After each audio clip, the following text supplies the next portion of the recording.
Member for Caroni East. 44-8, you had Member agreed for that I would Caroni speak. East. Madam Speaker, I rise to second the motion moved by my colleague, the member for Oropoch East, that this report be considered an interim report and that the Joint Select Committee be allowed to continue its work to its completion. Madam Speaker, immediately I want to go into and respond to the statements made by the member for San Fernando West. And before doing that, I just want to state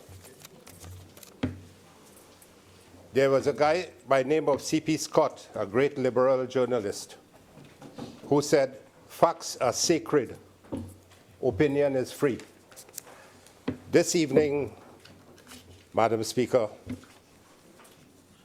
we had no facts from the Attorney General.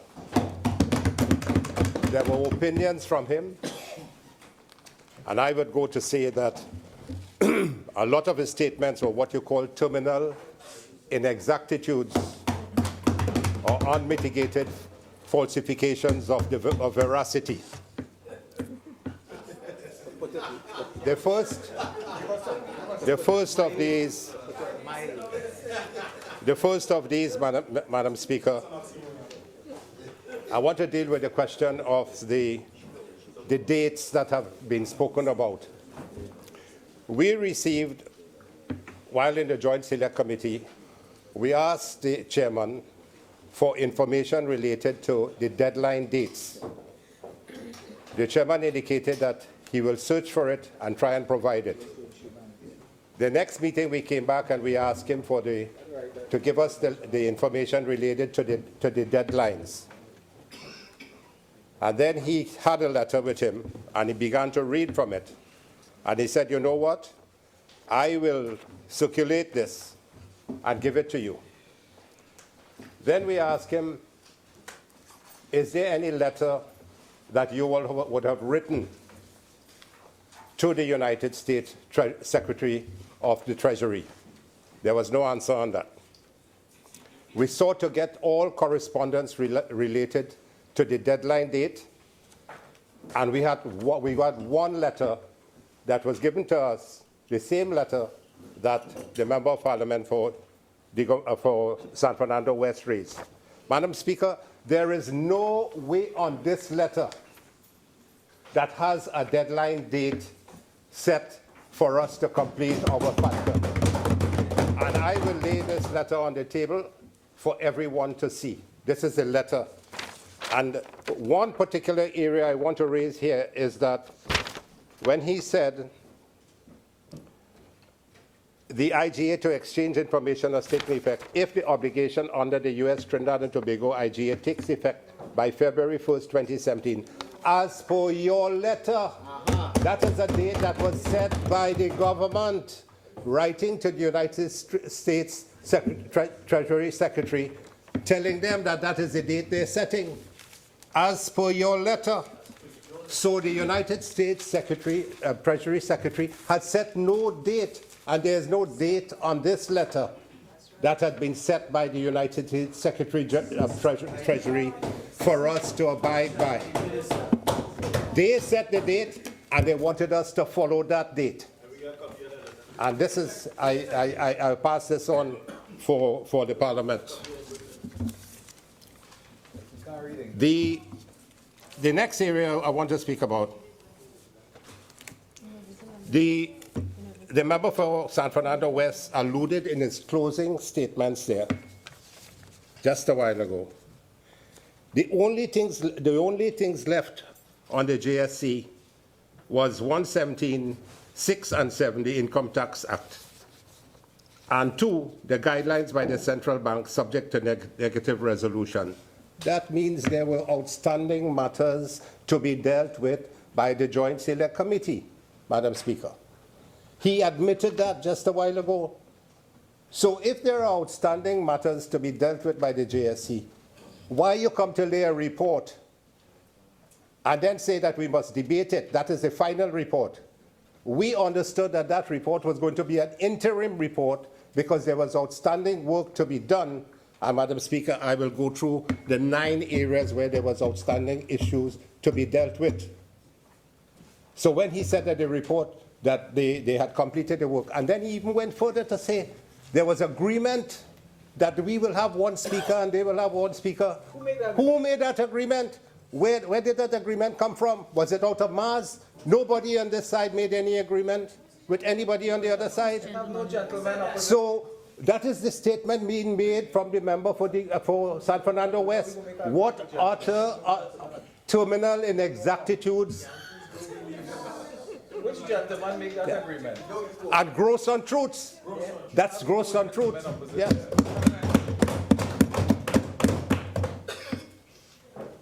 Madam Speaker, I want to go through the chronology of the issues related to this to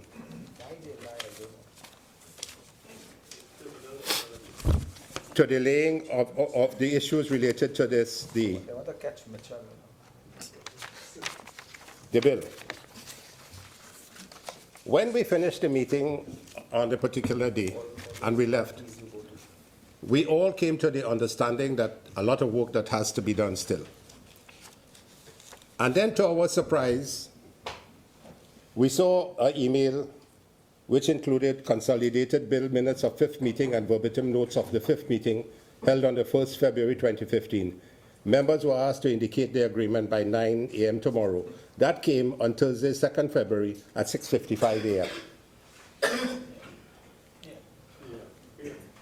But at 11:01 p.m., we received another email by members to us attaching the revised consolidated bill and asking that the previous emails be disregarded.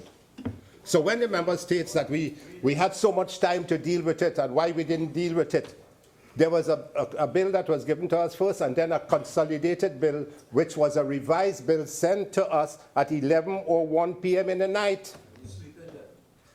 So when guys got up in the morning, we sleep. I go to bed at about 11, 11:30 if I have to do a little more reading, 12. But you can't be checking your telephone all the time. What are you checking your telephone for? You have to be reading. So in the morning, at Friday, the 3rd of February, 2017, 7:42 a.m., Dr. Tiwari responded. And he sent the comments to the committee secretariat. So we get it at 11:01 p.m. And first thing, Dr. Tiwari, luckily he awake. And I think he called me that morning. He did. He called me at about a few minutes before that, and he said, Tim, have you seen the email? I said, no, I haven't seen it yet. I'm going to read it.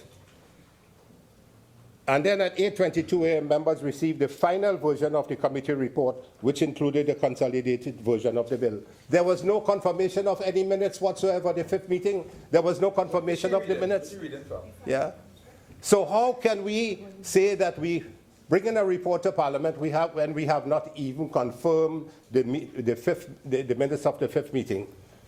Then members, at 8:45, members received email from the committee regarding offences and guidelines and updated bill.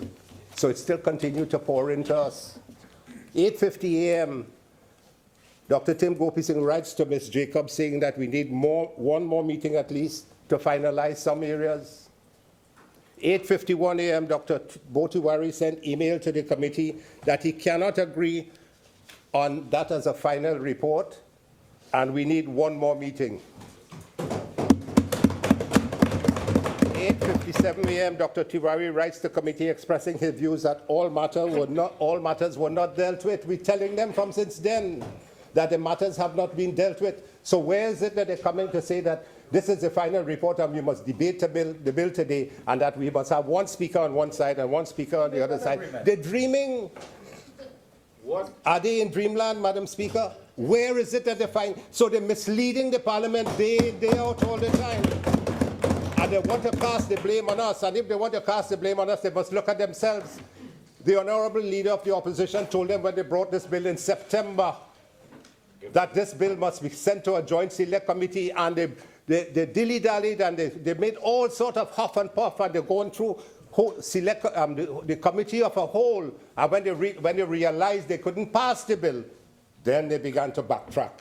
So they're testing the opposition to see what the opposition doing. But we are the alternate government, and we're representing all the people of Trinidad and Tobago. Not only those who voted for us, but who did not support us. And we ensure that we're going to pass proper legislation. Once we believe it is proper legislation, we will do the right thing and honor the sacred vows that we have taken for all our people of Trinidad and Tobago. And then Dr. Tiwari on 8:57 a.m., I mentioned that he wrote expressing his views that all matters were not dealt with. 10:33 a.m., Gerald Ramdeen writes to the committee indicating that he cannot agree with that mandate and that the committee has been completed. At 10:40 a.m., I write to the committee indicating that I agree with both Senator Gerald Ramdeen and Dr. Bo Tiwari.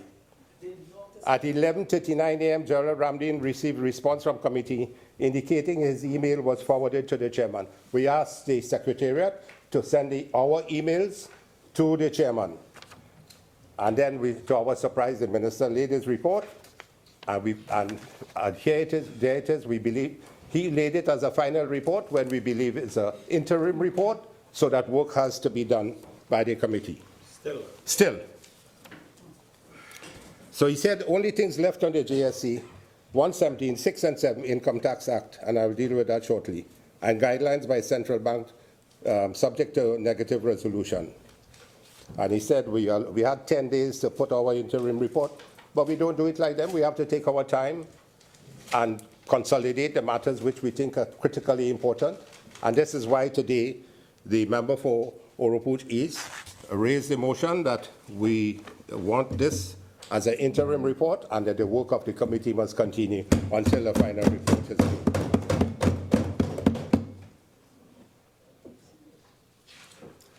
They're preaching doomsday every day, that the sky will fall upon Trinidad and Tobago, and everything will close down, all the banking sector will come to naught. And there were people, Madam Speaker, all over the country trying to put pressure on the opposition.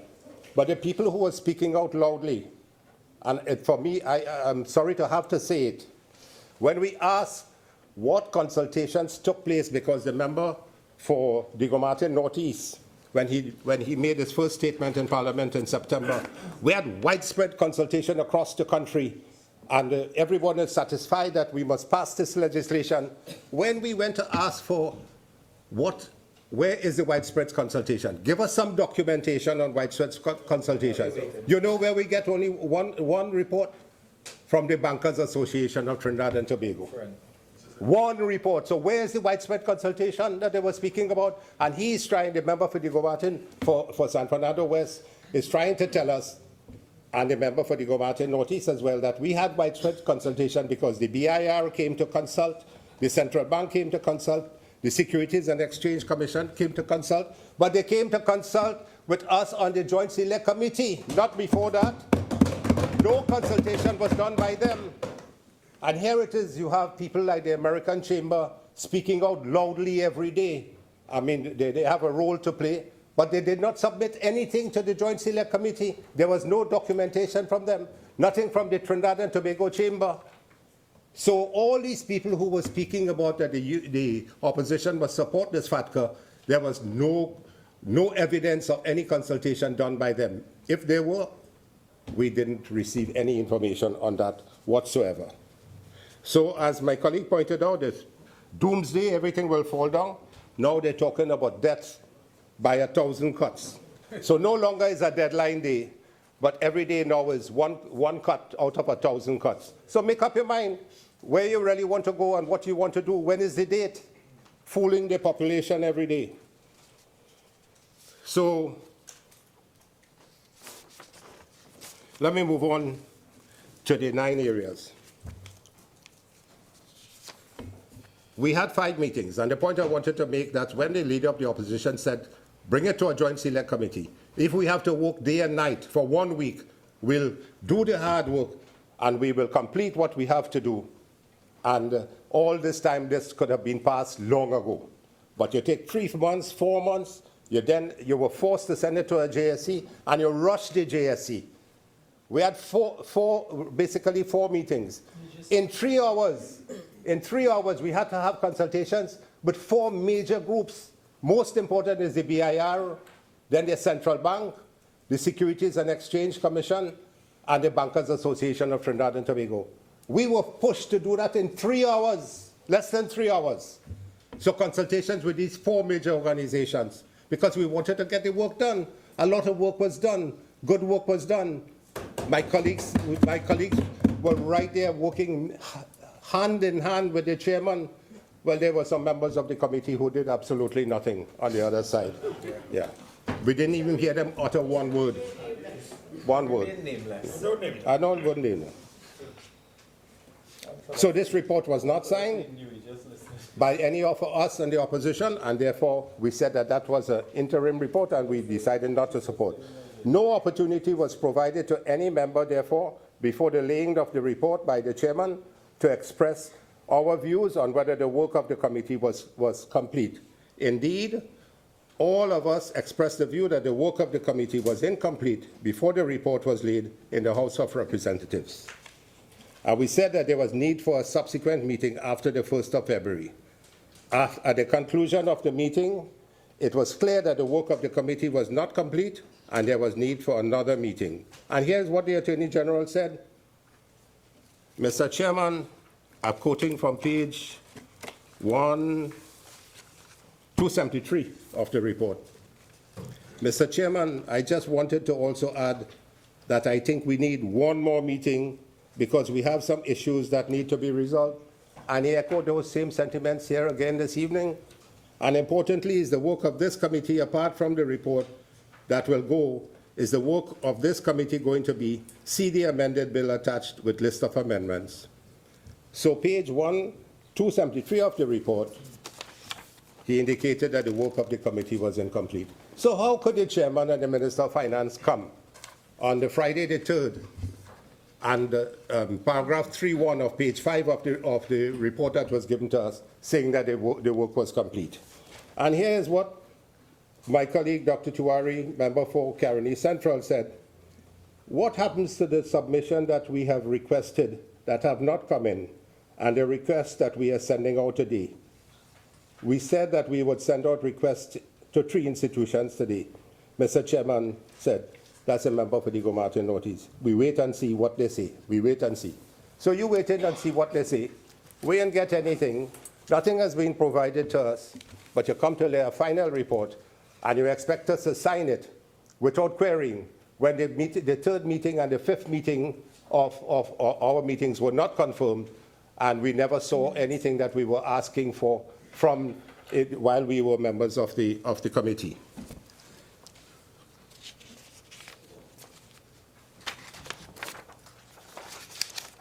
The fact that another meeting was needed was frontally addressed by Dr. Tiwari in his email on the 3rd of February. And I also indicated that I was not in agreement with the report in the form in which it was being proposed to be laid, and that a further meeting was required by my email at 8:50 on the 3rd of February. The report of the committee that was laid in Parliament and signed by the chairman stated, in accordance with Standing Orders 1141 and 1041 of the House of Representatives and the Senate respectively, the committee wishes to report that it has completed its mandate with the required deadline. And we said we did not agree with that. This was factually incorrect at the time of the laying of the report. And I want to re-emphasize that at the end of the 5th meeting of the committee, there were a number of outstanding issues that were to be addressed before the report could have been final and the mandate of the committee complete. And let me give some areas. 1, the public advertisement inviting public comment on the bill was only placed in the newspapers on the 2nd of February 2017. And that was put on Newsday on the 2nd of February 2017. Then the Express newspaper on the Sunday the 5th of February, and the Trinidad Guardian on Tuesday the 7th of February. So 3 public advertisements went out, indicated that the deadline for the submission of the comments and views would be Friday, the 10th of February, 2017. So imagine the Trinidad Guardian sending out the advertisement on the 7th of February, so giving them 3 days. The Express on the 5th of February, giving them 5 days. And then Newsday on the 6th of February, giving them 8 days. So where are we going? We left the meeting saying that we're going to give them 10 days to submit to make the submissions, the general public. My understanding is that there are about 5 or 6 organizations and people who have submitted through this advertisement. We as members of the Joint Select Committee, up to today, we have not seen anything. So what's the use of putting out this advertisement, which they agreed to? We have nothing in record. So how can we say that the work of the committee is complete when we have not seen anything there from them? And there are people who have submitted. Are they hiding it? Are the submissions indicating that something is wrong with the FATCA bill? And this is why they're hiding it? Why did the chairman not send it to us so that we could see what was happening? No. They're hiding things again.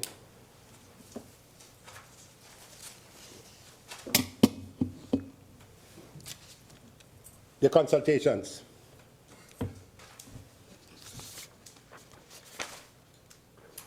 At item 5.4 of the minutes of the 5th meeting of the committee, the chairman advised the secretary to request written responses from Answer Merchant Bank, Unit Trust Corporation, Association of Trinidad and Tobago Insurance Companies.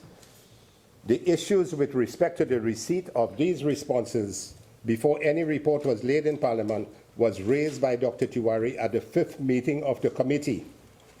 But up to the time of laying the report, the members were not made aware of the written responses from these entities, if there were any. So we are members of the Joint Select Committee. The Joint Select Committee sends out to ask for written responses from these people. Have they submitted? Have they not submitted? And if they have submitted, where are they? Where are the responses? So you see how much work that still needs to be done, Madam Speaker? What were we sitting there doing? We were working, but here it is. Suddenly, the member for Diego Martin notice, as Minister of Finance, lays a report and say, look, I put this report now, all you agree to it, sign it, and we're going to debate it. When we saw so much work that has to be done. At item 5.1 of the minutes of the 5th meeting of the committee, the secretary to the committee informed the committee that the Law Association of Trinidad and Tobago and the Dean of the Faculty of Law, UWI, had requested more time to make submissions to the committee after having been invited to do so by the committee. 2 major institutions of law, the Law Association and also the UWI Faculty of Law, asked for more time. There was no more time given to them. We don't know what has happened. And so therefore we had no contributions from them. We're still awaiting the contributions. I don't know whether they have received it, and they have kept it from us, Madam Speaker. So there was no indication at any time whether the extension of time requested would be granted by the committee to these 2 important and independent institutions who would have a meaningful contribution to make on the passage of this important piece of legislation. It was critical to receive the views of these 2 bodies, and up to the date of the laying of the report, the members of the committee were not informed if any submissions were received from these 2 bodies. The 4th area. It was only at the 5th meeting of the committee that the committee was informed that there existed a double taxation treaty between this country and the United States of America. How hilarious this matter is, Madam Speaker. You have 3 senior people on that government side. The Attorney General, the Minister of Finance, and the Minister of Everything. All 3 of them, they presented a bill on FATCA, and they don't know that there is a double taxation treaty existing in Trinidad and Tobago. The chairman, the Minister of Finance say, do we have one? We're going to try to find out. The Attorney General say, we don't have none. Yeah. And then the chairman say, wisely, let's ask the CPC if we have any double taxation treaty. And the CPC said yes. Don't you all know we have a double taxation treaty since 1971? So 3 members laying something about FATCA and talking about finance, talking about exchange of taxation information and so on, I have a clue about whether a double taxation treaty exists or not. So, and this was a fundamental basis for the passage of this legislation, whether they existed, whether you have a double taxation. Having discovered the existence of a double taxation treaty, the Chief Parliamentary Council Department was mandated by the chairman to make sure that there was no conflict between the intended legislation and the treaty. So up to then, we didn't know whether the CPC had to give us a verdict on that. And up to today, we don't know what the verdict is because of the double taxation treaty. And so up to the time of laying of the report, members of the committee were not informed of the views from this Chief Parliamentary Council Department on this issue. And we say that this is a very important issue that must be clarified, as it would affect a wide cross-section of persons and the provision of their personal information.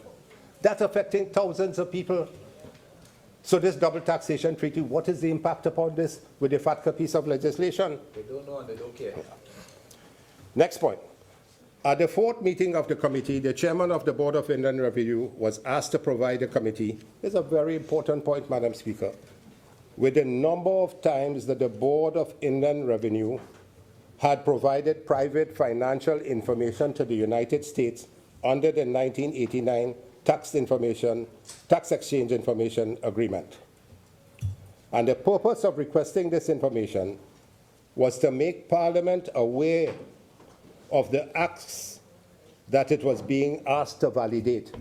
We are being asked to validate, Mr. Deputy Speaker, acts committed by the Board of Inland Revenue. So we have to validate from 1989 to 2017, 28 years. So we asked what number of times that the Board of Inland Revenue had provided private financial information to the United States under the 1989 TIEA. The Board of Inland Revenue was uncertain. They did not know if they had provided or not. And they were given up until Friday, the 10th of February, to provide this information. So long after that, the chairman gave them the 10th of February, knowing the 10th of February the BIR will submit the information. But he put in a final report and he said, look, we're going to debate that final report when the BIR hasn't told you what we have to validate.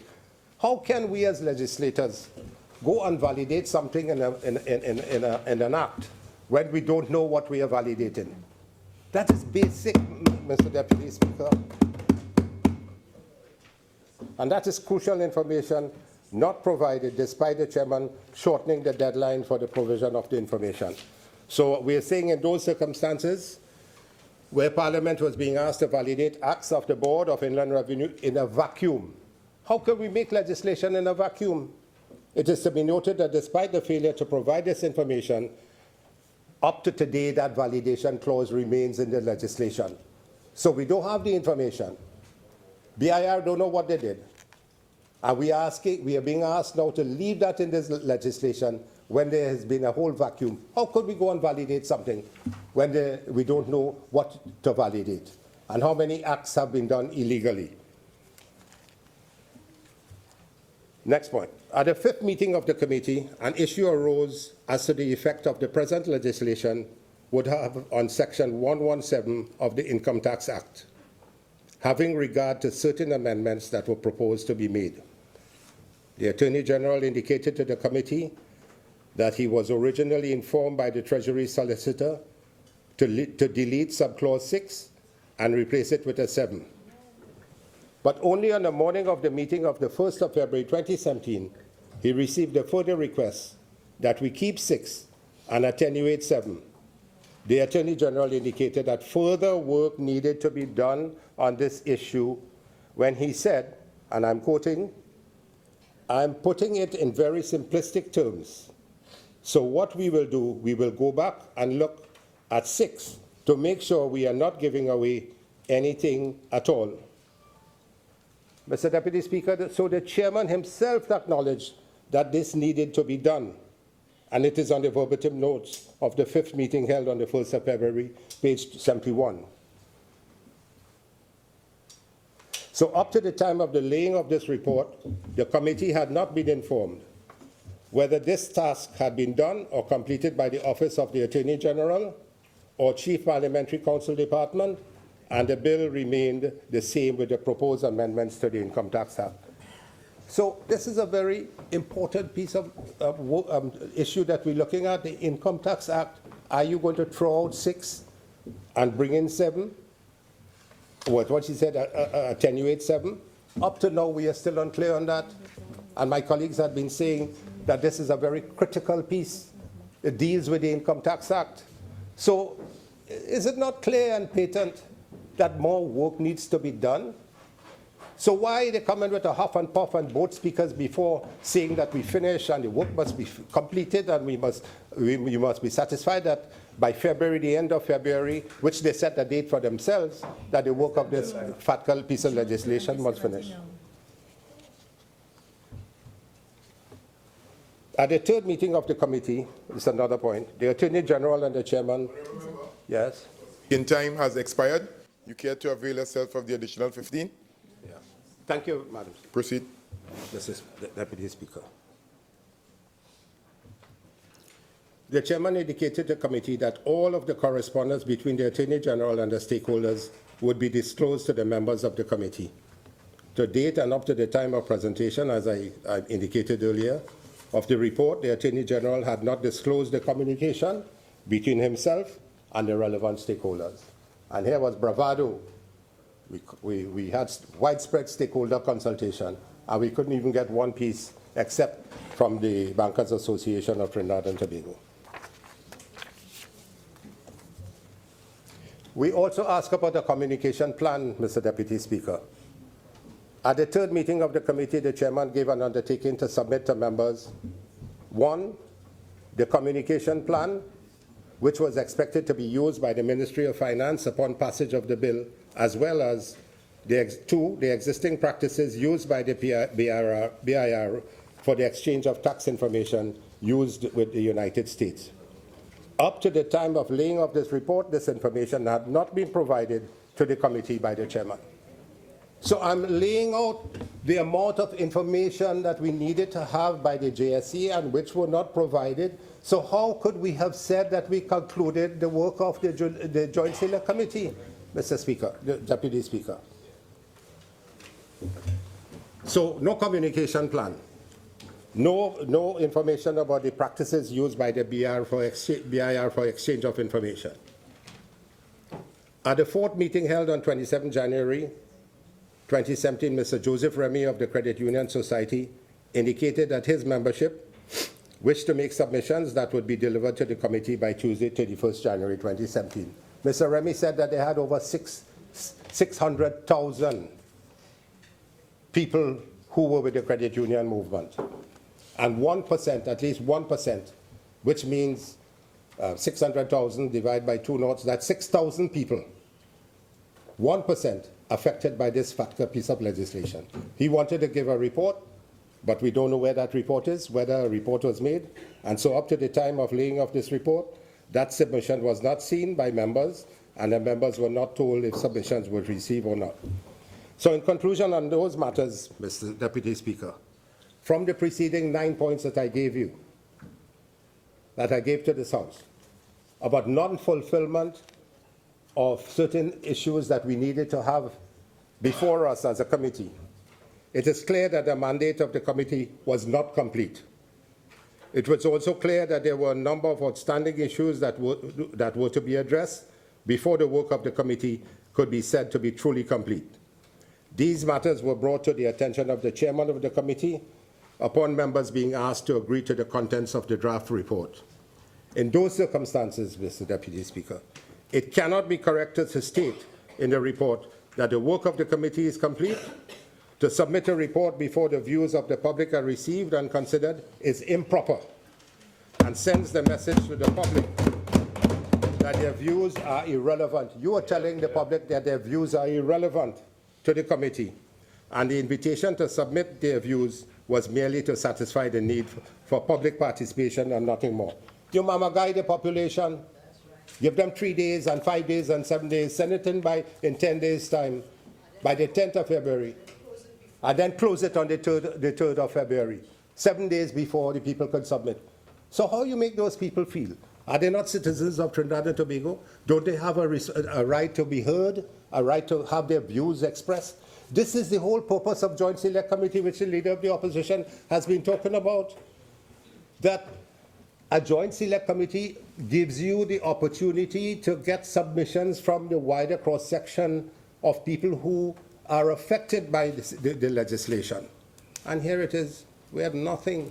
So that's as a mock and shameful. I sat in mockery. I sat in that committee, and I was disappointed at the end that we didn't have the information that we sought. And this legislation is important. It's far-reaching and has the potential to affect, we know, the entire financial system.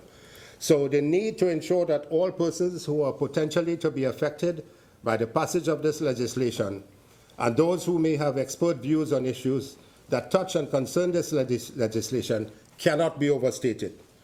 No material provided to the committee or its members evidence that there was a February 28 deadline for the passage of this legislation, which I brought out earlier.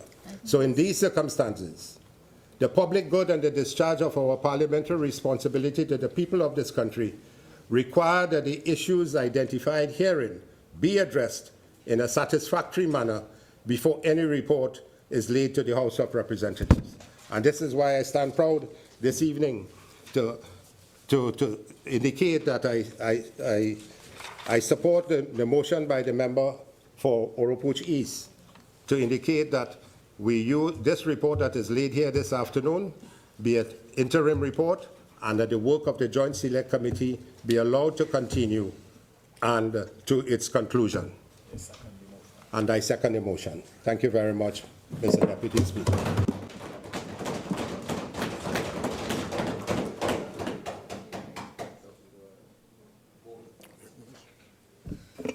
Thank you very much. Member for Caroni East. Central, sorry. Thank you very much, Mr. Deputy Speaker.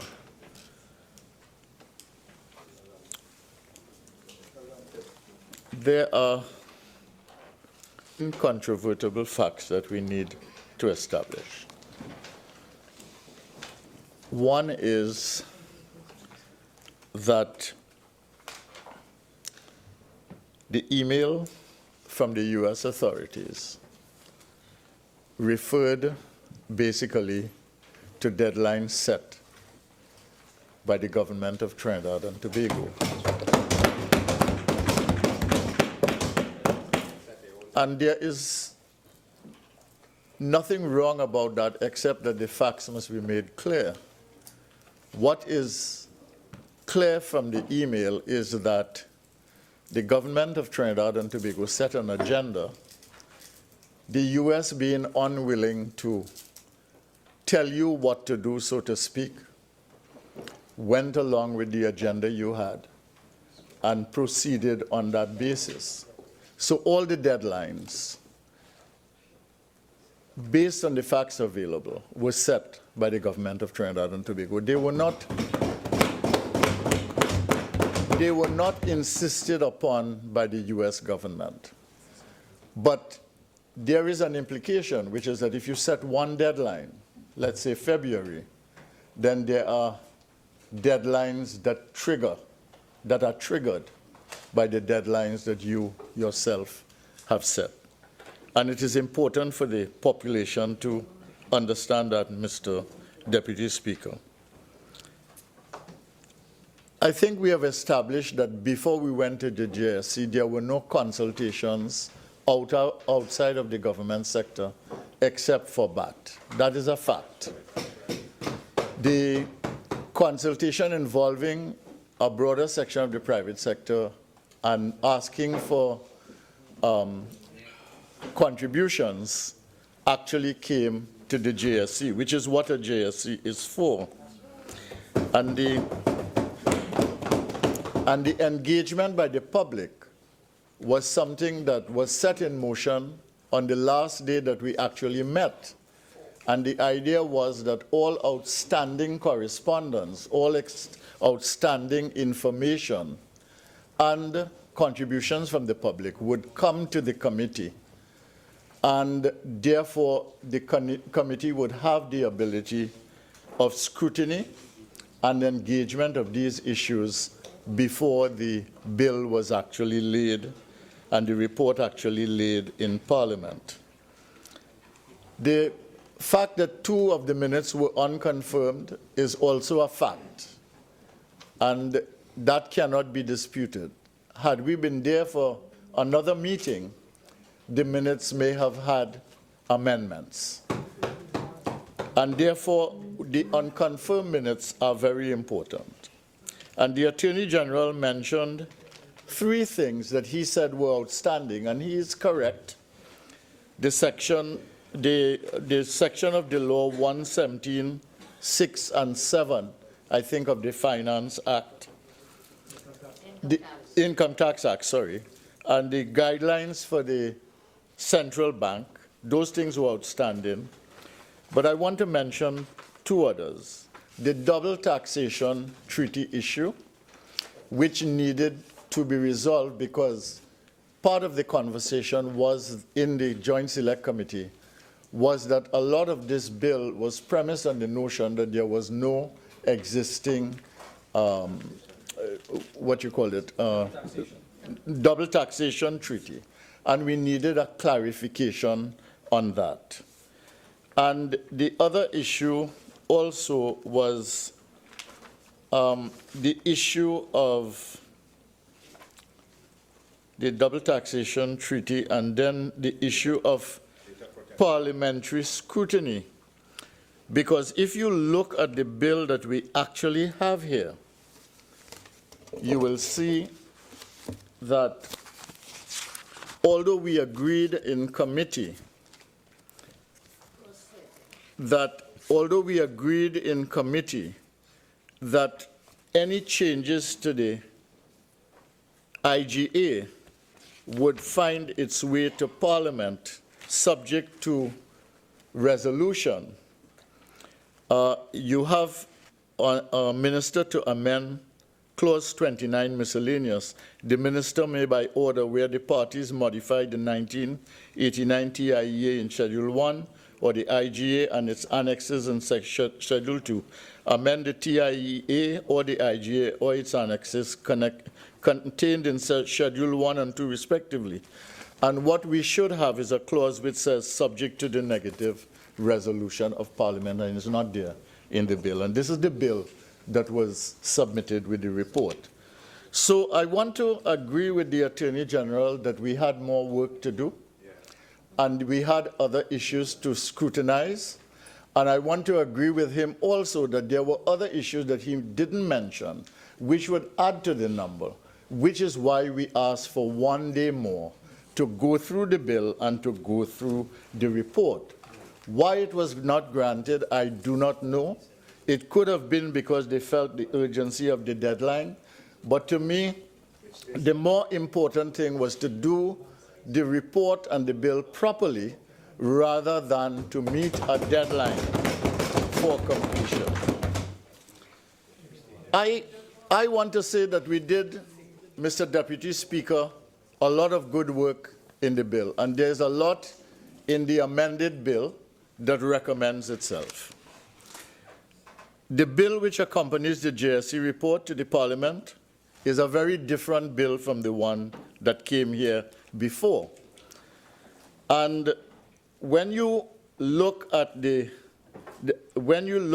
number of amendments that have been made, and the Minister of Finance and Chairman of the committee, in fact, indicated that when he spoke, it is really very, very clear that the original bill put forward by the government was extremely flawed, and that all the criticisms and points of advocacy of the leader of the opposition and the opposition were legitimate as anything.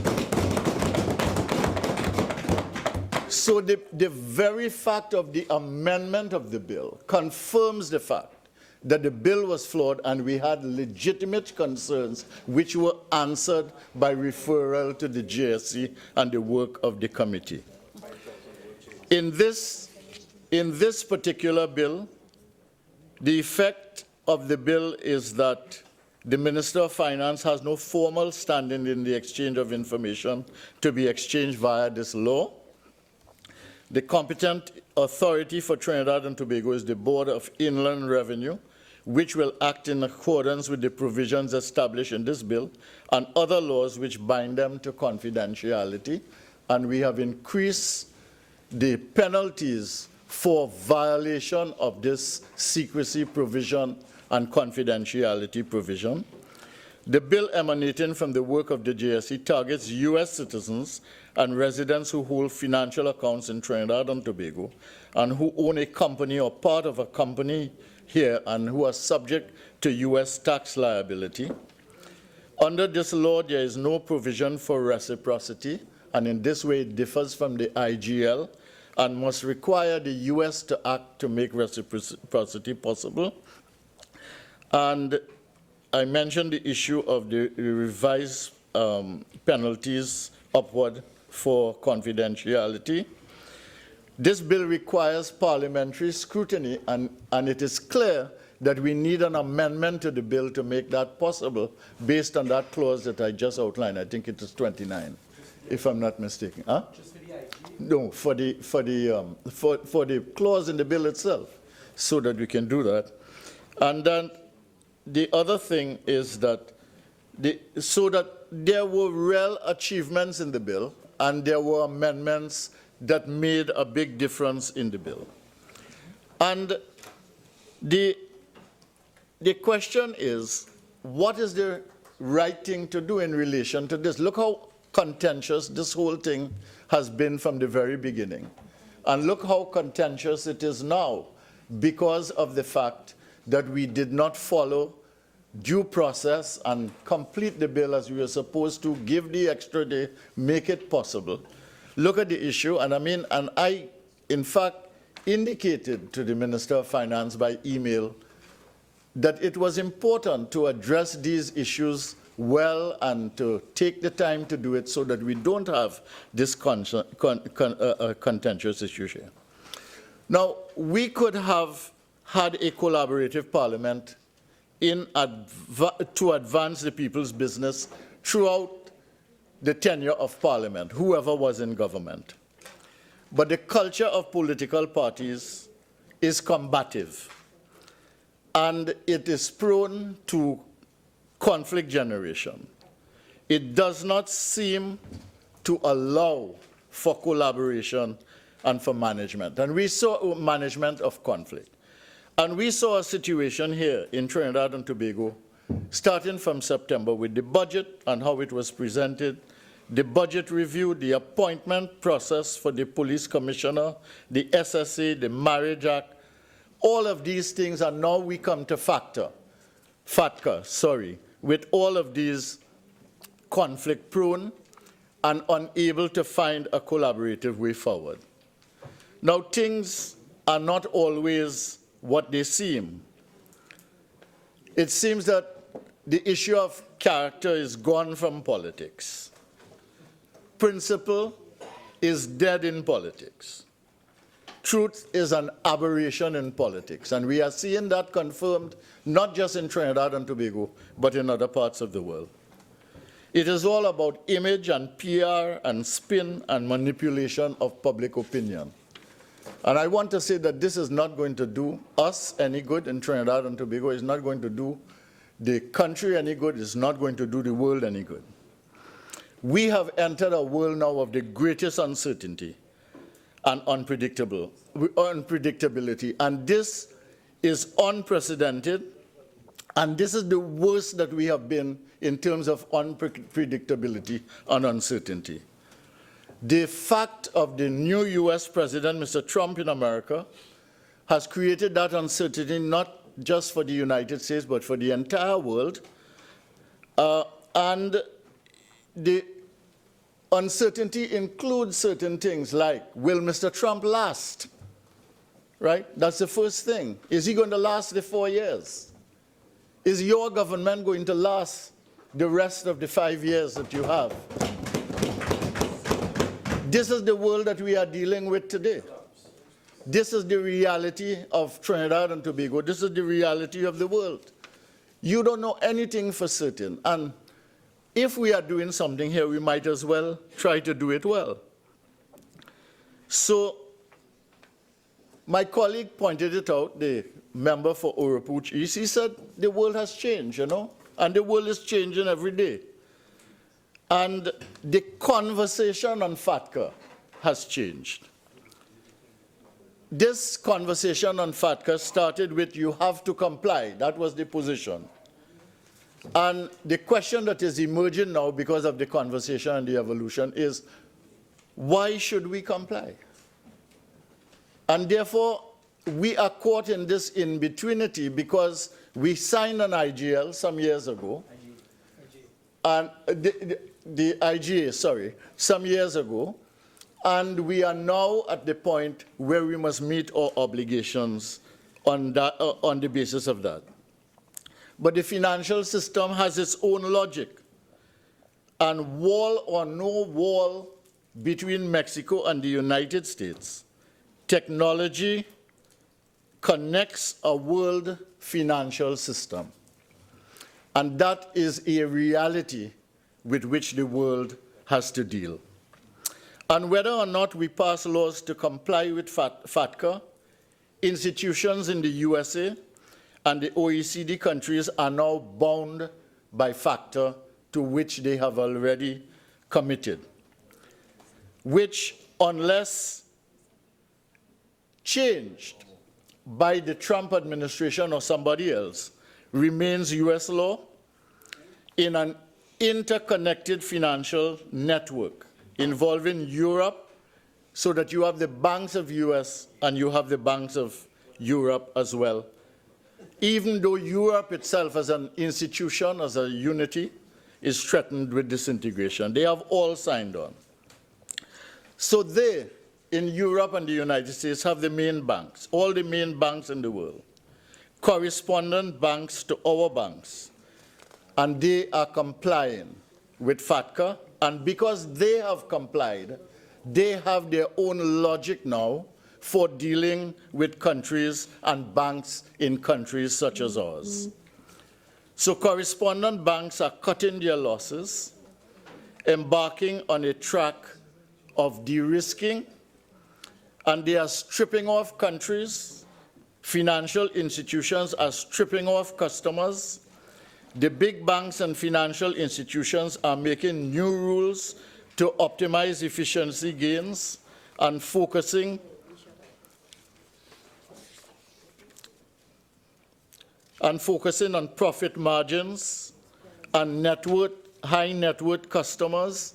And this is the reality of the world. And we are reaping the connectivities of the system because the world exists. There's nothing we can do about it. The financial system exists. This is opening up opportunities locally for financial business while limiting options for individual clients. Because there are billions in US accounts in the United States by Trinidadians and other people in the Caribbean. There are billions in overseas accounts, billions in US accounts, millions, sorry, in US accounts here. There is the issue of low interest rates and penalties for idle accounts. And you have, for instance, the emergence of an institution like CMMB that is trying to deal with realities such as that is happening in the world system, trying to take advantage of the opportunities here in Trinidad and Tobago and in the Caribbean. So in the context of foreign exchange limitations and shortages, and possibly a devaluation, people are holding on to US dollars as a hedge. They are investing it globally because of the bad local investment climate. their local institutions need to be secure, and US dollars and hard currency customers need to feel safe about their investments. Then there is terrorism. The focus of FATCA in the US is tax collection globally from their citizens, US citizens, and curtailment and prevention of terrorist financing. President Trump, as a businessman, may be soft on tax collection, but as an anti-terrorist president, he may turn out to be strong on preventative measures which target terrorist financing. We don't know. That is the nature of the uncertainty. So we have today's reality and tomorrow's possibilities. Our best option can only be to deal with the world as it is and try to change the world into what we would like to see, even while we ensure survival in the current reality. What to do, therefore? What must we do? We need to comply with FATCA to make our financial sector less vulnerable. Yet at the same time, we must advocate on behalf of Trinidad and Tobago and the Caribbean to change what is essentially a lopsided global financial regime which discriminates against small countries, which discriminates against developing countries, which discriminates against unsophisticated financial systems, and which discriminates against ordinary citizens in the world generally. Now, we must distinguish between the two, dealing with the world as it is and changing the world to a better place to which we might respond more effectively. And that is what the advocacy about change is about. Now, can we do both simultaneously? Yes, we can, because you can chew chewing gum and walk. There's absolutely no conflict of interest in doing both together. In fact, as a compliant country, our advocacy for change will have more weight and credibility in the outside world. I want to take the opportunity to congratulate the leader of the opposition. Once again, she has demonstrated courage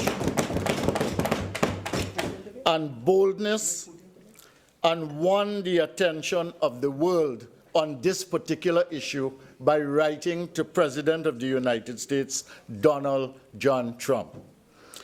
She has raised international issues on women's issues before the United Nations. She has co-signed with the United States on anti-terrorist initiatives in the United Nations, and now she has raised the issue of FATCA. But we said in the opposition that we wanted a JSC. The government reluctantly agreed to a JSC. The member for Oropouche East indicated that they went to the JSC kicking and screaming.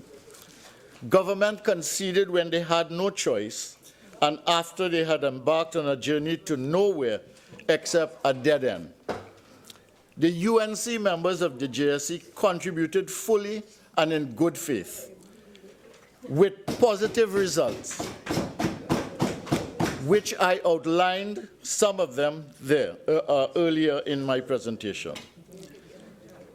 And what we need and what we have tried to do is to create a bill that serves our national interests and that does not surrender our sovereignty, a bill that insulates the process from direct political interference, which I think we have achieved, a bill that does not legislate for TT citizens to be subject of US BIR scrutiny unless they are liable to the US for taxes, and a bill that increases parliamentary scrutiny over the entire process. And I mentioned that that particular principle was violated because either an error or a mistake or whatever it is.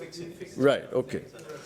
And so we have two contending positions, Mr. Deputy Speaker. Contributing to a good bill which we can pass in the national interest, and advocating for change to move to a more desirable position in the world. And that is what the members of the university community are doing, seeking to engage this issue internationally. And that is what the leader of the opposition is doing by advocating this case internationally. But I'm a student of literature, and I want to quote something from F. Scott Fitzgerald, who used to write about the 1920s in the United States, and who wrote really excellent novels. And I quote from him, he said, "The test of a first-rate intelligence is the ability to hold two opposed ideas in the mind at the same time and still retain the ability to function." This is known as what you call creative tension in the literature which is focused on psychology, Mr. Deputy Speaker. All great creators understand that this creative tension is a prerequisite for any creative breakthrough. I really think, in a sense, that we have caught the government, you might say, with their pants down on this one.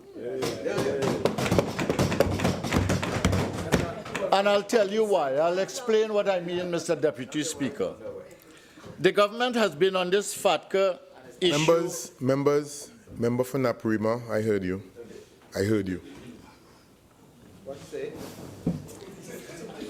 The government, Mr. Deputy Speaker, has been on this FATCA issue in a political way rather than in a governmental way. They started the process by fueling partisanships rather than providing good governance and leadership on this issue. You would remember that this matter, before the bill even came to Parliament and after they had made commitments which they did not hold to, which they did not keep, they were advocating on the outside that the opposition, that members of various institutions pressure the opposition to do certain things in Parliament. The Prime Minister himself went to a political platform to chastise the opposition and say how when the opposition can't get their way, they want to mash up everything in the country. And went so far as to talk about the opposition had in fact not supported independence in Trinidad and Tobago. Now, they also resorted to bullying on the political platform and in the press. They have been less than straightforward in their dealings with the opposition on this FATCA matter, because they would say one thing and do another. I was part of a committee who met with members on the other side. They made a commitment to go to JSC. They reneged on it, came to Parliament. They have supported. I don't think I even want to get into this. We had a situation here where the U.S. ambassador, a guest of the people of Trinidad and Tobago, government and people of Trinidad and Tobago, was advocating as if he belonged to the political party on the opposite side. Now, they also, in this institution, ambushed and violated the parliamentary process on several occasions in relation to FATCA. They operated here as a bull in a china shop. I remember the day they came here and they suspended and they said, "Oh, they come and meet us." And they misrepresented our legitimate choice of a walkout on one occasion when the leader of the opposition was speaking to an issue not related to FATCA, and we moved out to cast aspersions on the opposition's motives for wanting changes to the Tax Information Exchange Agreement Bill. And as I pointed out here today, the work of the Joint Select Committee indicates very clearly that the bill was flawed. Changes were necessary to improve the bill, And we are at the point where we are almost there, but because we did not take the opportunity to complete the thing properly, we ended up with hangovers admitted by the Attorney General, and I added some of them myself here today. So we have about 5 or 6 or other things, there may be other things, that we need to attend to. Now, they agreed to the JSC only when they hit an impregnable wall. And as they botched up the process related to FATCA compliance legislation throughout, from the beginning when they promised to engage us with the legislation and did not, and all the things in Parliament, all the things outside, the pressure, the politics, etc., they botched up again now the end of this JSC process. Now, I'm not blaming anybody. I'm not casting aspersions on anybody. The chair, I in fact said in the JSC at the end that the chair managed the process well. But the point is that after that day, given the positions, given the collaborative nature of the discussions in the JSC, and given the positions articulated by the members of the committee on the opposition, who are not unreasonable people, why would the chair not respond in a positive way? And I could not understand that. And it is at that point I said, I could not support this thing because I felt that the chair was being insensitive. I felt that he was unresponsive. Perhaps he was not on this occasion being arrogant, but I think he was a little bullheaded about it. And he created a situation in which we had to prepare a minority report. He had laid the bill, and there was no time to do it except after the thing was laid, the report was laid, and therefore the minority report was in fact presented. And it is important, in my view, to take the views of the members of the committee, and let us try and finish this thing properly. So the question... Member, yeah. Your time has expired. You will take the additional 15 minutes. Yeah, Proceed. so the question needs to be asked, why did the government politicize the issue in this partisan way before the JSC process? Why did they try to browbeat the opposition during that process? Why did they spend so much time trying to manipulate public opinion against the opposition? Why did they over and over again violate acceptable parliamentary practice and normal parliamentary practice and not go to the JSC? The government, could it be, Mr. Deputy Speaker, that the government never wanted to pass this bill? And that they had to find a way to blame the opposition if the bill were not passed? Why would you pick a quarrel over every step of the journey as they did?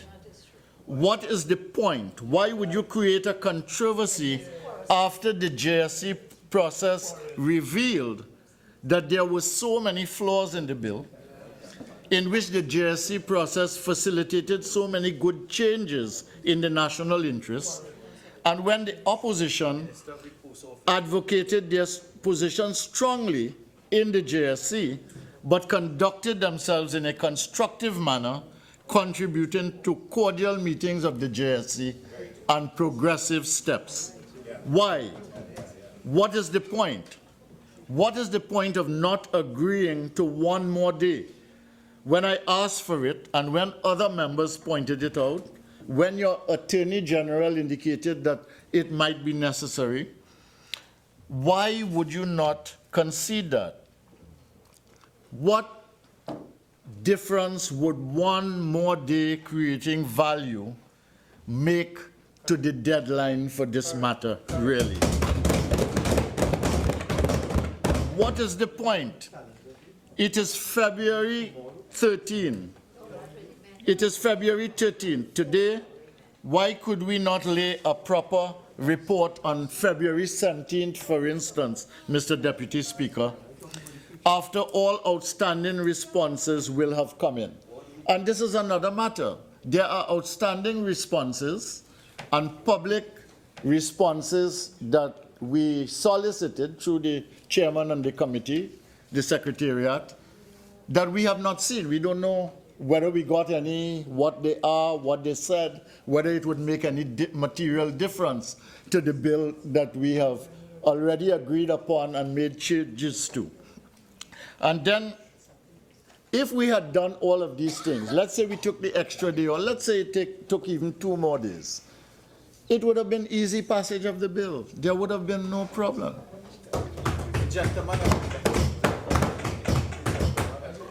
In that situation, the opposition would have been hard-pressed because it would have been truly been completed. So what do we do? Here is my humble suggestion. All right? And I do this in good faith. I do this in good faith, but I want to precede it by quoting again from a few important people. I quote from Theodore Roosevelt, who once was the President of the United States.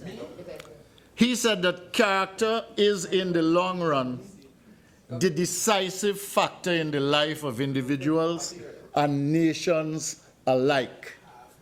This is important. Character is, in the long run, the decisive factor in the life of individuals and nations alike. And I want to speak from Ralph Waldo Emerson, who was a 19th century thinker in the United States during the transcendental period. Nothing is at last sacred but the integrity of your own mind. It is important to understand that what we are doing here is the nation's business, that what we are trying to do is to secure, in the context of this global system and the United States law, we are trying to secure national interests. And I say that it is important in that context that we do certain things. So the first thing that I want to suggest to the government, Mr. Deputy Speaker, through you, is that the government admit without quarrel that you have violated the process throughout the engagement of factor with the opposition, and that you made a genuine error in violating the process in the JSC, and that you will rectify it by waiting for all outstanding matters due to the committee, including the deadline for public views, and that, in fact, you will support the amendment so that we could finish this. Okay? That following this debate, we will return to a JSC to examine all outstanding documents and review matters not yet attended to. And we have identified some of them. There may be 1 or 2 other things, but it certainly will not be 100 things because we have gone through the JSC process for 4 working days. I think it is important for the government to make the minority report part of the entire report and to facilitate the passage of the tax information exchange agreement in a spirit of cooperation and collaboration. We started this badly. Let's finish it good now. This is what I am asking of the government. And all the anger that exists, whether it is on the part of members opposite or whether in the part of our side, because I think that the government looking at this feels hard done by, and the opposition certainly feel that the government has not been straightforward in this matter. Let us channel that anger into creative opportunity and get this thing done. And in that way, we respect the parliament and the parliamentary process and the people of Trinidad and Tobago who elected all of us to serve them and to serve the nation's best interests. In that way also, we satisfy the issues of transparency and accountability, and certainly the issues of acting in the national interest in a most transparent way. I want to thank you, Mr. Speaker, for the opportunity to speak. I speak on this issue because I think it is important. I was part of the committee, I was part of the contribution. My colleagues, the member for Caroni East and senator in the other place, Gerald Ramdin, worked and contributed to this. We do not want to see the work go to waste, but at the same time, we cannot simply have the matter shoved down our throat in this way. There are outstanding issues. So let us do the right thing. What is the right thing to do? Let us support the amendment. Let us get the bill right. Let us pass the bill. Thank you very much. Member for Point of Pierre.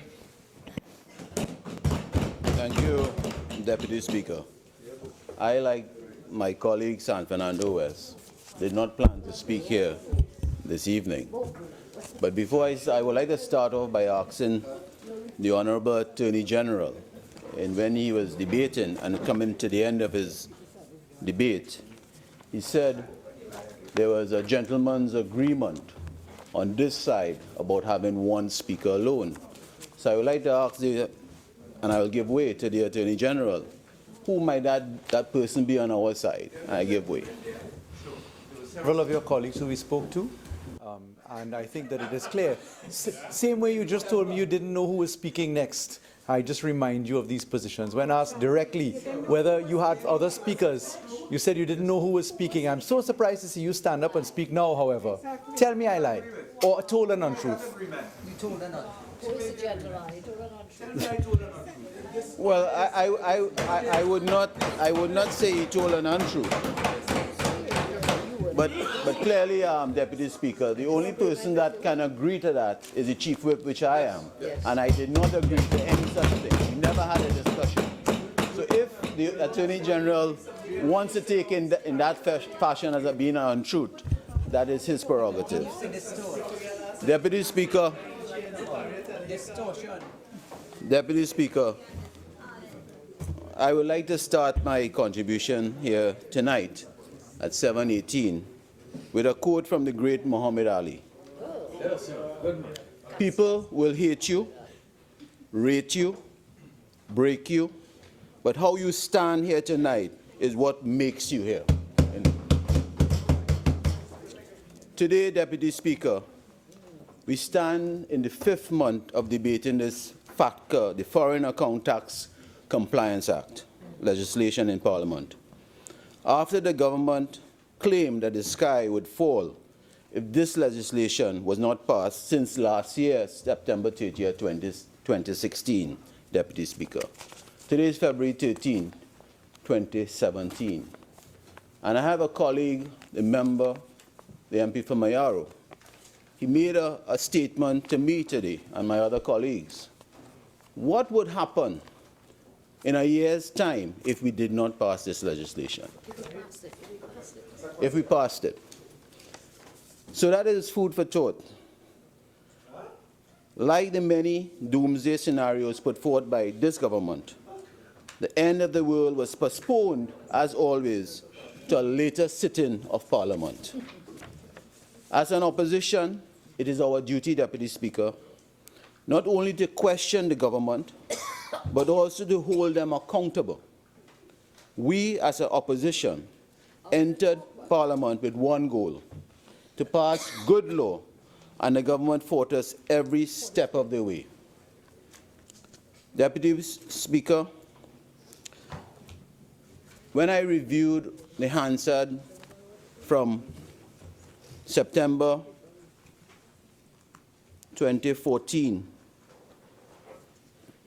September 14, 2016, sorry, to this present time, every time I reviewed the Hansard preparing for this debate, it was about the government side scaremongering, politicking, and trying to scare this country into feeling that the sky would fall out if this legislation was not passed. 1,000 cuts. And as we recently heard, 1,000 cuts. Deputy Speaker, I know I am I consider myself a very inexperienced MP, Member of Parliament. And when I was reviewing the verbatim notes from the Joint Select Committee, I admired the kind of camaraderie that I read in those verbatim notes. And somewhere, Deputy Speaker, I am not seeing that camaraderie, that oneness where the opposition, the independent senators, and the government representatives came together as one to try and pass good law. Somewhere along the way, Deputy Speaker, that fell by the wayside here this afternoon. Despite the government's constant politicking, we have largely been successful after months of wrangling. Even the Minister of Finance has been forced to see the wisdom of our opposition. The government wanted us to give the Minister of Finance access to people's personal banking information of any person in Trinidad and Tobago, and we stopped that from happening. Without any help from the bankers or private sector, now the law only applies to entities or persons who may be evading U.S. taxes.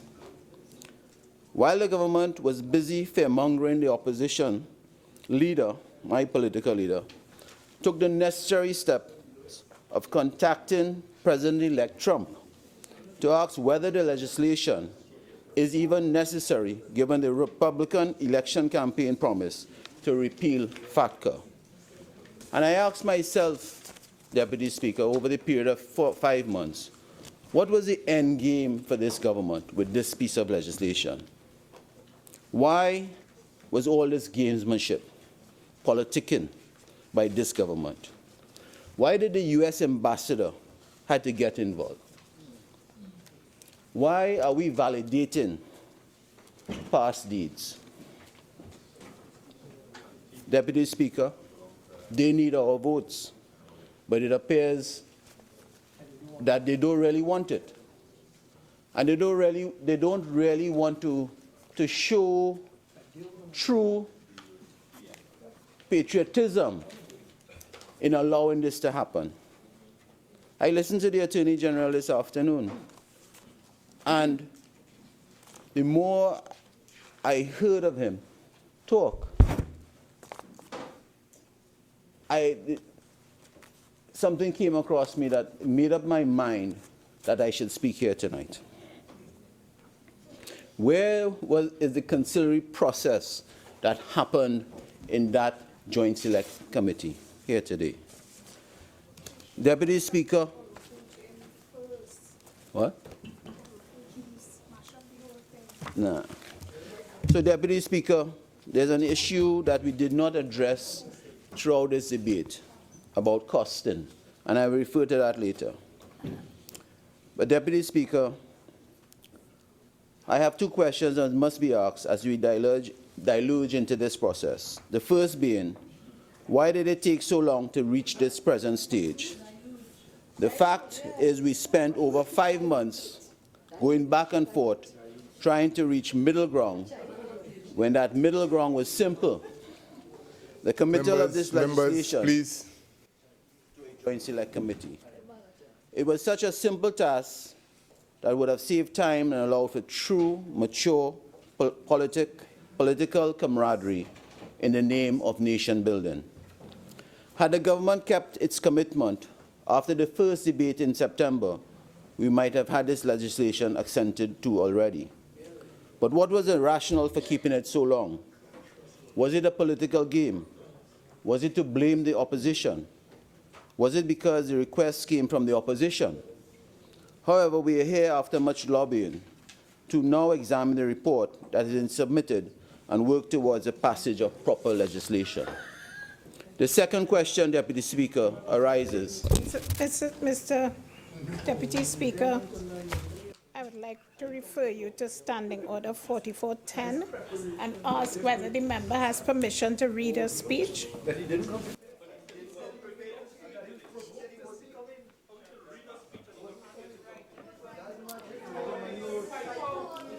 Overruled. Proceed. Thank you, Deputy Speaker. I mean, so I can't I? Thank you, Deputy Speaker. Who? No. The second question, Deputy Speaker, that arises is why legislation I would like to remember, please. that is geared at regulating the process. Standing Order 4811. The member is speaking from a prepared speech. Did you grant authority for that, Mr. Speaker? Overruled. Proceed. Thank you, Deputy Speaker.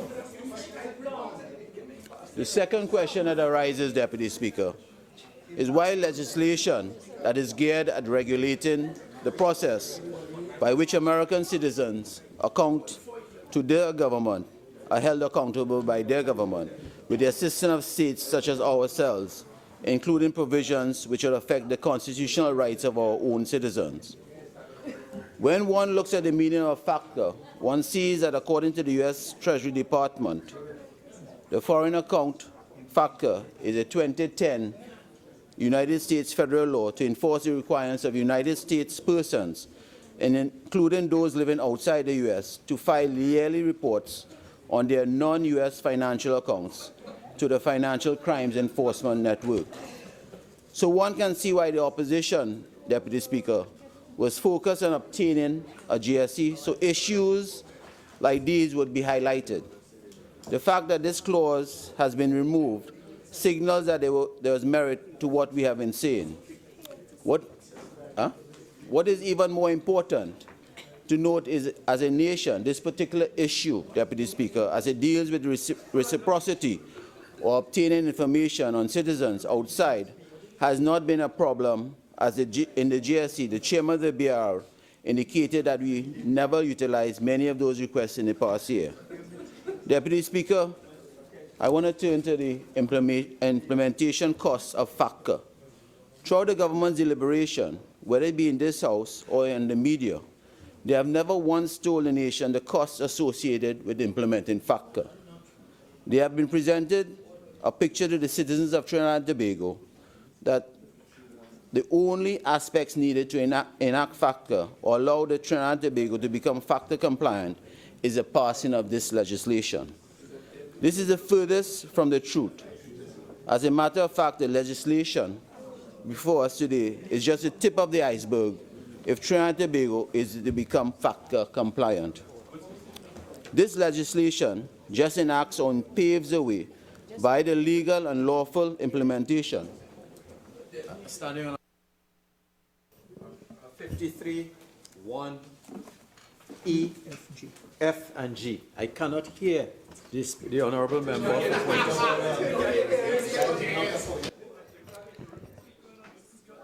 Members, on both sides, they have chatter.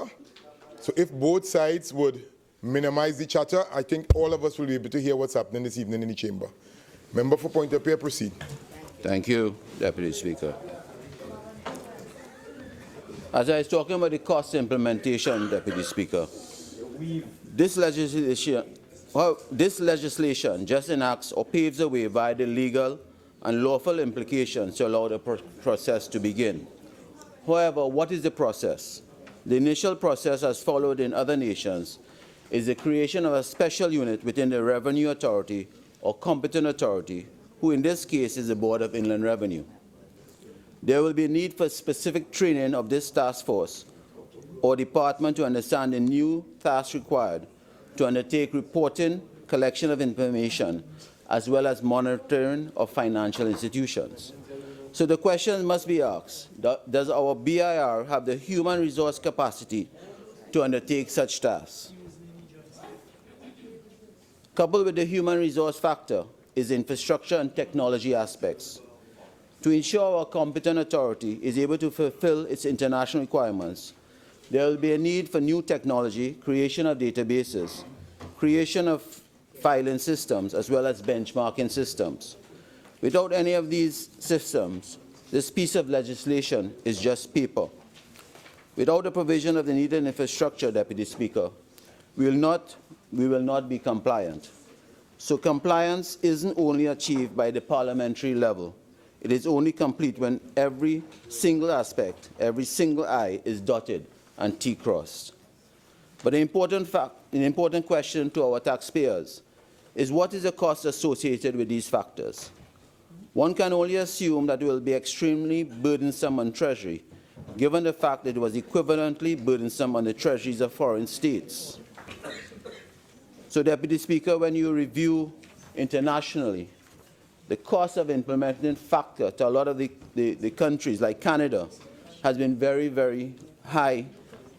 In Canada, it is somewhere in the vicinity of over 15.7 million to 15.8 million. As we discuss the unfinished GSC business, Deputy Speaker, I can now come to the issue cost of, again, of FATCA.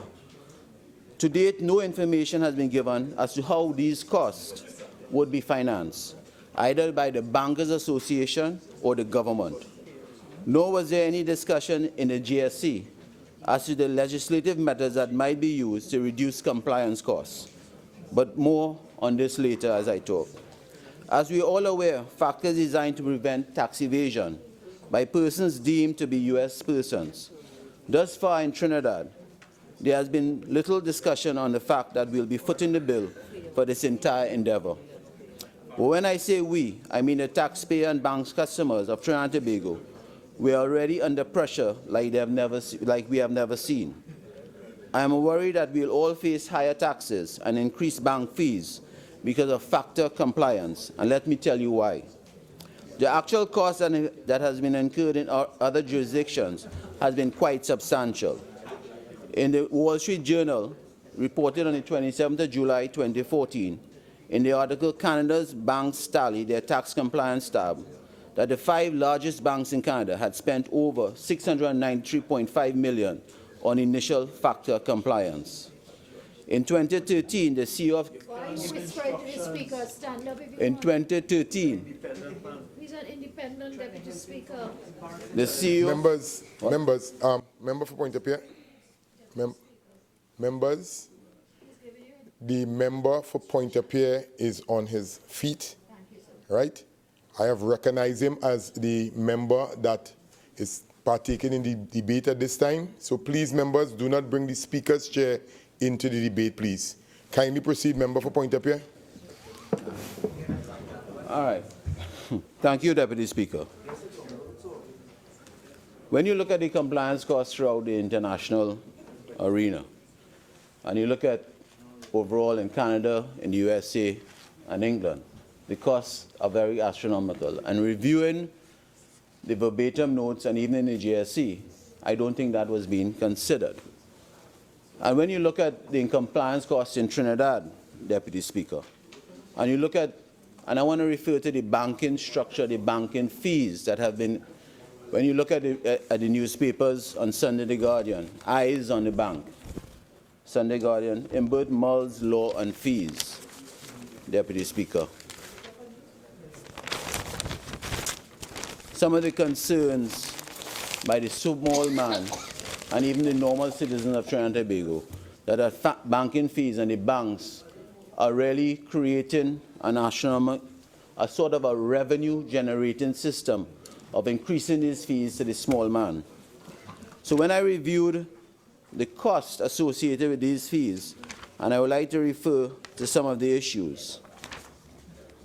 So for example, when you look at the profitability of the major banks in Trinidad and Tobago, Republic Bank, for the financial year, and I quote, September 30th, 2016, Republic Financial Holdings registered a 946.3 million profit in 2016. The bank also saw an increase in non-performing loans, moving from 3.7 in 2015 to 5.1 in 2016. On an asset in First Citizen Bank, they had a $637.2 million in profit.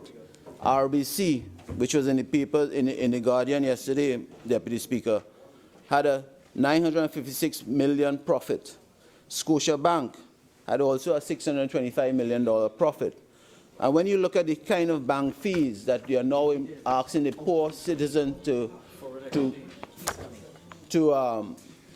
pay, for example, just to deposit your money, Deputy Speaker, there's a fee to deposit your money.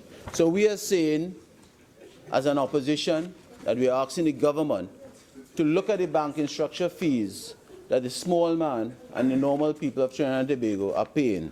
We consider it very draconian in some issues. And I would like to read out some of the complaints of the customers. Citizens threaten to close accounts as a result of RBC's increased fees. Senior citizens are threatening to close their accounts because of the increased fees and the unfair practice. Citizens told with prices like these, it is best to keep your money between your mattress. Deputy Speaker, the chambers also complain of the high bank rates expressed. Just recently, the president of the Shogunas Chamber of Industry, Mr. Richie Sukai, said the fact that there has been no decreases in prime lending and overdraft rates might reflect a lack of interest by banks in adapting like other business organizations and sharing in the burden of adjustment in a very challenging environment. Deputy Speaker, you know, when we look at confidentiality in this whole situation, and confidentiality is one of the issues that played a great part in this FACTA legislation. And just recently on the papers yesterday, one of my colleagues on the other side had a confidential issue with their banking information. And that should not have happened. There should have been a sort of a comfort that the individuals would be able to feel free that their banking information was free from interference, Deputy Speaker. So, Deputy Speaker, when I reviewed the verbatim notes, and I agreed with all of my other speakers that we need some more time, they should have had more time in the JSC.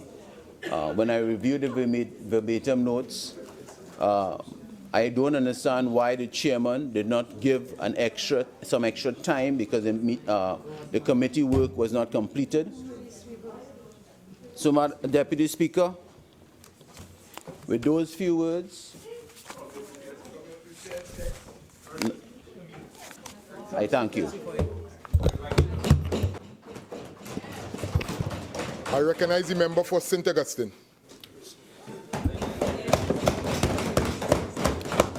Thank you very much, Mr. Deputy Speaker. Today in this chamber, we heard the term that 1,000 cuts. 1,000 cuts. You know what has been cut 1,000 times? The credibility of this government. Oh, yeah. This debate, with all due respect to my friends, has really shown what politics ought not to be in a country that is on the verge of crisis on a daily basis. Not yet 17 full months in government, we have seen a precipitous drop from the winning of the election in September 2015.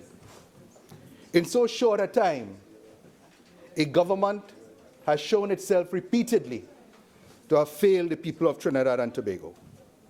Now, like many of the speakers who've gone before me, I truly had not intended to speak on this matter.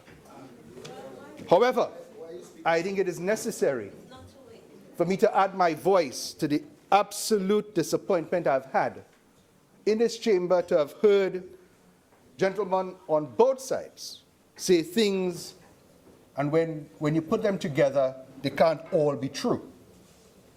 Where does the truth lie? On the floor of this hallowed chamber. When one side needs to show itself superior to the other. When one side needs to show itself to be right and the other wrong. Now, Mr. Speaker, the FACTA debate, when one looks upon it objectively, can be seen as nothing short of pure politicking. And it will be left to the population to decide on whose part. Because we have had the statements made that come September last year, a deadline would be upon us. Now we're here in February, and then we're not even sure if there is such a deadline.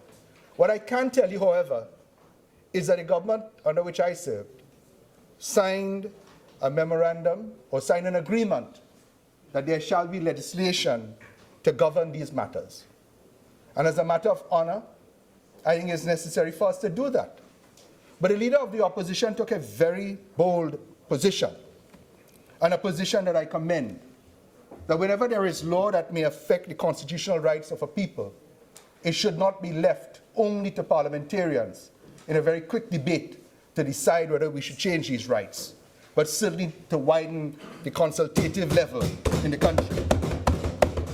But you believed that the years of attack on the then government of 2010 to 15, and the extension of that onto the opposition, that you had met a punch-drunk opposition, and that whatever you brought, we'll have to just roll over and accept it on the basis that you have cocoa in the sun, you're a thief and you have money to hide, and all of these, statements of infamy, none of which, as a member for Orapooch East has pointed out, none of which in your 17 months have you been able to prove that $1 has been stolen and squirreled or secreted away anywhere. Absolutely, so far. But you say you need this legislation to find where money hidden in America, the United States of America. Let's get real, people. Absolutely. I have property in America for long, and I will continue so to do. I have nothing to hide. But don't try to come in the People's Parliament and bully anybody that legislation has to be passed, and if you don't pass it, it's because you have things to hide. That is not the way of making law. That is not the way of a government that is confident in itself. That is the way of a tyranny in the making. When Thomas Jefferson said that when a government is afraid of the people, you have liberty. But when the people are afraid of the government, you have tyranny. Oh, yes. That is what we have in this society. And you are feeding off the worst things of the society. When you came in, probably not because of you, but the timing was almost profound. And Members, the rule of the chamber continue to be mobile devices on silent or switched off. All right, I think this is about the third or fourth time for the day that I heard a mobile device has gone off. So please, on both sides, please, members, mobile devices switched off or on silent. Member for Princestown? Okay? Right, proceed. Thank you very, very much, Mr. Speaker. Speaker, if I the procedural motion as we have this break. Mr. Deputy Speaker, in accordance with Standing Order 15.5, I beg to move that this House continue to sit until the conclusion of the day's proceedings, please. Honourable members, the question is that the House continue to sit until the conclusion of today's proceedings. Those in favour say aye. Aye. Those against say no. I think the ayes have it. The business of the House will now continue. Proceed, Member for St. Augustine. Thank you very much, Mr. Speaker. I was making the point that when the PNM came into power in September 2015, what power, whatever you want, you're in charge. Yes. When they came into the authority of government, if they don't like that, because they really have no power. What they have is the authority to govern us, and they've proven that they are incapable of doing so. At almost every level, the timing was almost, as I repeat, divine. As they came in, the economy almost crashed. No, it crashed. As they came in, unemployment rose. As they came in, the people started to fear for their future. As they came in, crime rose dramatically, and it continues to do so. And you ask yourself, how is that? Almost in a blink, people have started to forget pre-September 2015. People were not concerned about living out late in the evening. They were not as much concerned about their future, that it felt secure. They were not much concerned that their children will be properly educated. They were not much concerned that healthcare was improving. That was a reality. What do we have today? A country that is on decline, a country where everything is at a point of crisis. Why is that? When this legislation was brought, and I too will add my voice to compliment the leader of the opposition for the position that she took. Because, and this is not for me to pamper anybody, this is the reality, because if the legislation that they had brought then had been passed, then the Minister of Finance would have had his finger, his arm, and any other body part up your business in this society. We would have had law where our rights would have been infringed because we passed in this House by the necessary constitutional majority to give authority to you. But I ask the question, why was this legislation drafted that way? And others have been hinting at it, and I will say it openly. It could not have been intended. It could not have been intended to be passed in this House with the support of the opposition. And they believed that, as I said, the punch-drunk opposition they felt that existed would have just rolled over and have accepted it. When the Minister of Finance brought this legislation before this House, did he expect, did he intend for us all to support it? Mr. Deputy Speaker, I'm hardly one now that I'm back in the courts to ask for protection because I don't have to deal with it there, but here I need your protection. The utter childish conduct that I hear from the other side when I'm attempting to make a very important point is nothing short of a clear identification of how they view everything else in this country, a joke, and I to be condemned. But I want to tell you something. I am no longer in government. I'm in opposition. I'm back in the courts. I am back into my space of authority. And when I stand here, I speak not on behalf of any party or person. I speak on behalf of the people of Trinidad and Tobago and the people of Trinidad and Tobago. So that if it is they brought legislation that no reasonable person could expect to support, then they intended it not to be supported. And they wanted to continue the propaganda that the opposition is responsible for all things that are evil and wrong in the society. That all are we thief, all of us have money to hide, and that the failure of your government to protect the people, to secure the economy is as a result of the actions of a government past. Come now, man, get real. You're in government now for over a year and a half and ongoing. You're already in a state of pre-collapse. I do not know if you know it, but on the streets, they are fed up with the government, and I want to also say, fed up of politicians who play games across the board because the stakes are so high now. And you do something like factor where the threat had been that the banks will close, the economy will collapse, that you would not be able to do any financial transaction with any other country that is participating in this thing. And I also want to congratulate the members of the Joint Select Committee. Because of that work, they have brought legislation that is reasonable, that is supportable, Mr. Attorney General.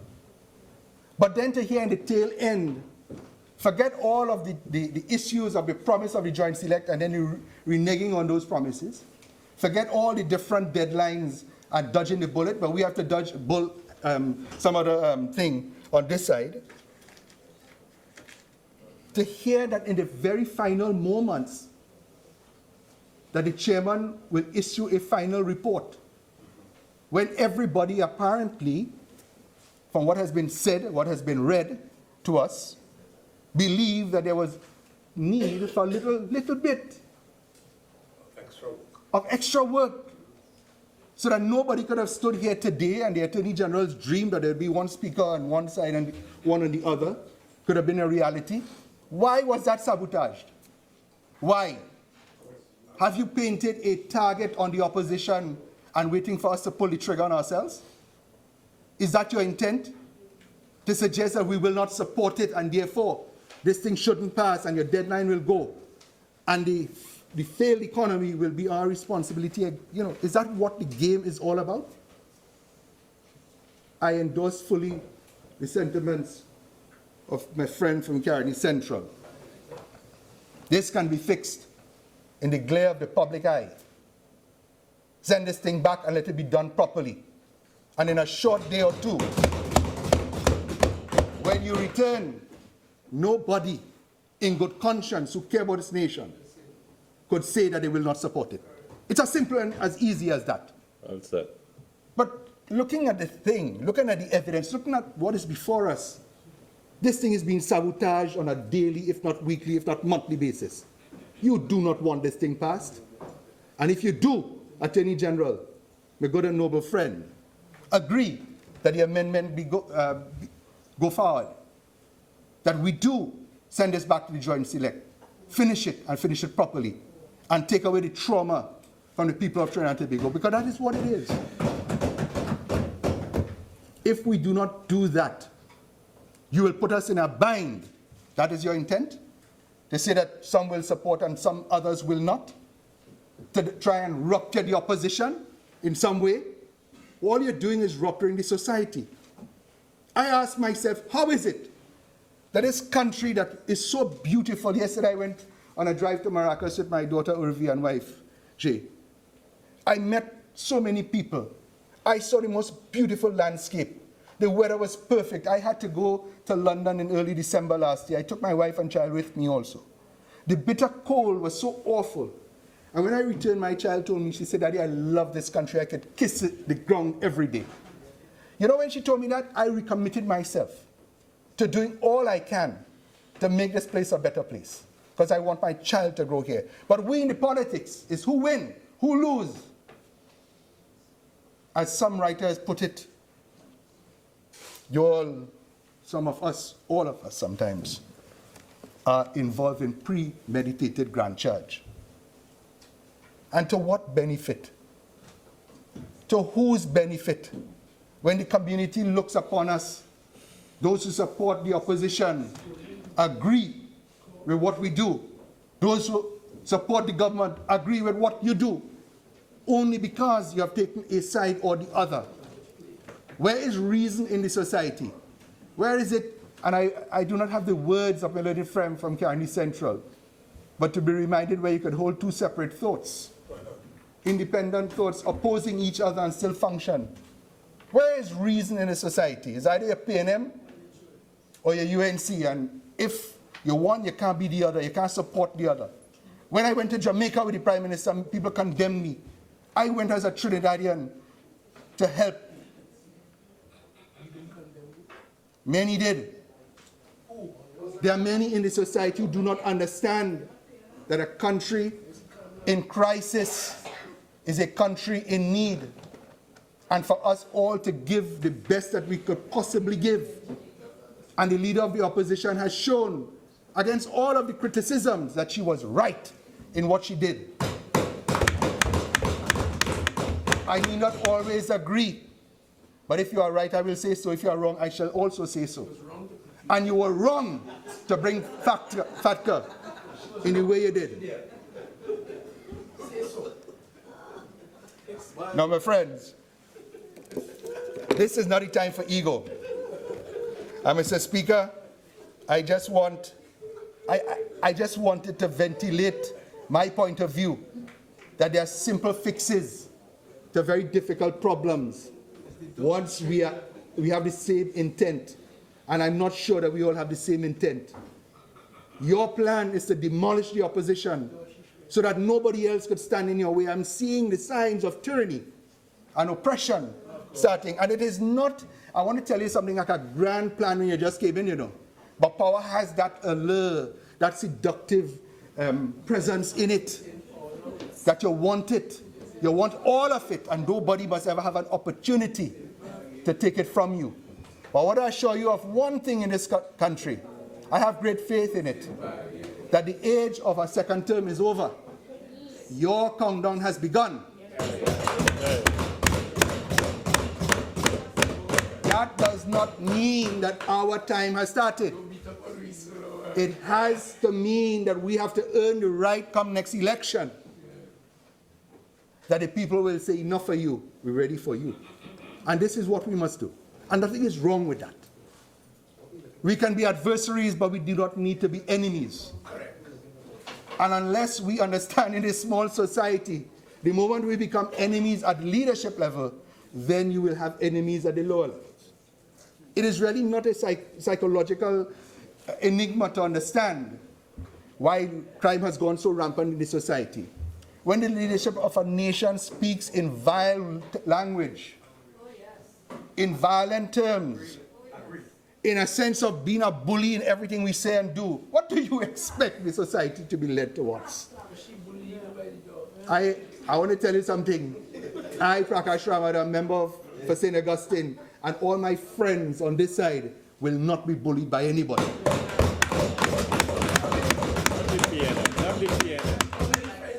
Not the PNM. I have friends. Members, member for St. Augustine, if you direct the chair in your deliberations, I think we will avoid the couple of small comments. So please, you seem to be enjoying it also.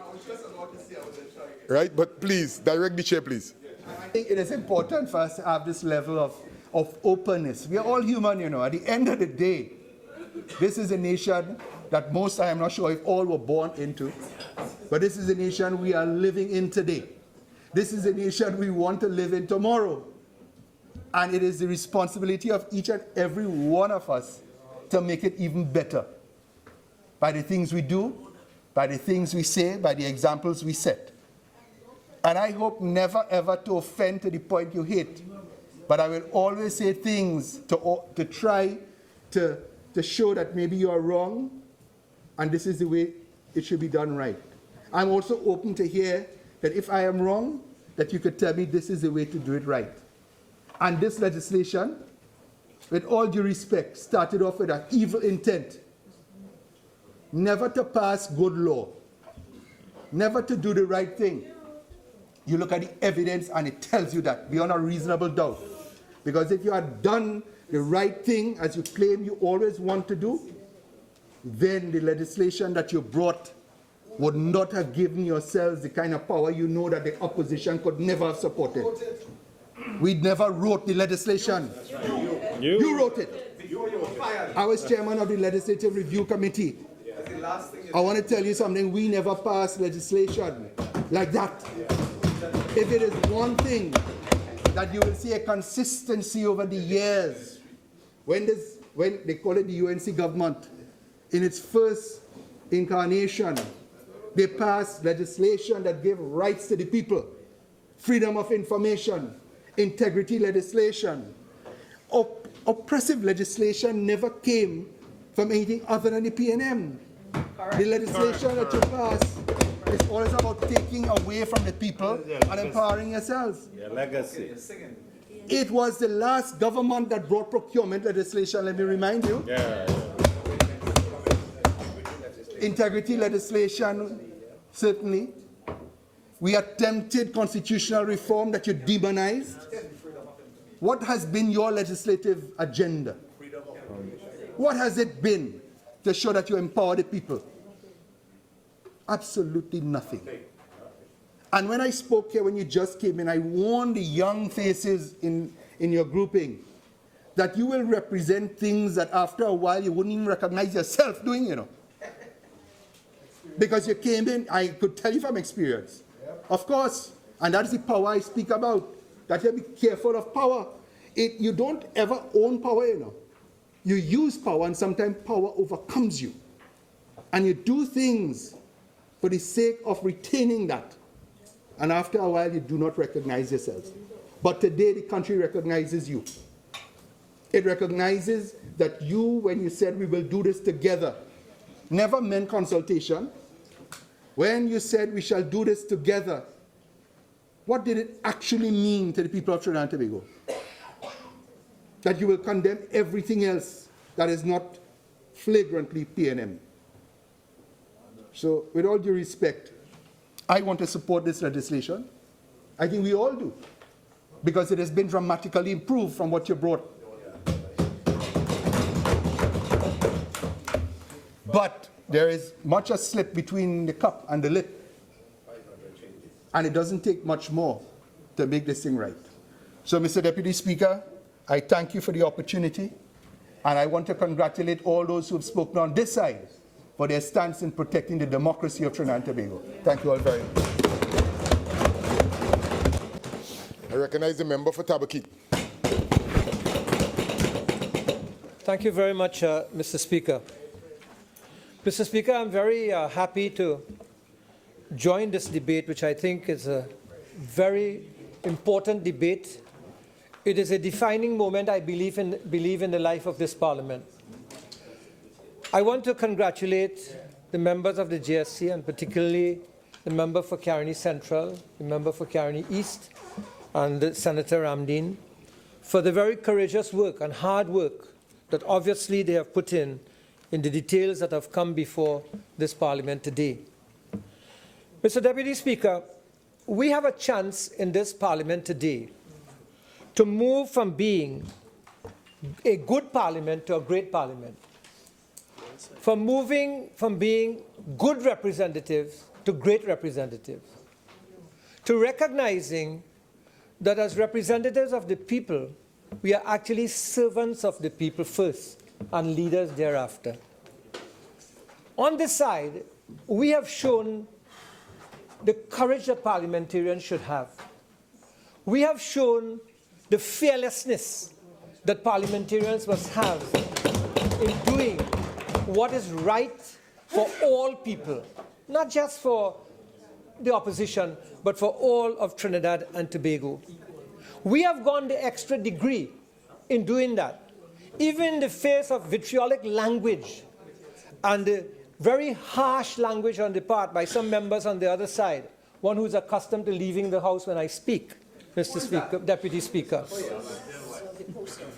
The Minister of the Post Office. And solid waste.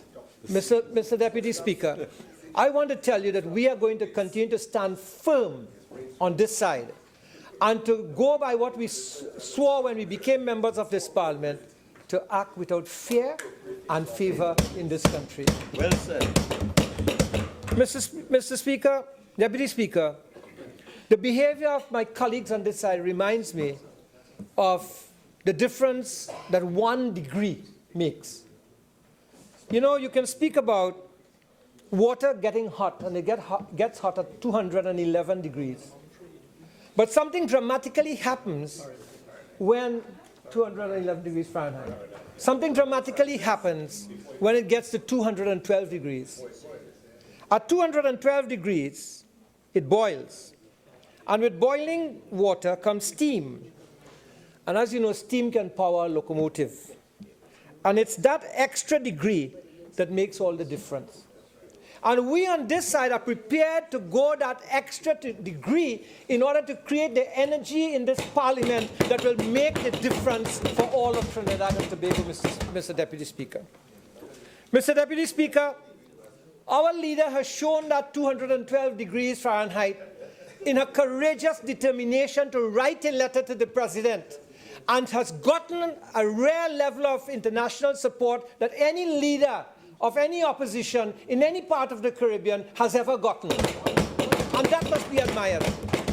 Because while she was scoffed at by members of the government side, she stood her ground and went that extra degree because she knew that she would create a steam, a wave that has now gone beyond Trinidad and Tobago, that has encompassed a number of leaders in the Caribbean, distinguished members of academia and business who are meeting in New York to discuss the implications of FATCA for the Republic of Trinidad and Tobago and for the Caribbean as a whole.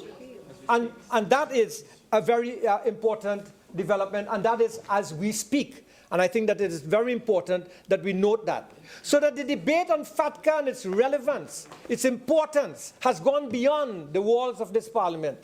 In fact, the very country, Jamaica, which agreed to FATCA and so on, their newspaper is now publishing editorial, and they are raising doubts about FATCA. I wonder whether the president of the Bankers Association has read the Jamaican newspaper, because I believe she has come from Jamaica, and whether she will have a comment to make about her own country's position and people in academia in her own country who are now taking perhaps a different look at FATCA in the particular circumstance.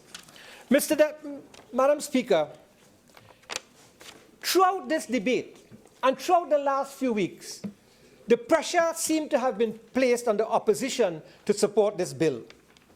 But I didn't see the same pressure being put on the government. I didn't see people raising the kinds of issues, people who are asking the opposition to support this bill. I didn't see them asking those searching questions of the government. And I wondered why they were not doing it. Whose interests were they serving? And while they accused the opposition of being self-serving, were they serving their own interests and not the interests of the people of Trinidad and Tobago? $1.2 billion in bank profits. Madam Speaker, the opposition leader correctly reminds me that banks make an average of $1.2 billion. Scotiabank, I think, almost $800 million in profits. Why is it that the very bankers who are getting down the throats of the opposition and the small man in this country, why are they not getting down their own throats and the throats of their colleagues in terms of the kinds of fees they are beginning to charge the public of Trinidad and Tobago? Why is it that the Honourable Minister of Finance has not gone through with his promises in the budget of 2017 when he promised to look into the charges and rates and fees that banks are charging? When you point your finger at others, Madam President of the Bankers Association, when you point your fingers at others, 3 fingers are pointing back at you. Look at thyself and what you are doing to the poor people of this country, even as you try to put pressure, we are a banking association, upon the opposition, who, I tell you without fear, we are going to do what is right rather than do what you want us to do. Yeah. That is why we were put here. And that is why we defend the interests of the people of Trinidad and Tobago. Madam Speaker, we will not imperil the future of this country. We will not do that. We want to be a government again. And therefore we know that we have to do the things which the country will admire and which will cause the country to grow, to trust us as much as they have now grown to distrust you, the members of the government, because of your performance over the last 17 months. Madam Speaker, it bothers me. It bothers me, really bothers me, that the opposition is being asked all the time to be the ones to act responsibly in the country's system. Show me in the last 17 months where the opposition has not acted in the country's interest. We have stood up here on every matter and debated. We have brought matters before this parliament under all kinds of motions in the interest of Trinidad and Tobago. We have done it. We may have been refused, but we have done it. We have stood to what we promised to do and what we swore to do. Madam Speaker. File question. Madam Speaker, we have been made perhaps to look like villains. But the Bankers Association of Trinidad and Tobago and Ambassador Estrada, they have been most vociferous against the opposition, most vociferous. In fact, one may even say that the president of the Bankers Association, the head of Scotiabank in Trinidad, has been most brutally aggressive towards us, towards the opposition in particular. And one wonders why. Suppose the customers who are members of the opposition in this country were to get such brutal aggression against the bank and withdraw the money from Scotiabank, would she feel the same? People are afraid to ask these questions, but I ask these questions in the name of the public interest. I ask these questions. I ask these questions. Because when you can just impose all kinds of charges upon the population and you have no control over what they are doing, then somebody has to stand up and say, that must stop now. And I stand up to say that brutality upon the people must stop now. Must stop.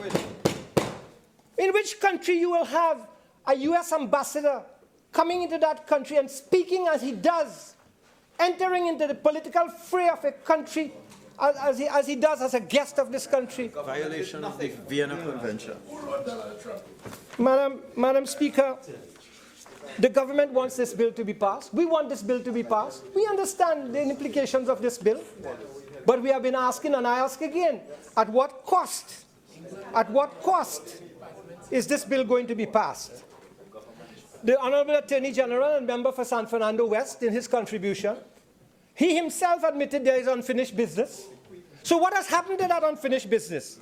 And if there is unfinished business, is the government saying that it's going to allow a report to be adopted in this House, knowing that it's an incomplete report? What kind of governance is that? That in itself is deficient governance. And you cannot have a government that says we are in charge engage in governance by deficiency. It cannot be. It cannot be. Madam Speaker, even the Honorable Attorney General admitted that he himself had asked for one more meeting because there were things to be done. Today I heard him speak of a particular section, 117, I believe. Right? And if it is that your own Attorney General is telling you that we have unfinished business and that this report is incomplete, why are you now wanting to accept an incomplete report? What it is that is propelling you? And therefore, in that context, I ask the question, who is really imperiling the future of this country?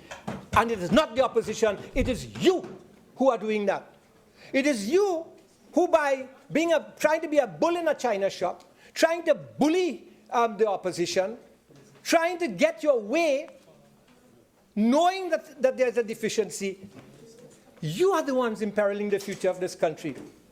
And I hesitate to think that you are being supported by the Bankers Association of Trinidad and Tobago and other institutions in Trinidad and Tobago who are somehow putting on blinkers to a range of truths that exist about this FATCA legislation. The fact that this legislation went to a JSC and has come back with so many amendments, I understand that it might have been about 500 amendments, in itself tells a story of the deficiency of the legislation before it went to the JSC. Madam Speaker, you know, as I talk about the banking sector, Madam Speaker, I am very worried about the banking sector, you know. When I read about the banking details of a member of this House in the newspaper, I am worried about whether there are people in the banking sector who are guilty of giving out information on politicians to places where that information should not be given out. How safe is your information even now without any legislation in the domain of the banks? And what can the banks now say to us that will convince us that they are not guilty of giving away private information of citizens and members of parliament to the public? How does the newspaper come into such qualified information about a member of the parliament, Madam Speaker? That is worrisome, Madam Speaker. And the Bankers Association should be worrying about that also, and not just about FATCA legislation. They should be worrying about confidentiality of people who bank with them. Madam Speaker, you know, the Vienna Convention, I want to go back to John Estrada, Ambassador, because the Vienna Convention, there's an obligation. The obligation to not interfere in the internal affairs of a receiving state. And of a diplomat, yes. And it's the second obligation under Article 41(1). And it is important that I remind Ambassador Estrada about that because I think he stepped over the line. And somehow we were afraid to tell him he was stepping over the line, descending into a political arena where he should not have been engaged. Madam Speaker, so they tried over these few months to show us as uncooperative, to show us as villains. Villains. Okay, so I didn't pronounce the word right. Maybe the learned Attorney General in the UK maybe pronounce it right, but the people understand what I'm saying, and they understand very well that I'm standing here to speak on their behalf here today, and that is what is important to them. That is what is important to them. Madam Speaker, therefore, who is really imperiling the future of this country? Who is really doing it? Who is really doing it? Madam Speaker, my colleague, the Honourable Member for Rapuch East, placed an amendment before the House to say that this report should be considered an interim report and that the JSC should be allowed, send it back to the JSC, and be allowed to complete its work so that when it comes here, everybody will agree. Madam Speaker, everybody will agree. What is so difficult? What difficulty does the government have in really allowing for that process to be complete? If the government stands on the platform, like it did when it was in opposition, always saying about good governance, we'll stand on the platform of good governance. We are committed to making law that is good and proper for the country. What is happening today? Why is there some kind of distance between your philosophy and what you intend, how you intend to act?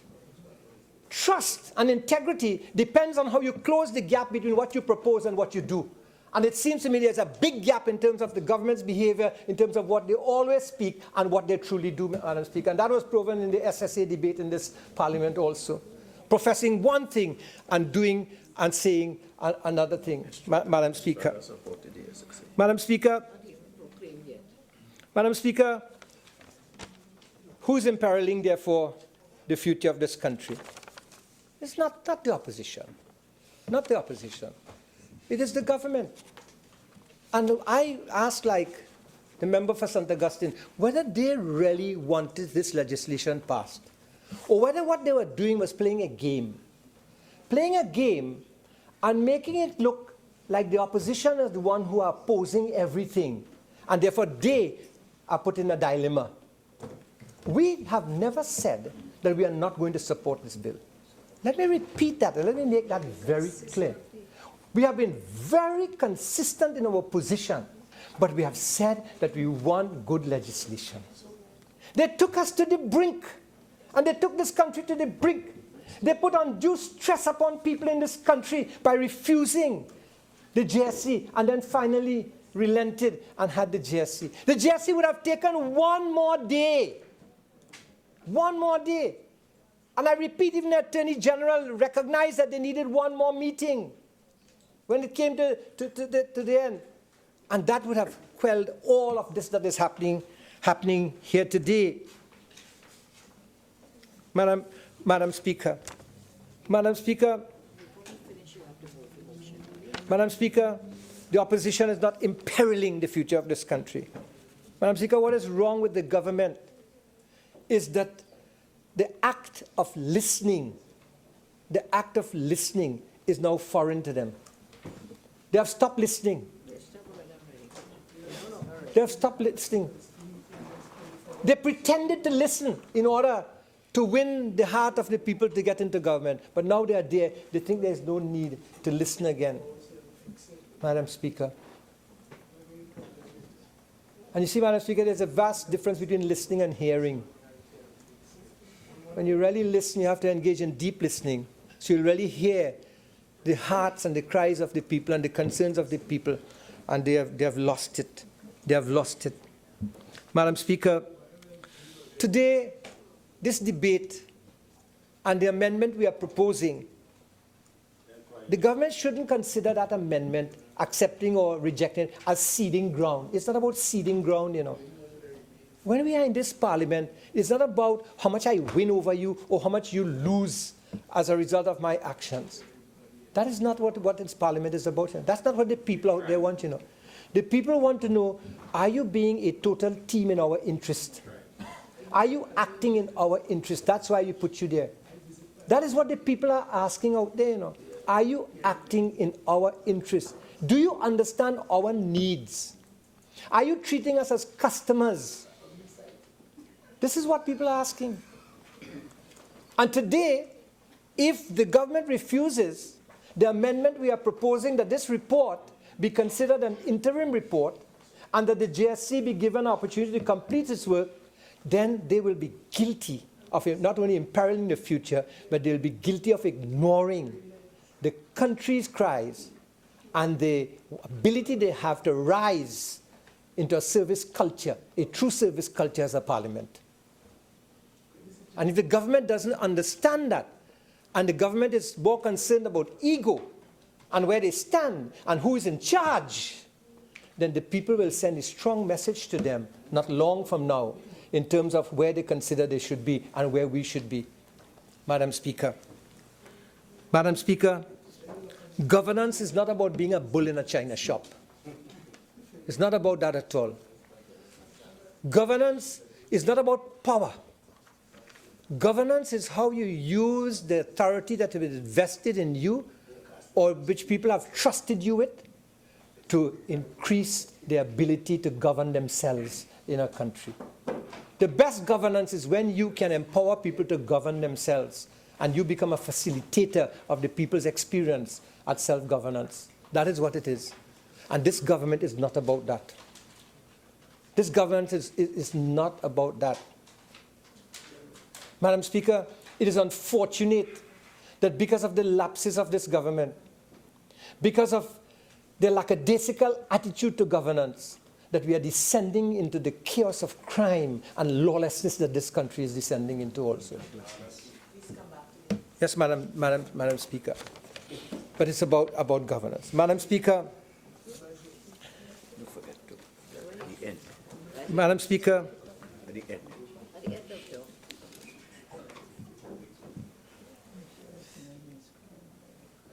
Madam Speaker,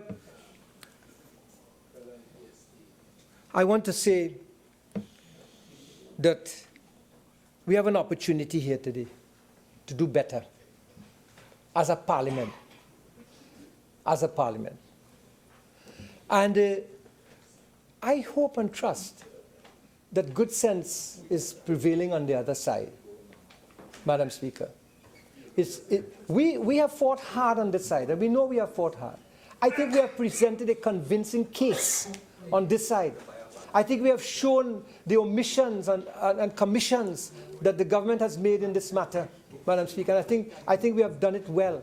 I commend the speakers on this side who have stood here with valor and courage and determination and done the job that they are supposed to do. Madam Speaker, sometimes it's not easy, the taunting that goes on from the other side, on this side. But I want to tell you, we are not deterred. We are not deterred, madam. After 36 years of myself in this process, I am strengthened and enamored. I have ceramic all around me. Teflon, Madam Speaker. Madam Speaker, as I close, I wish to propose and beg to move that committee motion number 1 be amended by inserting at the end of the recital the words, as an interim report and the time extended for the JSC to complete its work and report to the House. Madam Speaker, as I make that amendment, I just want to remind people that tomorrow is Valentine's Day, and maybe the government could put a little love into their style this afternoon. Thank you very much. Member for Chaguanas West. Yeah, I just rose to second. Madam Speaker, I beg to second the motion, and I reserve the right to speak.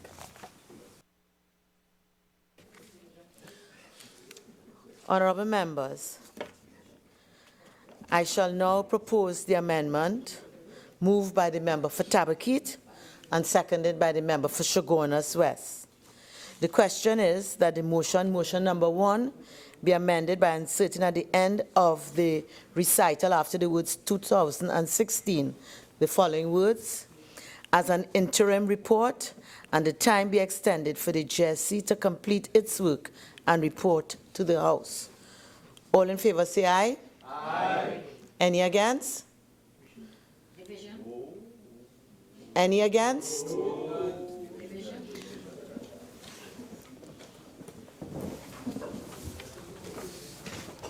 Mr. Alwari? No. No. Mr. Imbert? No. Mr. Young? No. Mr. Dialsing? No. Mr. Hines? Let's fix it in committee. No. Mr. Mitchell? No. Ms. Cujo? No. Mr. Garcia? No. Mrs. Critchlow Coburn? No. Mr. Dillon, No. Mr. Ford, No. Mrs. Webster Roy, I was in full view. No. I was in full view. Dr. Gatsby Dolly, No.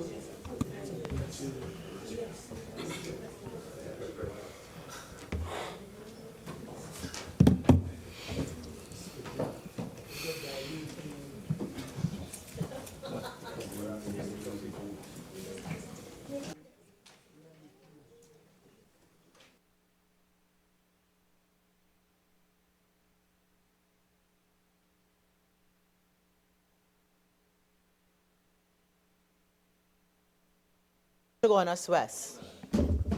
Yes.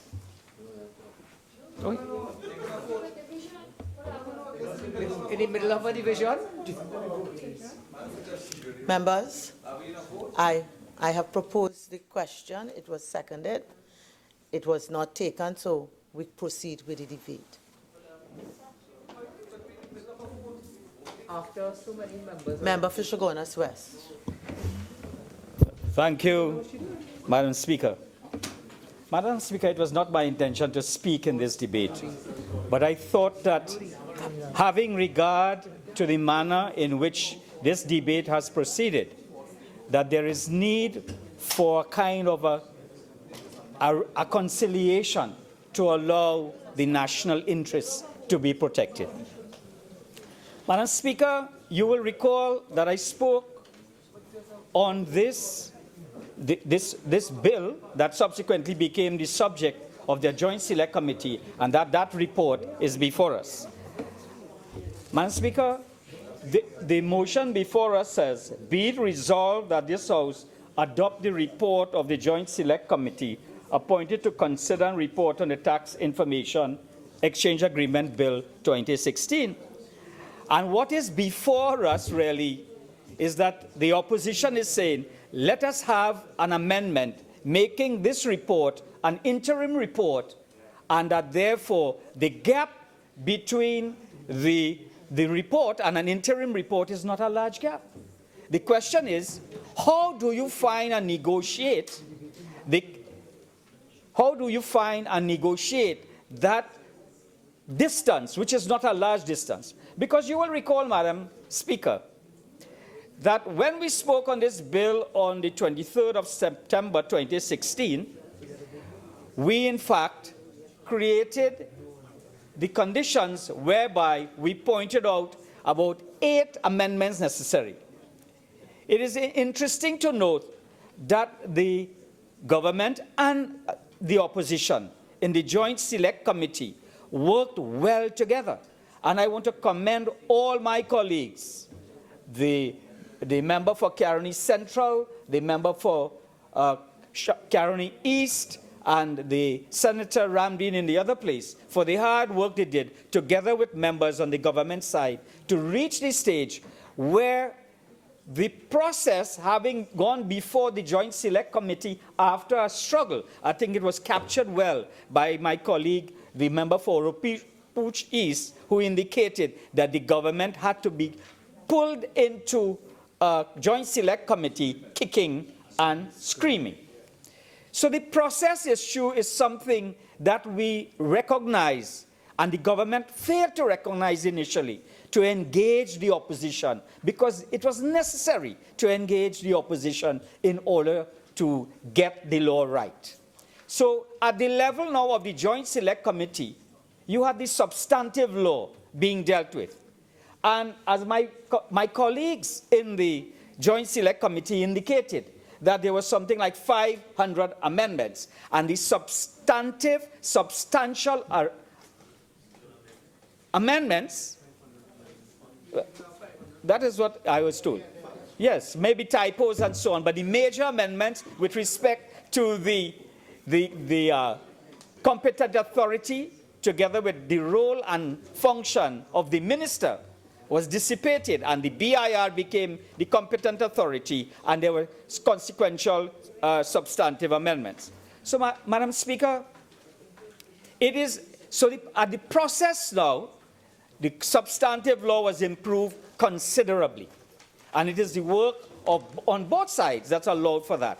So why not are we at this stage now through a process issue? It is a process issue that is allowing this considerable amount of work to flounder. When all that is required is a level of maturity. A level of maturity on the part of the government to not to truncate the report and make it a final report of the Joint Select Committee on the FATCA bill, but rather an interim report that will allow the committee work to be completed.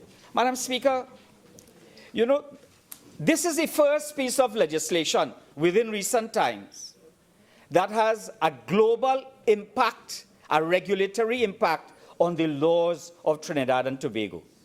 It is the IGA that gave rise and crystallized in the bill that is before us, which is contained in the report before us.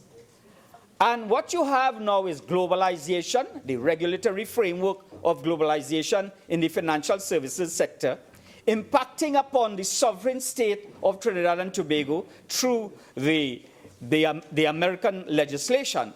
And now you have the parliament of this country dealing with this piece of legislation. So, Madam Speaker, what you have is that globalization impacting upon the national sovereignty of the country, in a sense, trumping the national sovereignty of the country and allowing that treaty, the IGA, to be crystallized into local law. And it is really a precedent for other things that will follow. So it is necessary that we ought to have gotten this process right. And I am really concerned that from the very inception, that there was a mismanagement of the process, and unfortunately, the mismanagement of that process continues today. It continues today. It started in 2016, and it has reached, in February 13, 2017, a continuance of that mismanagement of the process. So I think we got the substantive law to a large extent right. So why should we allow this matter to flounder? I am of the view that the recommendations made by the member for Caroni Central in his excellent presentation pointed out a pathway to bring about conciliation to the benefit of the society. And that is the way, after 55 years of independence, a mature society, a mature parliament should proceed. So, Madam Speaker, Danny Roderick, Harvard professor, coined a term, political trilemma of the world economy. And in this political trilemma of the world economy, speaks of economic globalization, political democracy, and that the nation state are mutually irreconcilable. Roderick indicates that we can have at most two at one time. Democracy is compatible with national sovereignty only if we restrict globalization. If we push for globalization while retaining the nation state, we must jettison democracy. And if we want democracy along with globalization, we must shove the nation state aside and strive for greater international governance. And that is part of the dilemma we are facing as we confront this international trilemma. Madam Speaker, when we negotiated the IGA, we negotiated as a sovereign nation, and it was an act of national self-determination when we agreed to the terms and conditions of the IGA. When we brought that IGA and made it into law and brought it before this parliament, before the sovereign parliament of this country, and we crystallized that, and by way of process into the Joint Select Committee, we continue to deepen the democratic process with a view to embracing a global regulatory framework. We can speak of executive overreach and so on by the United States, but the reality is, given our size, given our state, that is a reality. We can punch above our weight, but we have to recognize the reality. I think the Honorable Member for Caroni Central captured it well when he spoke about the dealing with the future and also dealing with the reality of today. So we are in this reality. What do we do? How does it impact upon our society? And how can we retrieve the current situation in the tit-for-tat of the adversarial politics of this Westminster system? How do we find the common ground? How do we give vent and crystallize the collective assent of the people of this country? That is the challenge for us.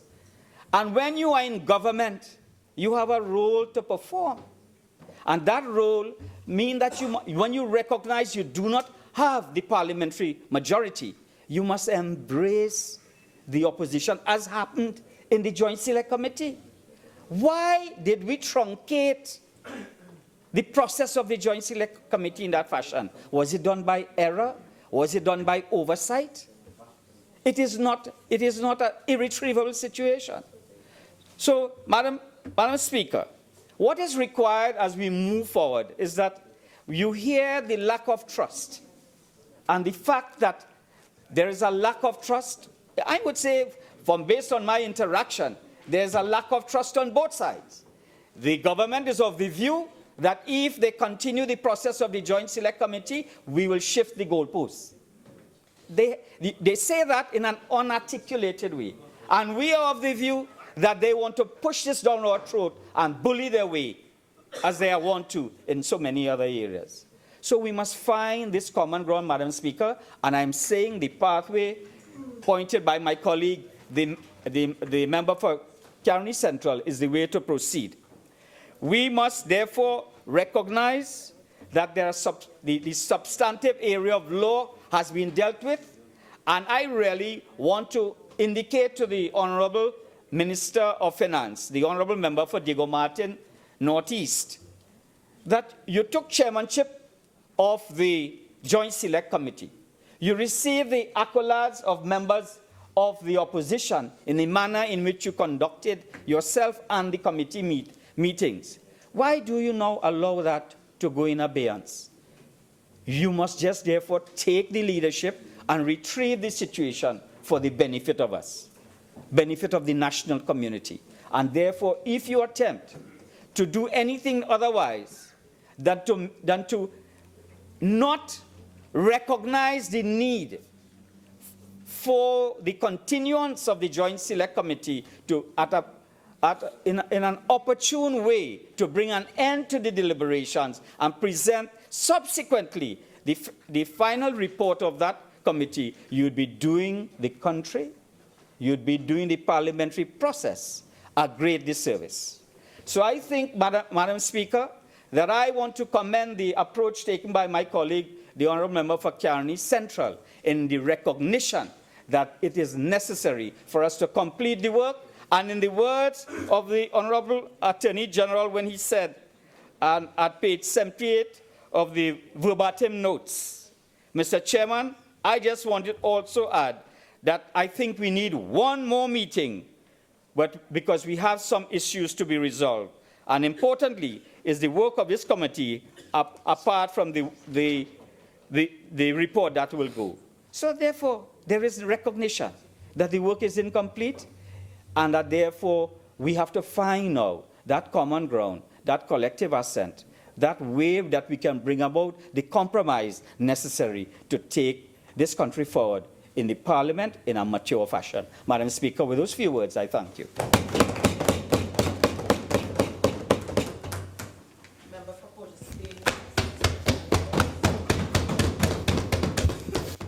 Thank you very much, Madam Speaker. As I rise to contribute very briefly and succinctly on what has evolved into quite a significant debate. Madam Speaker, I'd like to put us in perspective for all of those right-thinking citizens looking on, because we've heard almost from every speaker on the other side for the last 6 hours try to convince the population that they want to pass this bill, that they want to support the bill, that they will support the bill once it is good legislation. So if we can start at the inception of September 2016, when a bill was first brought to Parliament, and just dissect for a brief moment under a microscope the behavior of those who are charged with the responsibility to pass legislation for Trinidad and Tobago. A bill was brought, and from the inception it was said that they would support good legislation. The citizens of Trinidad and Tobago would recall, Madam Speaker, that no amendments were proposed at the outset. What then led and what then happened was a call for a joint select committee.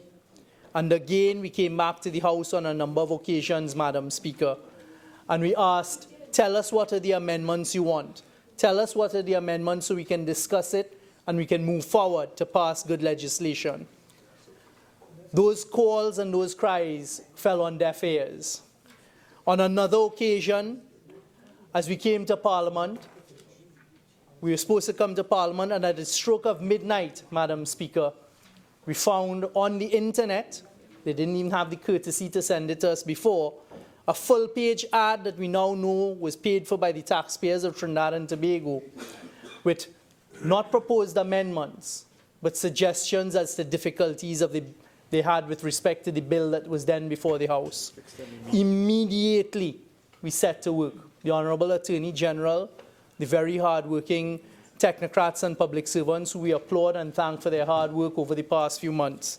And we came to the House that day with proposed amendments to address all of the items, save for, I believe, one, that were brought in a newspaper advertisement to the population with no articulation, no suggestion, no development of what the problems were.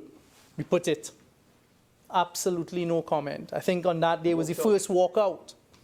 I want the population of Trinidad and Tobago to recall what happened thereafter when we came back to this House to do the people's business with this very important piece of legislation.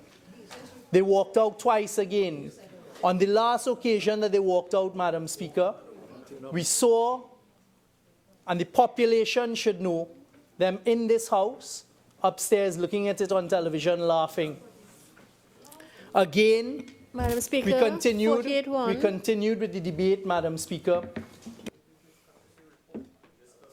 You all didn't discuss anything in your report. Continue, ma'am. Again, we see the nervousness as they are reminded because the population is looking on at their behavior. And Madam Speaker, what then happens is a call for joint select committee, but nothing coming forward from the other side. So eventually, 28 clauses, Madam Speaker, and it was a bill that we were dealing with that was 28 clauses, and I remind the population, as the Attorney General reminded us this afternoon, the only reason that we're in this position today is because in 2013, under a government led by Honourable Member for Siparia, they agreed to a specific model, the IJ1A, and they initialed it. And they are the ones who parked us into this position, Madam Speaker. So we fast forward now to the Joint Select Committee that we eventually went to. And I would like to say, Madam Speaker, that it was a very productive 5 meetings at this Joint Select Committee. We had Caroni Central, we had Caroni East, and we had a member from the other place. On behalf of the opposition, we also had independent Senators Roach and Tricky-Soon. And we sat and we worked hard for a number of hours. I've heard complaints this afternoon from Caroni East, and not really complaints for Caroni Central, but really pointing out certain aspects. And I'd like to take the population through some of these complaints to show exactly what it is that once again we're dealing with. And Madam Speaker, the question I'd like to ask here, and I'm hearing a lot of murmuring from the other side, so I'm posing this question to the Leader of the Opposition, Madam Speaker, and I will give way for her to answer. As we stand there having come through a number of debates, a number of opportunities for debates. We've taken it through the full committee stage. We've gone to Joint Select Committee. We sat down. We listened to every single suggestion made. We answered every question as we could have made by the other side and the independent senators. We produced a report. We stand here today, and for the first time, just before coming this afternoon, tonight, some suggestions as to grumblings, if I may call them that, were made by the other side. And I'll give way at this stage, and I ask the Leader of the Opposition to please tell the country now what it is they want one more day for, what it is they call this an interim report for, what is it, Madam Speaker, that they want, what is it, Madam Speaker, that they're calling on us to do at this stage? Specifics, and not the generalities, Madam Speaker. So, Madam Speaker, on behalf of the young people and the citizens of Trinidad and Tobago, I will give way at this stage for the Leader of the Opposition to tell us what are the exact specifics and why it is they will not vote for this today. And there again, population of Trinidad and Tobago, you have seen it for yourself again tonight. The semantics, the charades, the great theatrics by those on the other side, writing to the President-elect as he then was and now the President of the United States. Order. So, Madam Speaker, now we look at what it is they've produced for today. They say that they've produced a minority report that we now know is not really a minority report because they didn't get it on time. Let's take it step by step, Madam Speaker, if I may. Madam Speaker, they start off by saying there were 5 sets of minutes from committee meetings, 2 of which were not confirmed. I'd like the population of Trinidad and Tobago to listen very carefully. There are 5 meetings. They say meeting number 3, the minutes weren't confirmed, and meeting number 5, the minutes weren't confirmed. Let's start with meeting number 5. If there's no meeting number 6, how could you confirm meeting number 5? If you have a meeting number 6, you have to have a number 7 to confirm. So that is a fallacy in your argument to begin with. As the Attorney General, the Honorable Attorney General was at pains to point out from the verbatim notes, the last meeting on the 5th broke off with the agreement by all present unanimously that it would be done via round robin. Attempts to mislead the Parliament once again and the population of Trinidad and Tobago. Meeting number 3.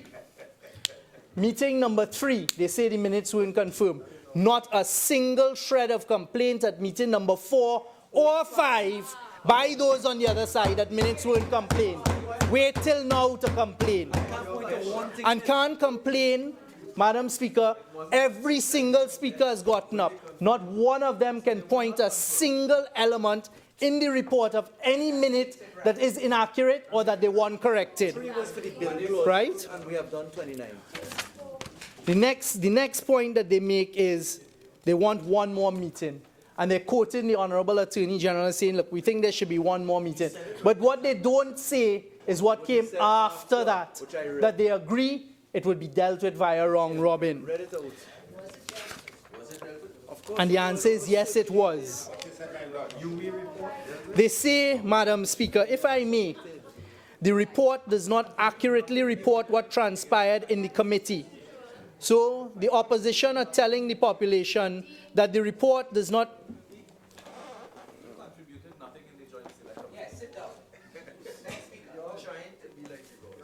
Thank you very much. Members, could we have some order, please? Please continue. Thank you very much, Madam Speaker. So they complain that the report does not accurately report what transpired in the committee, and I'd like the population of Trinidad and Tobago to know. Under that heading, they have 2 paragraphs, and this is what they say. Under the heading on page 5, quote-unquote, witnesses, the report of the committee identifies the different parties who were summoned to give evidence before the committee, but it does not identify that there were a number of undertakings that were given to produce documents, and that had not been produced. The other one is, under written submissions, the list of the persons for whom written submissions were requested is incomplete. Madam Speaker, at the Joint Select Committee, we gave the opportunity to everyone to put in their written submissions. For example, the credit union movement, they told us they would get it in on a certain time, and they did not do so. There is nothing that the Joint Select Committee could do to force persons to make submissions to them, Madam Speaker. You were there. It was on the 31st. The next meeting was on the 1st. Did you ask where the submissions were from the 31st? No. Complete and abject silence from them, as usual. But now turn up here, Madam Speaker, to make a lot of noise. Madam Speaker, I want to just go through some of the misleading submissions made by those on the other side. They talked about consultations, and they said that the member for Diego Martin Northeast said that there was widespread consultation before the Joint Select Committee. Madam Speaker, I challenge them to produce where that was said. What the member for Diego Martin Northeast said at that stage is there was consultation with stakeholders. And at that point in time, there was consultation with the Central Bank, the Board of Inland Revenue, the Bankers Association of Trinidad and Tobago, and the Trinidad and Tobago Stock Exchange. We heard them complain about, from Caroni, my friend from Caroni East, said that when there was consultation on the Joint Select Committee stage, we were forced to do all the consultation in 3 hours. Madam Speaker, at every single stage, the chairman was at pains to ask, does anyone have any further questions? Is there anything further that they would like addressed? And again, it was unanimous at the Joint Select Committee that we got through all that was needed to be gotten through at that stage, Madam Speaker. There was absolutely no complaint on that date that there was not sufficient time for consultation. I hear them saying, let us vote and go on. We will go to the vote very shortly, Madam Speaker, and I can assure all who are looking on that Trinidad and Tobago is looking on, and let them judge at the end of this vote who it is that has put Trinidad and Tobago in a precarious position. We've heard them, well, I've gone through the complaint about the lack of confirmation of minutes. I've heard them say that we're hiding things, and the committee received reports that they've hidden from the public. Again, not a single instance of that. They talk about the double taxation treaty. Yet again, a red herring, Madam Speaker. There is absolutely nothing that affects this bill, this legislation, the IGA, and any obligation on behalf of Trinidad and Tobago that deals with a double taxation treaty. And as the Attorney General is pointing out, he was at pains, and is found at page 270 and 271, pages 270 and 271 of the verbatim notes, to set out exactly what it is and how ineffective, inconsequential, and absolutely of no relevance a double taxation treaty is to this bill. They said they were being asked to validate. How could we be asked to validate what we do not know? That was with respect to instances of the Board of Inland Revenue before. We again were at pains to point out in the Joint Select Committee that whilst we had asked the Board of Inland Revenue, and we all asked them for the numbers, we could not get the specifics because that would be in breach of the current legislation, and in particular the secrecy provision at Section 4 of the Income Tax Act. Another fallacy, another ridiculous argument put forward, Madam Speaker, was they would not support this because there was no communication plan. So they are now telling the population of Trinidad and Tobago that they're not prepared to support a report where we went through the pains on 5 occasions of going through every single clause of the proposed bill, making all of the amendments, at the end process of which there was agreement. There's one outstanding matter that was pointed out by Caroni Central that we've conceded was an error on our part, which is at clause 29, and we're now proposing, as I will in a short while, that clause 29 be subject to the negative resolution of Parliament. Every single other clause was painstakingly gone through, every question answered, and there was agreement that that is how we would proceed. So, and for Section 117, the advice that we've gotten from the Treasury Solicitor is it must remain as is.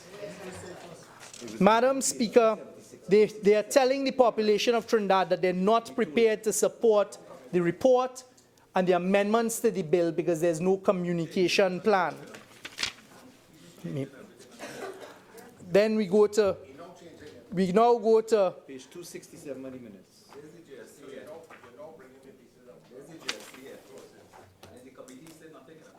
Does the BIR have resources? The Honourable Member for Pointe-a-Pierre, who could be excused because he was not at the Joint Select Committee. We went through, when the BIR came to us, the specific question was posed by the member for Karen East. That exact question was posed to the Board of Inland Revenue by the member that they put forward from Karen East at the Joint Select Committee. Do you have the resources? They said they are actually prepared for the implementation of it now. So the Central Bank and the Board of Inland Revenue have indicated, as has the Bankers Association, that they are ready to implement this. And once the legislation is passed, they will be ready for the deadline of September 2017. And they say as well, he said he's worried about increased taxes and costs, Madam Speaker. That is quite ironic, because if they do not agree to the passage of the legislation, we put on record for the umpteenth time, this will cost the citizens of Trinidad and Tobago who transact any business with the United States an extra 30% surcharge on all of their transactions. So it's quite ironic that they're worried about costs. We heard from my good friend, the Honourable Member for St. Augustine, that this FATCA legislation has been pure politicking. I again found that quite ironic from those on the other side who made up reasons to leave the chamber on 3 occasions rather than sit here and do the people's work. The member for Tabaquite. Madam Speaker, I hold no brief for anyone, but the member for Tabaquite and some others here tonight engaged in behavior of attacks on citizens who are not part of the parliamentary process, who are not part of the parliamentary privilege process. And he in particular attacked the president for the Bankers Association of Trinidad and Tobago. And exactly what they're saying now, I'd like the population of Trinidad to know, the population of Trinidad and Tobago to know Oropuch East and Tabaquite are shouting that who attacks them, they must be allowed to attack. And I want the population to take note that that is the behavior of those on the other side. Anyone who disagrees with anything, anyone who defends, anyone who says anything. Members. Speaker, I mark it here again that the behavior of those from the UNC is that anyone who disagrees with them, they will attack them personally. And they will do so as cowards under the privilege of parliamentary privilege. Go outside and make the comments you have to make about these citizens. The same thing, they are attacking as well Ambassador Estrada. Why are they attacking Ambassador Estrada? They themselves alone know that.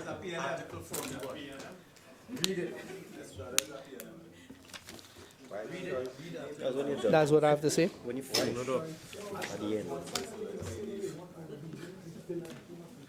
So, Madam Speaker,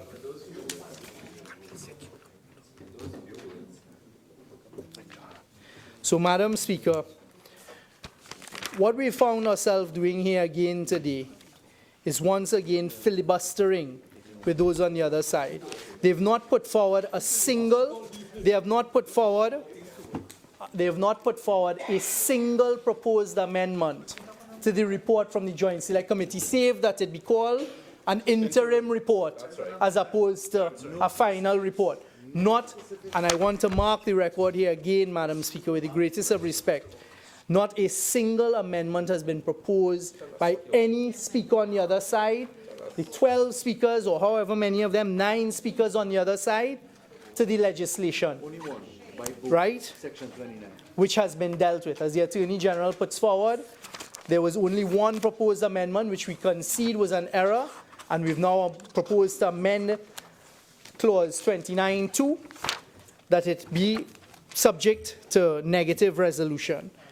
So, Madam Speaker, without much, which was an oversight. So, Madam Speaker, without much further ado, we on this side would just like to make the point that we have come here from September of last year.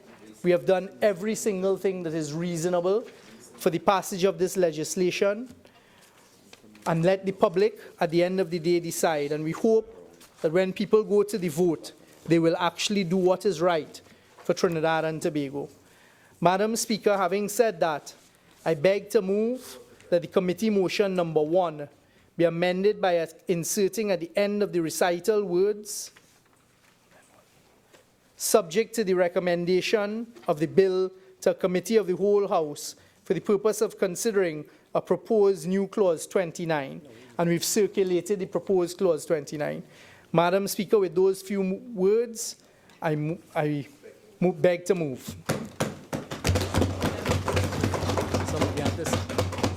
Madam Speaker, I beg to second the motion and reserve the right to speak at a later time.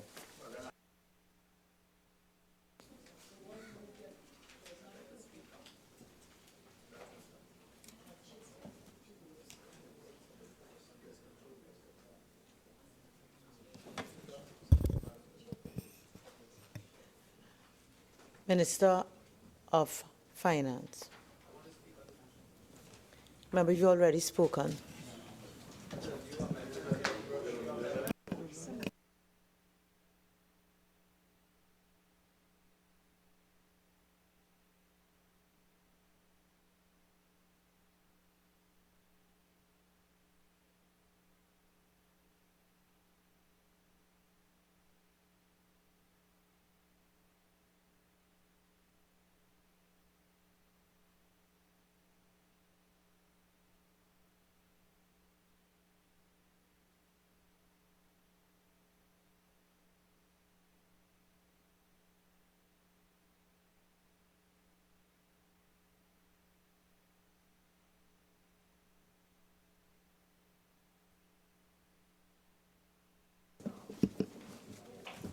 Honourable members, the question is that the motion number 1 be proposed be amended to insert that the report be committed to the committee of the whole for the amendment to clause 29 to be subject to the negative resolution.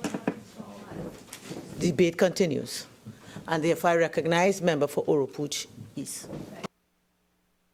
Thank you very much, Madam Speaker. Madam Speaker, I know when other speakers earlier today stood and said they were not prepared to speak, most of them were well prepared with quotes. But on this occasion, you take me seriously, because this is another bewildering moment in the history of this bizarre journey of de facto legislation in Trinidad and Tobago. If I understand clearly what the government has done tonight, Madam Speaker, it is to move a motion that the report be taken back to a committee of the whole. But Madam Speaker, there's a bill at the committee of the whole. So my speech, which I'm contributing to this, is really to ask for clarity. That the government has amended a government motion to say that the motion be taken back to the committee of the whole, but the committee of the whole had been dealing with the bill that gave rise to a joint select committee. So what is going back to the committee of the whole? The motion is to adopt a report. The motion is not to bring an amendment to the bill. So that, Madam Speaker, I will argue now, and I mean I stand guided, there are persons in this hallowed chamber much more knowledgeable on these matters than myself. I don't know who, there must be. But Madam Speaker, I've had the opportunity to serve in several capacities in the Parliament here. And the matter before us is to either adopt a report or not adopt a report. Or you can amend the motion that we are debating. I am now thinking that you cannot bring an amendment to a bill, whether it's clause 29, 39, or 19, and ask the Parliament that is debating a motion to now agree that an amendment to a bill go back to the committee of a whole. That is nonsensical, quite frankly. And that the government has created this rather strange and bizarre development speaks volumes about their incompetence in dealing with this matter. You see, Madam Speaker, Madam Speaker, I don't know what is happening here tonight with this factor. I don't know if it is deliberate on their part. I don't know if it is deliberate to win by confusion, to confuse the Parliament and the national community and then declare victory. Madam Speaker, we either adopt the report with or without amendments. That's right. The report then goes as a report adopted. Huh? When you get back to a committee to deal with a bill, then you bring an amendment to amend anything you want.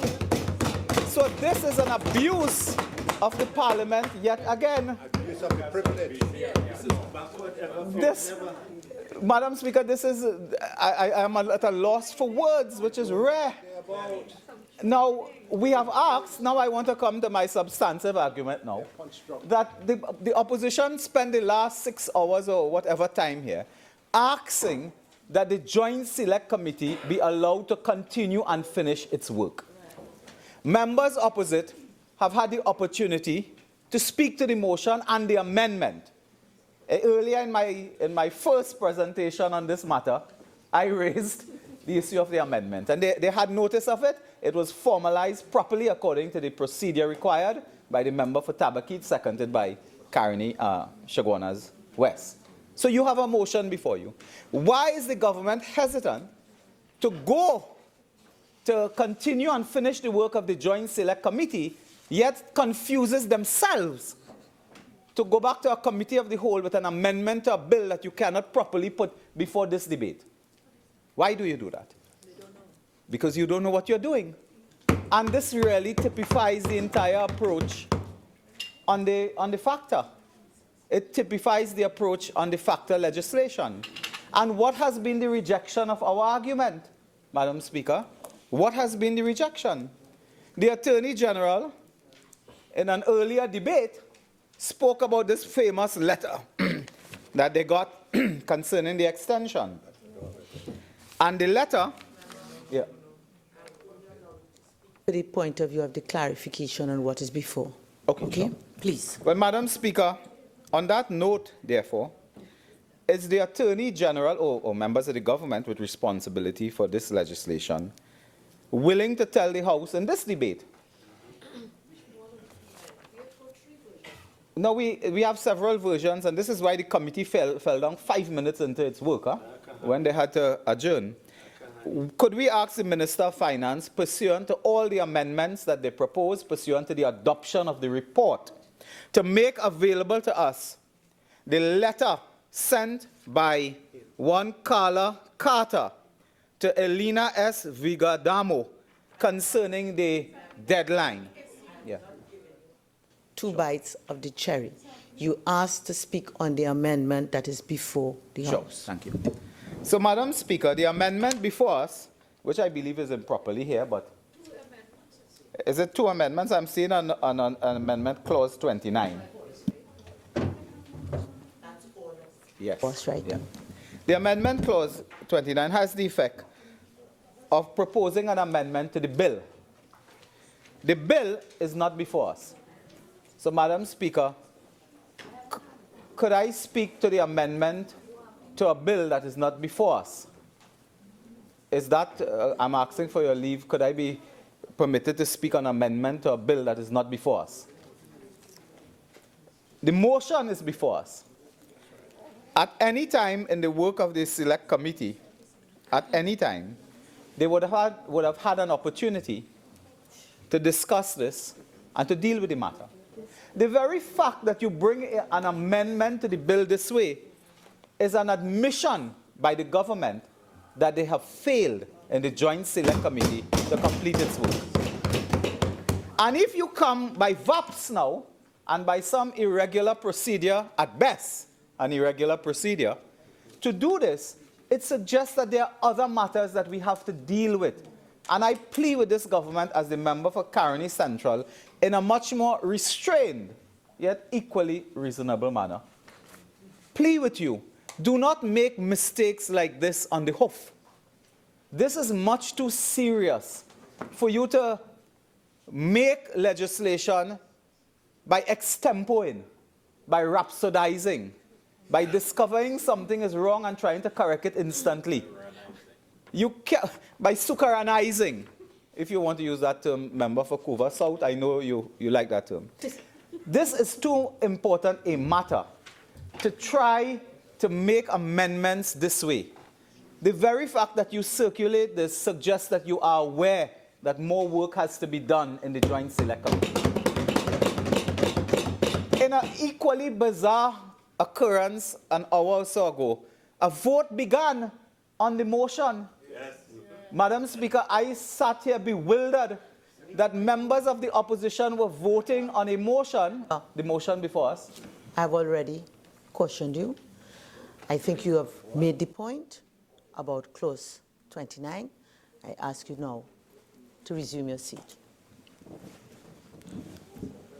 Member.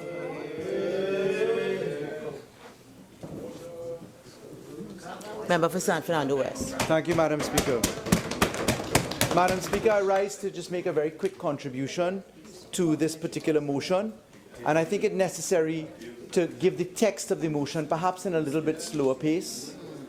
The motion before us now for debate is that the committee motion number 1, which is the motion to adopt the report of the Joint Select Committee, be amended by inserting at the end of the recital the words subject to the recommittal of the bill to a committee of the whole House for the purpose of considering a proposed new clause 29.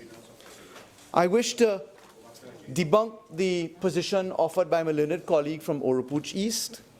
Regrettably, he has not refreshed his memory in relation to amendments under Standing Order 42, or certainly under Standing Orders which permit the recommittal in very specific terms of a bill for the position of going back to a committee of the whole.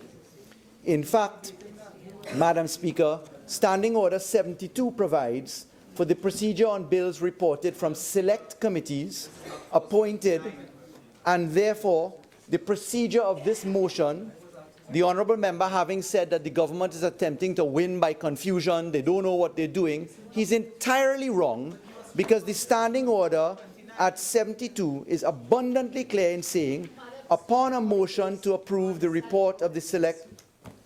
What standing? Which one? Which one? Which one? Members, are members on the leg? Standing Order 44-6, Madam Speaker. Good.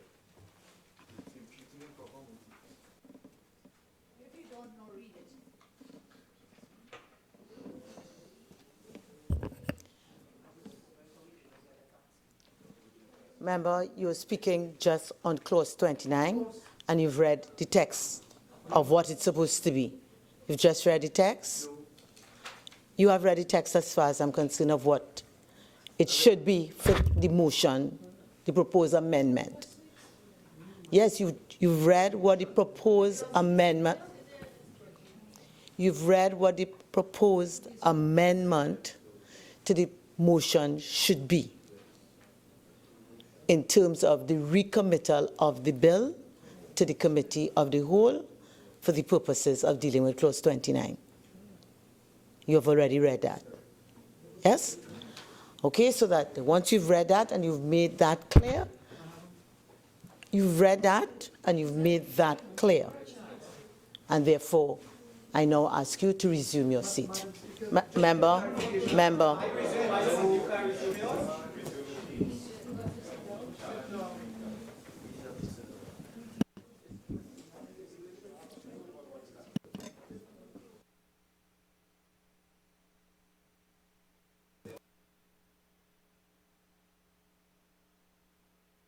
I would suspend the sitting for 5 minutes.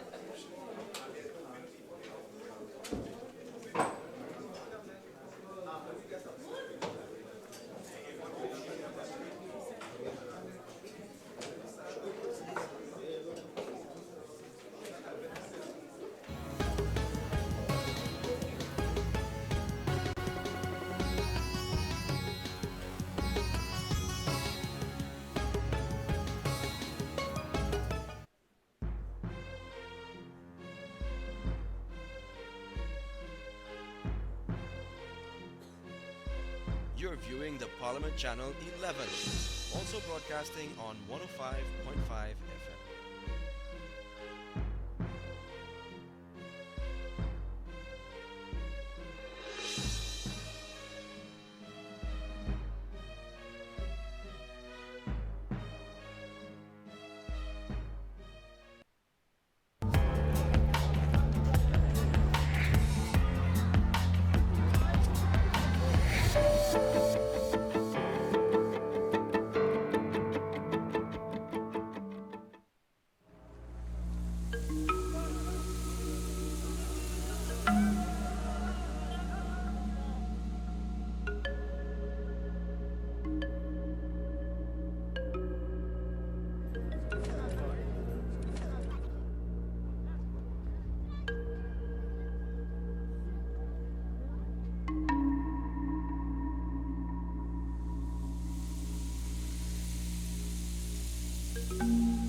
Je suis forgeron. Je suis l'air forgeron Touareg. Et grand-père et grand-père. Depuis 1973, je suis habité à Tombouctou. Donc on est installé là-bas jusqu'à mon père même est décédé là-bas, ma mère est décédée là-bas. Et après ça, je suis marié, tout ça. J'ai trouvé. Voilà. Donc je suis grandi là-bas, Tombouctou même. À partir des mois de rébellion là, tout est coupé. On a entendu qu'il y a des islamistes, des rebelles qui sont rentrés à Tombouctou. On a eu peur. Tout le monde a eu peur. Tout le monde qui voit leur drapeau là, il ne sait pas qu'il ne peut pas rester plus encore. Il n'y a personne qui reste. The reason people left, one, it was a conflict, there was fighting. Two, there was an imposition of fundamentalist interpretation of Islam, which many people didn't want. But the basic reason people left is they were afraid. David Gressley, I'm the Deputy Special Representative for the UN mission here, also Humanitarian Coordinator for the UN system and the NGO community here in Bamako. Il veut prendre les enfants, les garçons. Il veut les petits enfants de 12 ans, de 15 ans. On pourra lever ce qu'ils ont dans les cerveaux. Il y a madame qui me dit, ah, nous, il faut qu'on sorte. Je lui dis, où on va partir? Je lui dis, où on va partir? J'en ai 5 enfants et ma famille. Il me dit, donc les enfants, ils sont à l'école, donc obligés de venir à Bamako, à cause des enfants. Lui, il est là-dedans, lui, il est là-dedans, avec ses petits frères. Donc je suis venu à Bamako.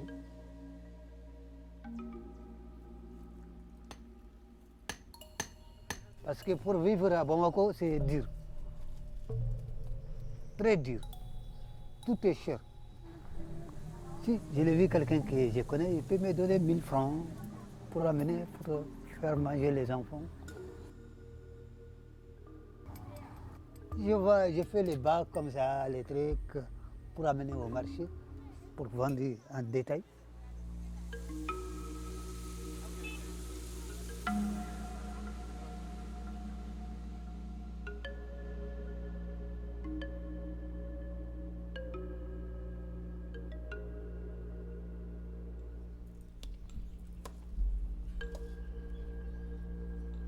Je paye la maison, location. Il me reste au moins 10 000 francs pour donner ça à la famille. Bon. Pendant une semaine ou 2 semaines, c'est bon. On vient rentrer, ouais. Parce que chez nous, c'est pas la même chose qu'ici.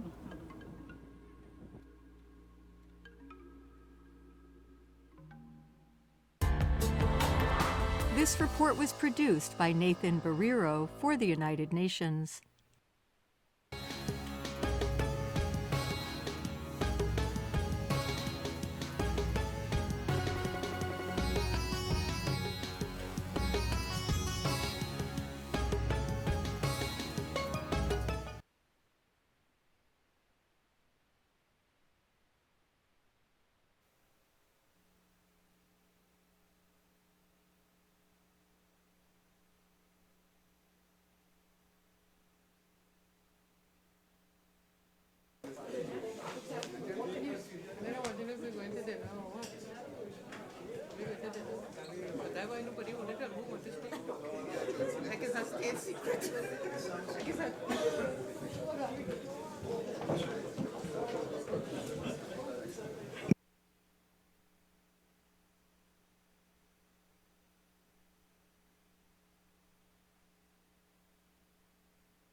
You're viewing the Parliament Channel 11, also broadcasting on 105.5 FM.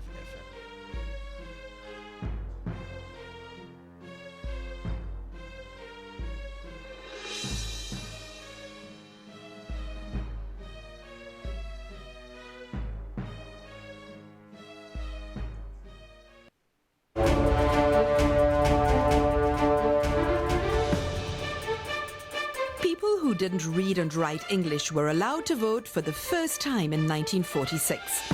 Aided by ballots that identified the candidates using various symbols, from simple shapes to diagrams of turkeys and candles. Presiding officers at polling stations would explain the symbols to non-literate voters before allowing them to mark their ballots.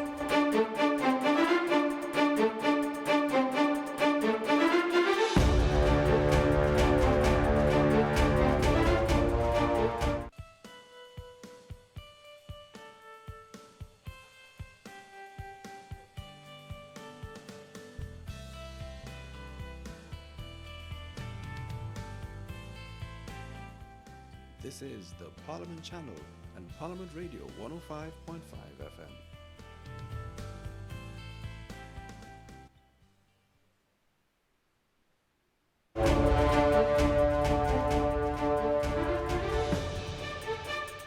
A combined total of 6.1% of the votes cast in the Legislative Council elections of 1946 were invalid.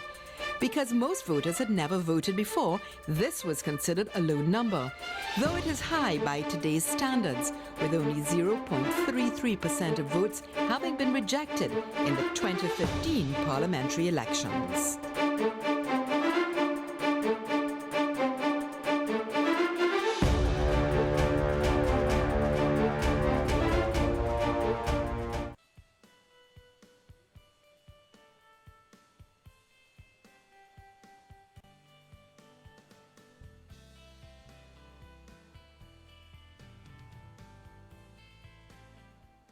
This is the Parliament Channel and Parliament Radio 105.5 FM.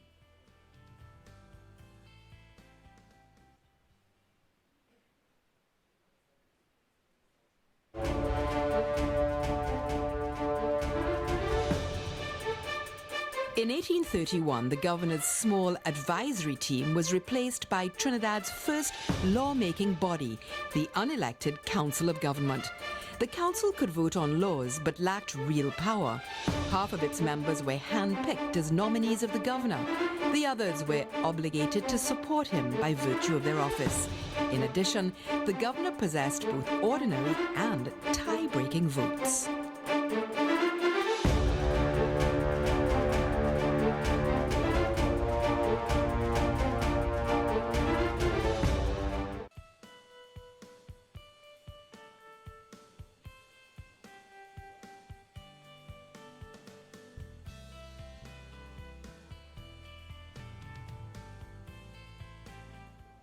This is the Parliament Channel and Parliament Radio 105.5 FM.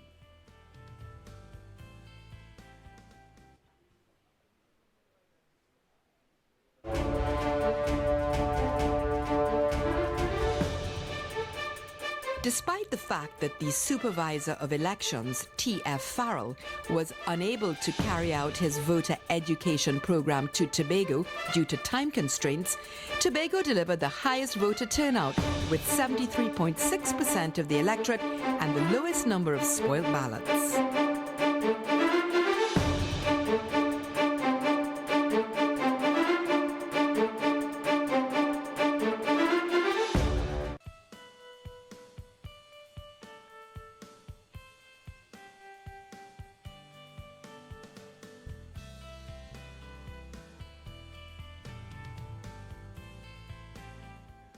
This is the Parliament Channel and Parliament Radio 105.5 FM.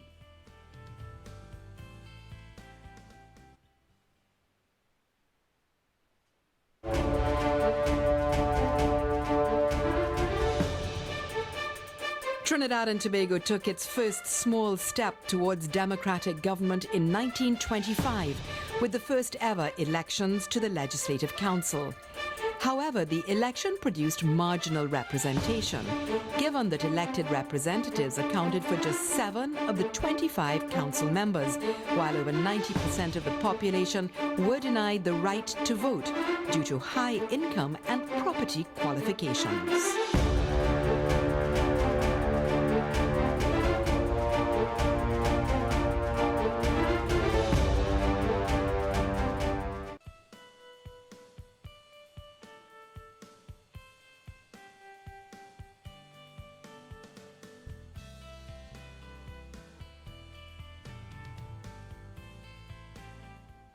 This is the Parliament Channel and Parliament Radio 105.5 FM.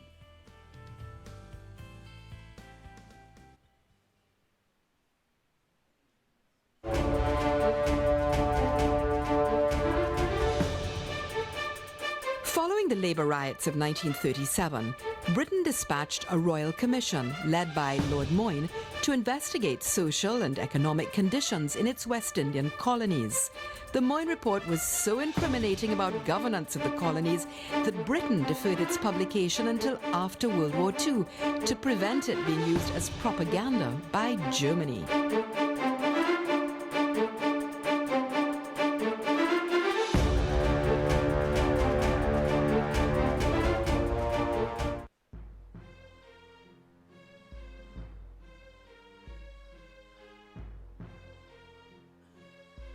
You're viewing the Parliament Channel 11, also broadcasting on 105.5 FM.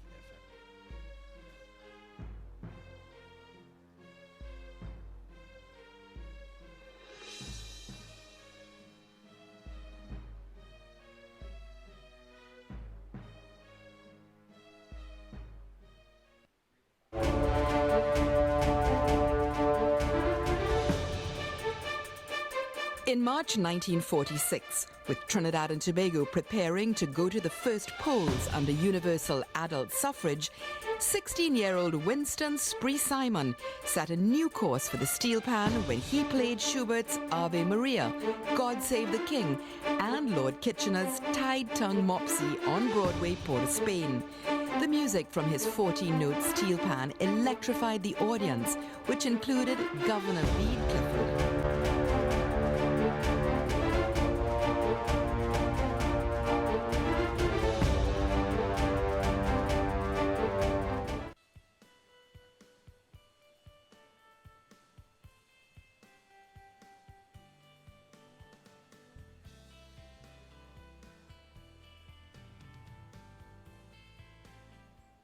This is the Parliament Channel and Parliament Radio 105.5 FM.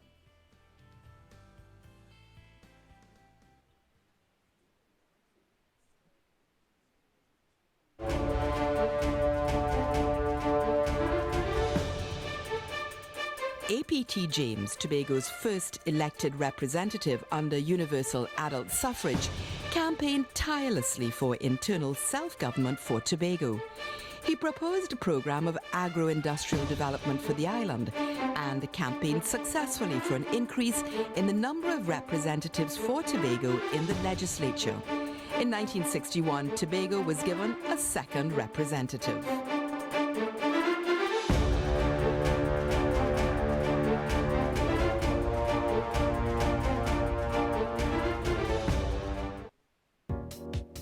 Follow the Parliament of Trinidad and Tobago on Twitter. Our call sign is @TTParliament.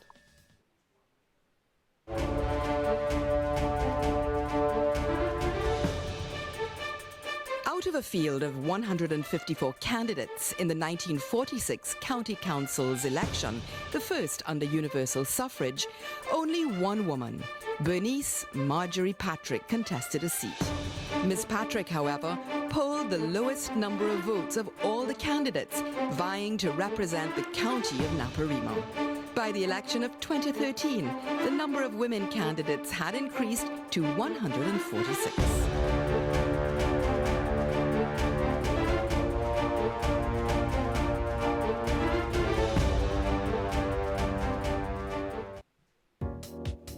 Follow the Parliament of Trinidad and Tobago on Twitter. Our call sign is @TTParliament.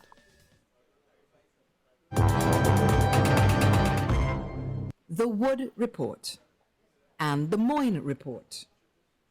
No matter where the story starts, about how the vote was won in Trinidad and Tobago, these two reports, bearing the names of two conservative British politicians, are sure to enter the conversation.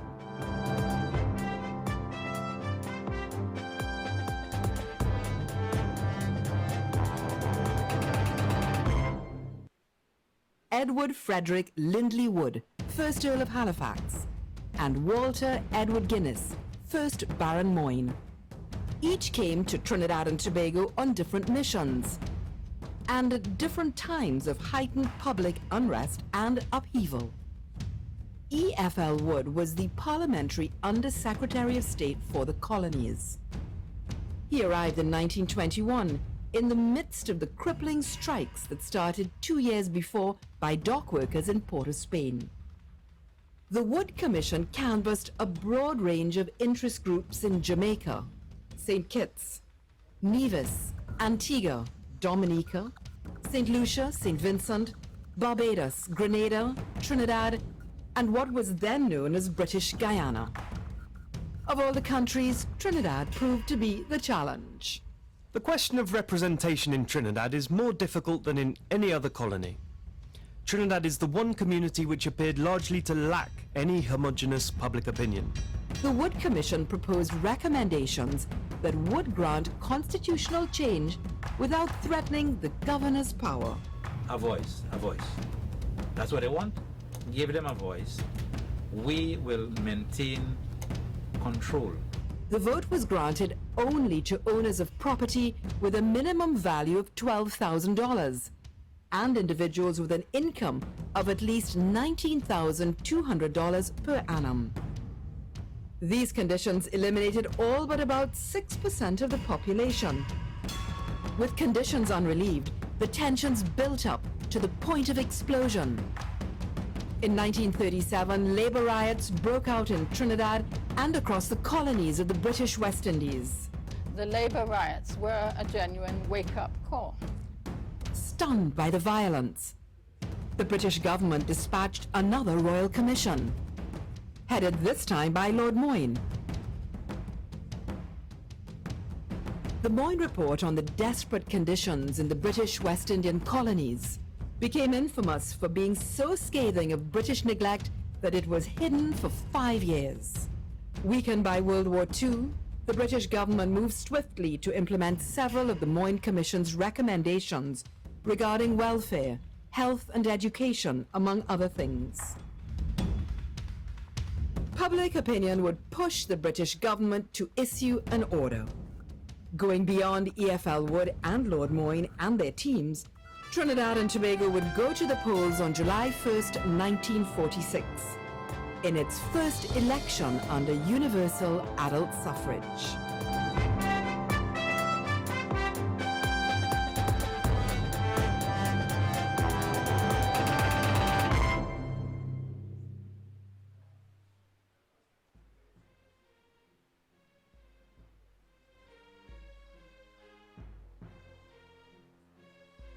You're viewing the Parliament Channel 11, also broadcasting on 105.5 FM.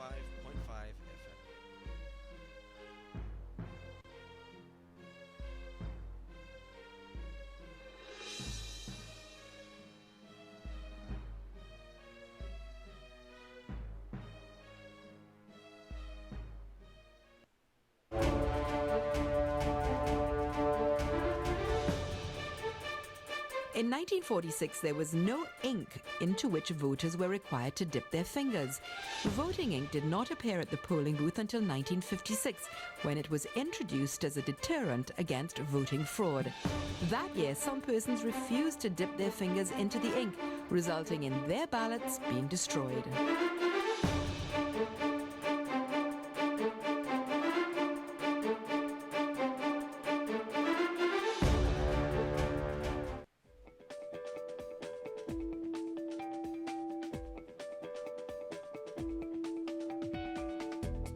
Angela Cropper first served in the 8th Parliament as a temporary senator. In 2005, Ms. Cropper was appointed an independent senator and served until the dissolution of the 8th Parliament in September 2008. She was the co-founder and first president of the Cropper Foundation. After a period of protracted illness, Ms. Cropper passed away in London on November 12, 2012. At the time of her death, she was a special advisor to United Nations Secretary General, Mr. Ban Ki-moon.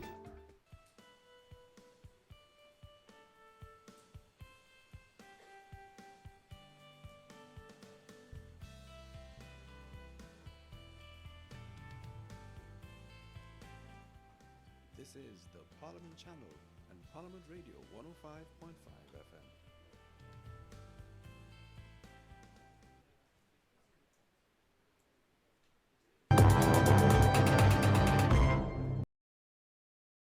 Great leveler of class and cultural differences, including differences in language.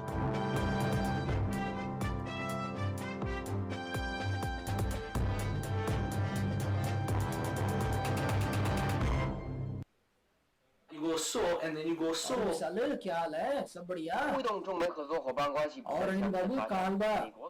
No matter one's language, and whether spoken or signed, the right to vote belongs equally to all.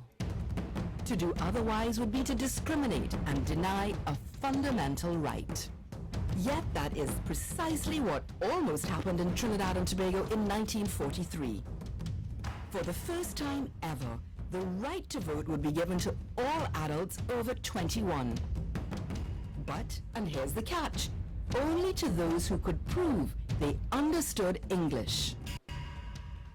The recommendation of the English language qualification for voting came from the Franchise Committee, a broad-based committee established to consider the desirability of introducing universal adult suffrage and to offer recommendations for doing so.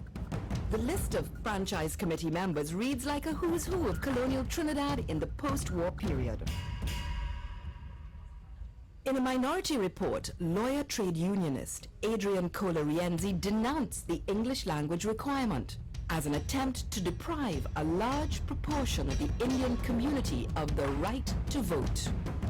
And very fortunately, the trade union movement led at that time by Ralph Minto, strongly supported Rienzi. Many leaders from that black, brown middle class who saw themselves as the natural heirs to British colonial rule. The group that Eric Williams and the PNM, early PNM comes out of, many of them did recognize that there was a political threat from Indo-Trinidadian voters once adult suffrage was granted. Rienzi's position also found decisive support from a powerful player, the Colonial Office in London.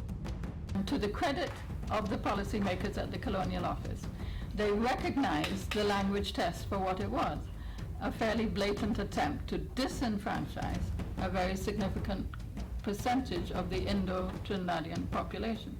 I mean, there is no question that had the language test been put into effect, the group that would have been by far the most affected would have been older Indo-Trinidadians who were not competent in English. In October 1944, a full year after the committee's report was released, it was tabled in the Legislative Council. Rienzi was no longer on the council, but 3 East Indian legislators who had been on the Franchise Committee and supported the English language requirement had switched. Timothy Rudall, Saran Tilak Singh, and George Fitzpatrick voted for its elimination. But yet again, the majority stood in favor of it. With East Indian organizations intensifying their lobby against the language qualification, the Colonial Secretary of State, Edward Stanley, instructed a reluctant Governor Clifford Bede to use the governor's reserve power to defeat the legislature's vote, but the governor was unwilling to confront the legislature.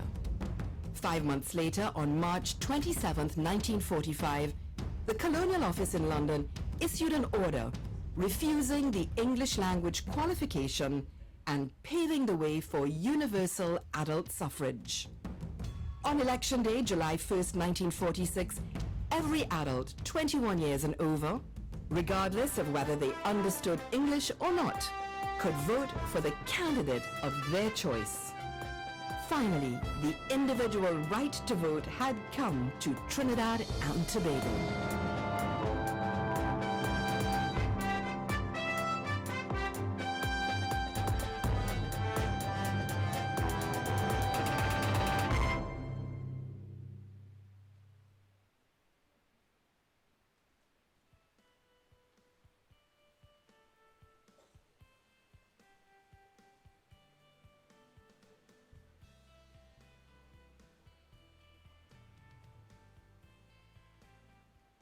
This is the Parliament Channel and Parliament Radio 105.5 FM.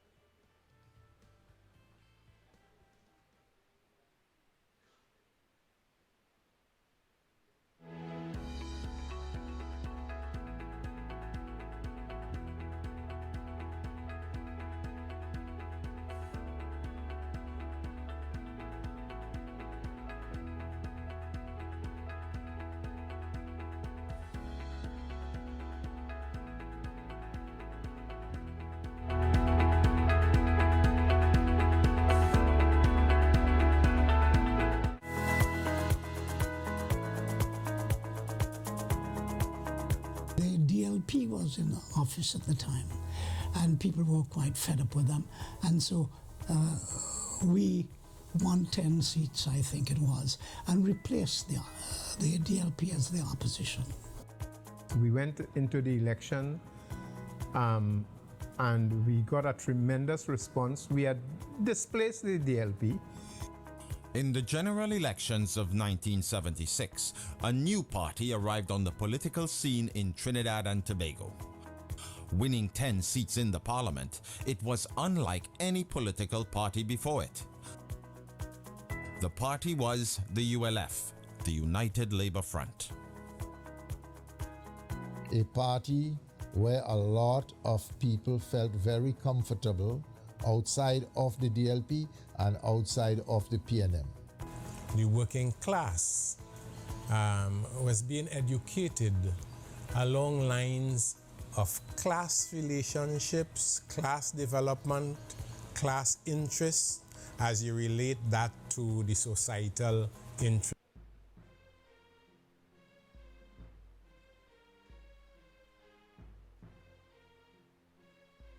You're viewing the Parliament Channel 11, also broadcasting on 105.5 FM.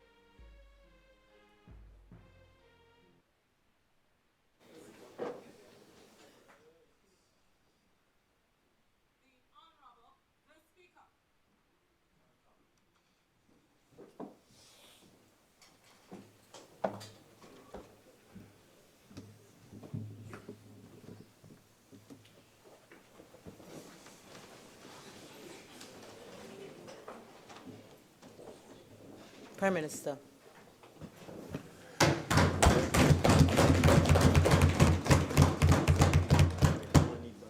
Madam Speaker, before I make a short intervention, I want to be clear what exactly is before the House, because we've had 3 or 4 amendments, and I crave your leave to go raise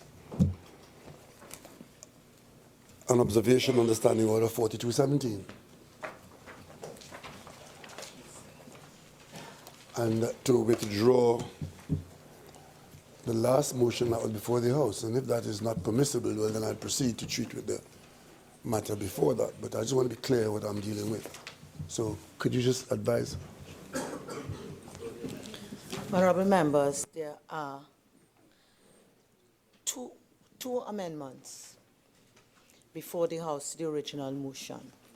One moved by the member for Tabaquite and seconded by the member for Chaguanas West, that the original motion be amended to add after the words 2016, that the report be considered an interim report and that the GSC continues its work and report to the House. Then there's a further amendment which was moved by the member for Port of Spain North St. Anne's West, seconded by the member for St. Joseph. And that is to the effect that the original motion be amended to read that the bill be recommitted to the Committee of the Whole to consider an amendment to Clause 29. Thank you very much, Madam Speaker, because that being so, I propose to move an amendment at the end of my short presentation, which would take care of, in fact, I should move that amendment now. I should move that amendment now, and that would have the effect of withdrawing the amendment from my colleague from Port of Spain. And that, what I propose to do is to, in accordance with Standing Order 4216, I beg to move an amendment to the amendment proposed by my colleague from Tabakit, which was seconded by my colleague from Chaguanas West, and to add the following to the end of that proposed amendment. Add by Thursday, February 23rd, 2017.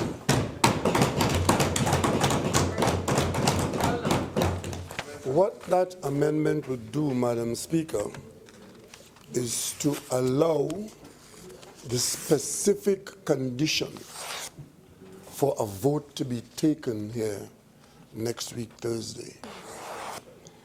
It means that the opposition, Madam Speaker, I sat in silence for the whole day, and I appreciate if my colleagues would hear me in silence. What my colleagues from the other side, Tabakit and Chaguanas West, have said is that as a condition for supporting this measure, they would like the report to be extended for a further week and to allow that, and I heard from other contributors, one more meeting.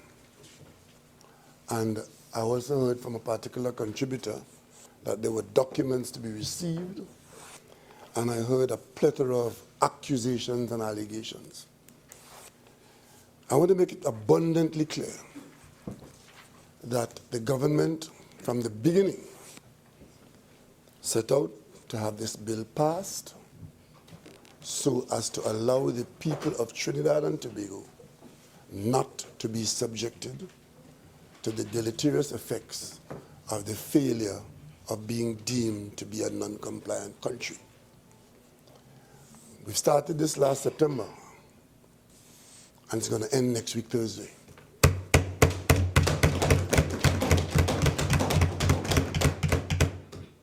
I don't want to spend much time tonight pointing out motives, far less ulterior motives, because all those who observe this debate, and I'm sure today a lot of people in this country observe this debate, because the last time when the Minister of Finance spoke, he said that when we meet today, we pick this day today, it will be the day that the vote will be taken. The debate went on today, all afternoon into tonight, and for the second time, we will go back to the Joint Select Committee, and it will be the last time.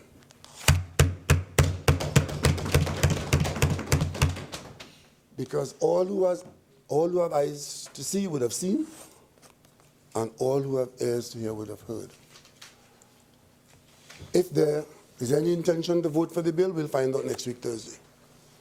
And if there's no intention of voting for the bill under no condition, we'll find out next week, Thursday. The bill goes to a vote next week, Thursday.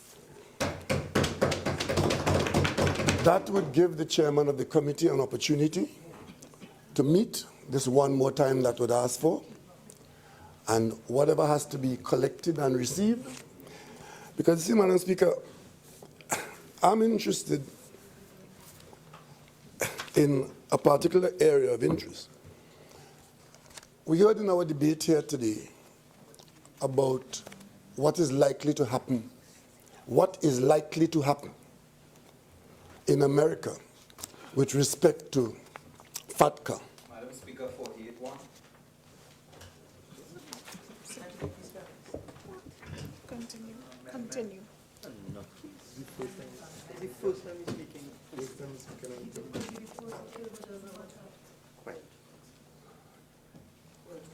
We heard that one of the reasons why we should be delayed, one of the reasons why we should not have a vote on this matter is because in America, in Washington, moves are afoot to have the abolition of the IGA and the necessary consequential abolition of any need for there to be this response in our country or any other country. And I heard my colleagues today praising their leader for writing a letter to President-elect Trump. Well, I hope that the people in the parts of the country which are known for participating in the use of plant-like substances, that the next time, Madam Speaker, it's my speech and I'll make it how I would.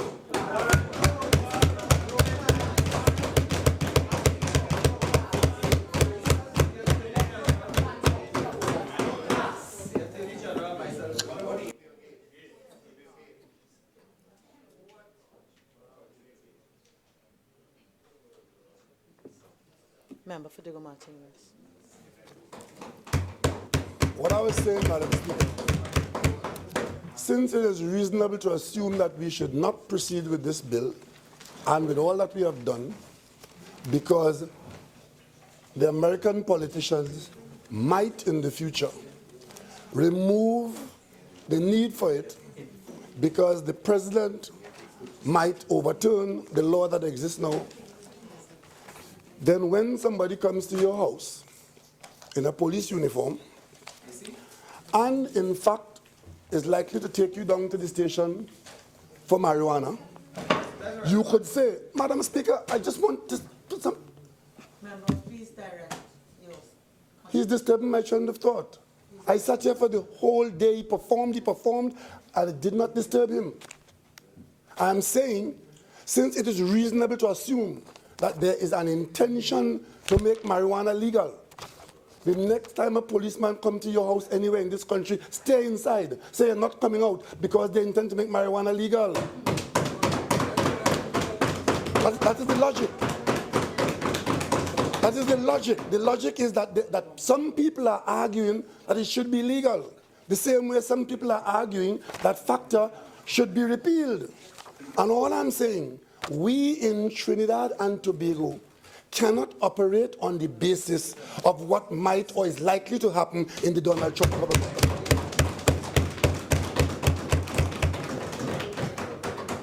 We have to assume that what exists now and the requirement as a country is what we have to deal with. If sometime in the future it is all repealed, then it all comes to naught and there is no need to. But as we state now, nobody is forcing anybody to do anything. I heard people talking about our sovereignty and protection of our democracy.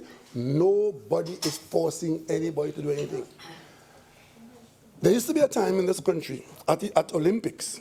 We watch the Olympics. We watch carried on NBC, I think, usually. And we always complain that our athletes don't get any exposure in the Olympic coverage. And we seem to forget NBC is an American station covering American athletes. So when our athlete comes first and they come fourth, they cover the one that comes fourth. It's their television. You don't have to watch it. Eventually, we set about in the Caribbean to have our own coverage so our athletes can have more exposure on television. That's what we're dealing with it. It's the same thing with the banking system. Nobody is forcing you to go and use American banks. The American government decided that it will treat with American citizens who are abroad or who are in America and hiding their assets abroad in a particular way. And they have said to American banks that if you are to treat with people like that, in those circumstances, these are the conditions of the American government. And they are very firm in dealing with the banks, in treating with people who have assets which are undeclared. Maybe illegal or illegal, we don't know, but that is the law. The banks are now told by their home government, if you are going to treat with banks in territories external, you have to have that done in countries that have complied with these conditions. And more than that, the Americans came to countries like us and said, listen, we have two models of compliance. You choose which one you want to choose. We in Trinidad and Tobago, under the last government, choose Model 2. Model 1, sorry, Model 1. 1A, Model 1A. But I must point out something here. Had we not chosen that model and wanted to continue banking from Trinidad with American banks, every account that was opened in Trinidad or existed in Trinidad, the owner of that account would have had to sign in the bank to allow the bank to provide the information to the American government. Are you aware of that, Madam Speaker? But by agreeing to choose Model 1A and to go down the steps that we have gone since 2013 to now, we have actually got obliged to continue banking the way we were without actually being in compliance. So all this talk about sovereignty and democracy and all that is from people who don't know what they are talking about, or they know and they're playing smart with foolishness.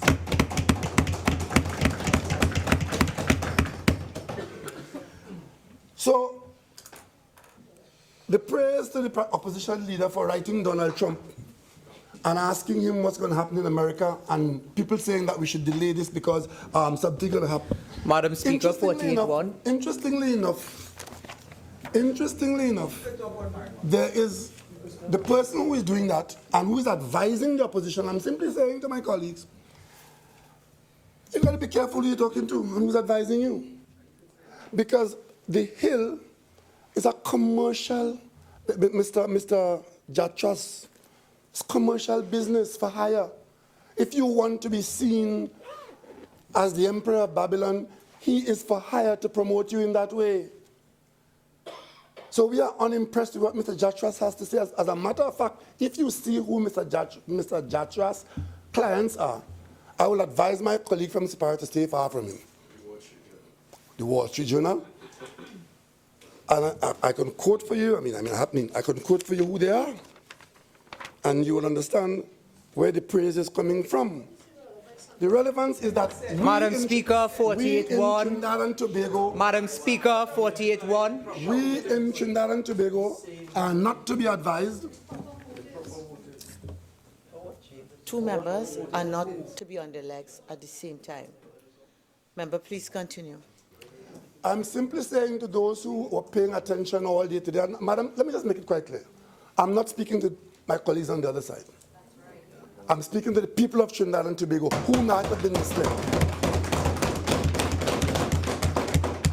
And those who believe that Mr. Jatras' advice is useful advice. Right? Mr. Jatras' firm is notorious for publicly defending contractually people or contracting himself to work on behalf of odious international figures. And I could name many of them, right?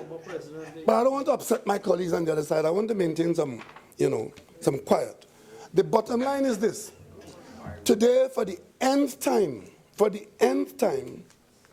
I heard my colleagues saying that we in the government set about to terrorize people and to mislead people and to frighten them. But of course, to quote my colleague from Superior, the sky will not fall in if it doesn't pass. We of the government of Trinidad and Tobago, we can't take that position because we are convinced and we know that the sky may not fall in, but many, many storm clouds could fall in Trinidad and Tobago if we don't pass this bill. And that is why we've bent over backwards and have gone the length. And tonight we're going the last week to ensure that the opposition has every opportunity to vote for the bill. Madam Speaker, you can't have it both ways. Because you see, those who are saying that the sky wouldn't fall in, and that in fact is just the government terrorizing the population for no good reason, and who's praising the opposition leader for standing up to the Americans on the matter. Listen to what they're saying. Listen to what the same source is saying, and it's this. If any country refuses to comply, it will be hit with crippling penalties to its financial sector that will tank its economy. So in one breath, you're fighting it because you're saying if a country does not comply, this is the condition. Hit with crippling penalties to its financial sector that will tank its economy. But on the other hand, you're saying if it doesn't pass, the sky wouldn't fall in.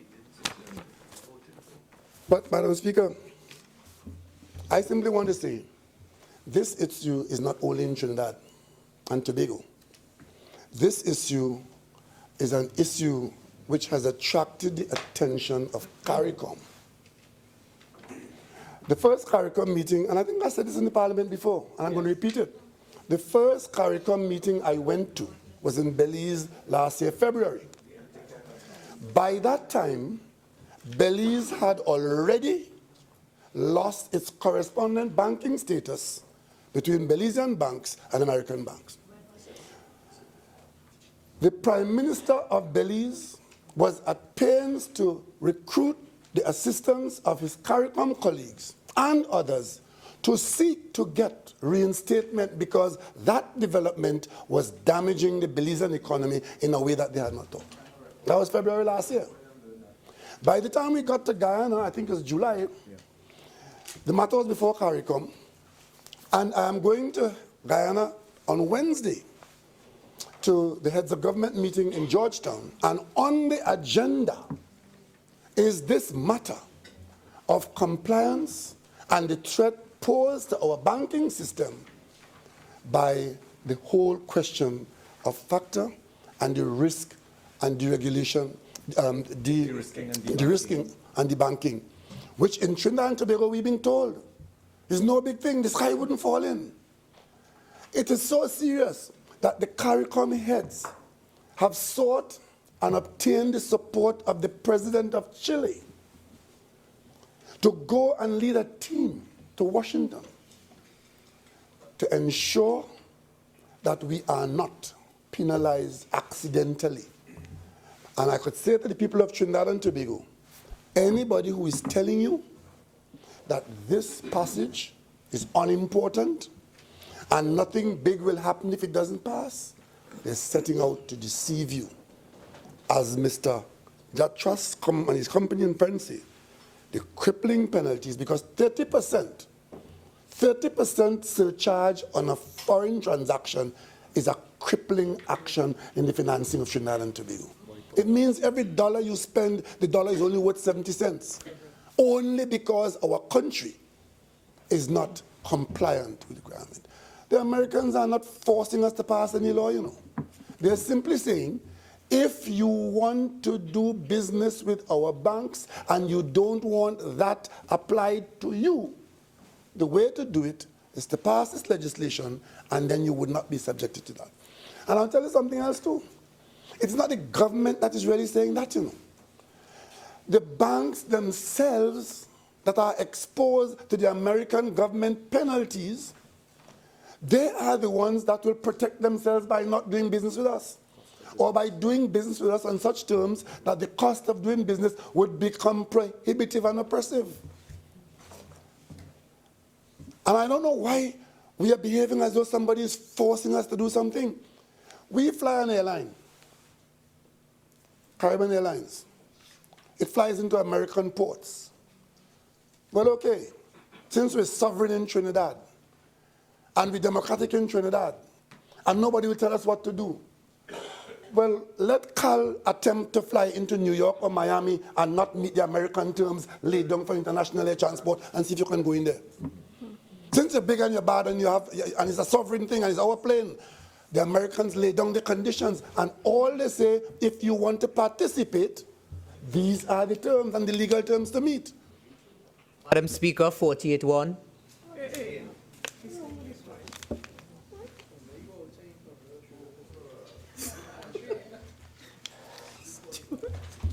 I make this point, Madam Speaker, not to diminish our sovereignty, not to diminish our requirement to protect ourselves at all stages, but to indicate that in these matters of international trade and international business, we in Trinidad and Tobago don't make the rules. We don't even set the price. We are price takers on some of these matters. We produce oil.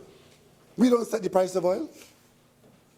We sell a barrel of oil by a price set by a port somewhere. So don't pretend as though we don't subject ourselves to international norms. If we are part of the international marketing community, and I tell you something, there's something else that was said. There's something else that was said in the Hill document, where the Prime Minister is praised for asking Donald Trump the leader of the opposition, asking Donald Trump whether he will get rid of FACTA because it was Obama. And he says, even major financial powers like Britain, Canada, Switzerland, and Germany have bowed the knee, both signing agreements and enacting domestic legislation to implement them, but not tiny Trinidad and Tobago. Well, if that is the advice we're getting, and some people want to take that advice, then it's still a free country. But the government is not taking that position. We are saying that the government of Trinidad and Tobago signed an intergovernmental agreement in 2013, and there were a number of steps to take us to compliance. And that compliance will protect us from the penalties. And we came back here last September. In fact, I knew all along that it was the intention of some people not to support this legislation. When we met at the Prime Minister's office in the contact over crime, very cordial meeting we had. And in that cordiality, I said to my colleague from Siparia, member for Siparia, that this matter is coming to the Parliament in September, and we will treat it, we'll hope to take it through, because we need to comply. We were already falling behind, because it started in 2013, and by the time I became Prime Minister, the matter was already of concern with us being a non-compliant nation. So I took the opportunity on that day to say to the Prime Minister and her team that the matter is coming, the Attorney General is ready, we're coming to the Parliament. The Leader of the Opposition, sorry. And I got the impression then that it was a simple, straightforward matter, and I took the opportunity and the liberty to assume, quite wrongly, that since the matter originated in the last government and would have been ventilated within the walls of that government, that members of that government would have known, and we were just continuing something. Lo and behold, when we came here with the bill that flowed from that IGA that was signed by that government, the first reaction of our colleagues on the other side was to make very heavy weather of not seeing this thing. And it's the first time they saw the bill. And they made a lot of heavy weather of that. Well, it must have been the first time they saw the bill, because the bill was done by this government. But the requirement for the bill and the deadlines and the consequences were there from the very beginning. It was cast in 2013. From the time you signed on the IGA, the consequences were there. But the Hansard will be replete with references to this suddenly arrival of this matter. And then we saw all the other carryings on, the shenanigans. Today I heard my colleague from St. Augustine talking about playing politics. I'm not sure who he was talking to, but it couldn't have been the government, because the government didn't run from this Parliament once, twice, thrice.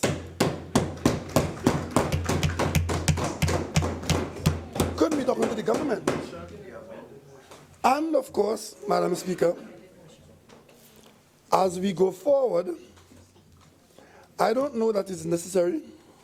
A lot has been said here today. A lot has been done. But the one thing that was not done, as per the last position, we have not brought this matter to a vote. I even heard the preposterous. I heard the preposterous that we had not taken into account the cost of implementing this matter. Is that really a serious position? That drives me to say that the opposition, some members, maybe not all, but some members are looking all over, up, down, and across for a reason to not vote for the bill.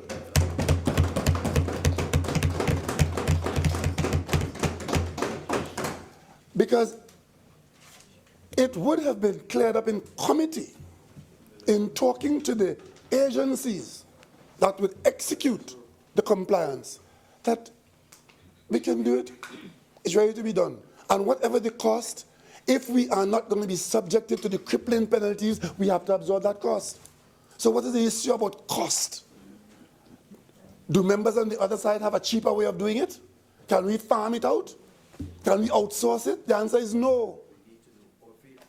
The answer is no. We need to know the whole thing. Since September to now, you don't know the whole thing. Well, you have 1 more week to know the whole thing.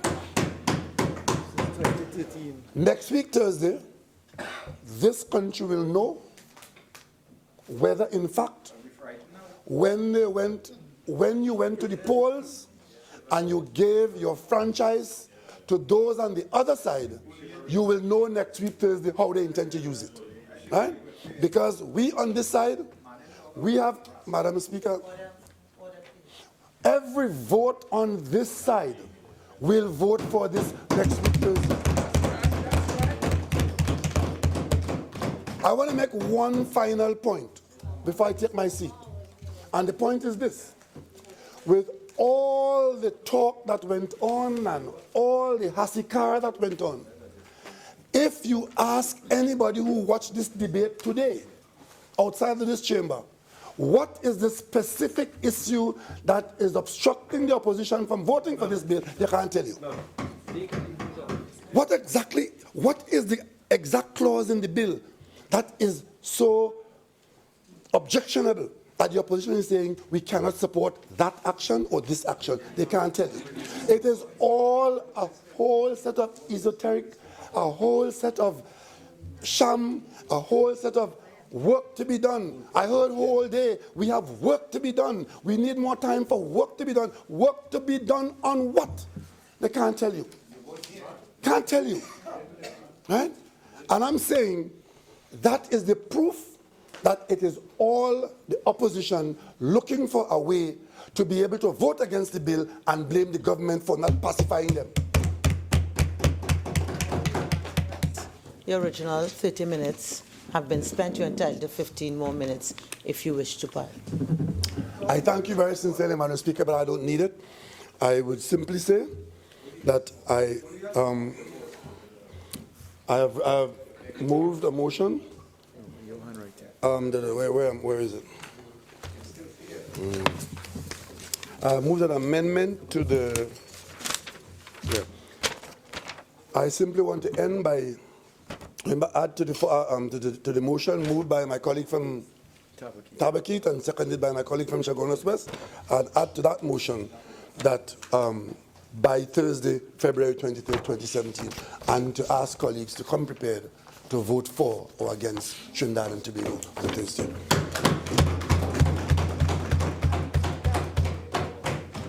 Madam Speaker, I beg to second the motion and I reserve the right to speak.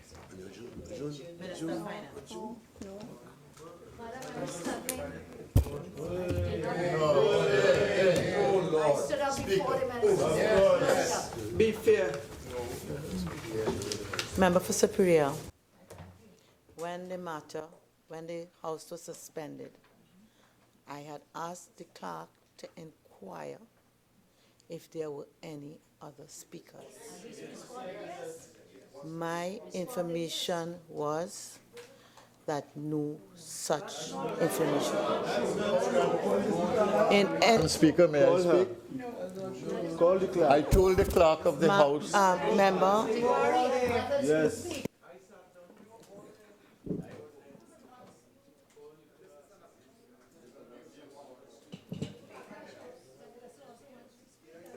Minister of Finance.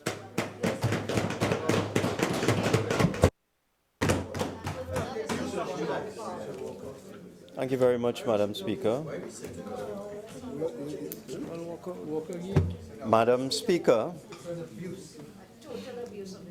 could you ask for your protection, Madam Speaker?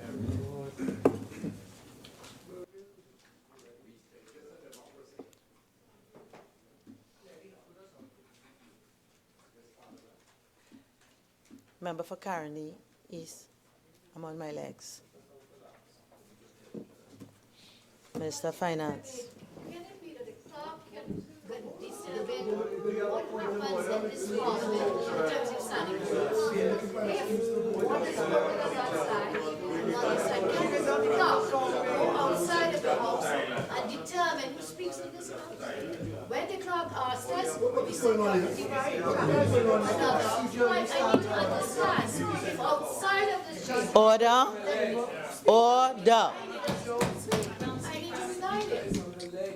it is something which is totally unacceptable and not in keeping with the Minister of Finance.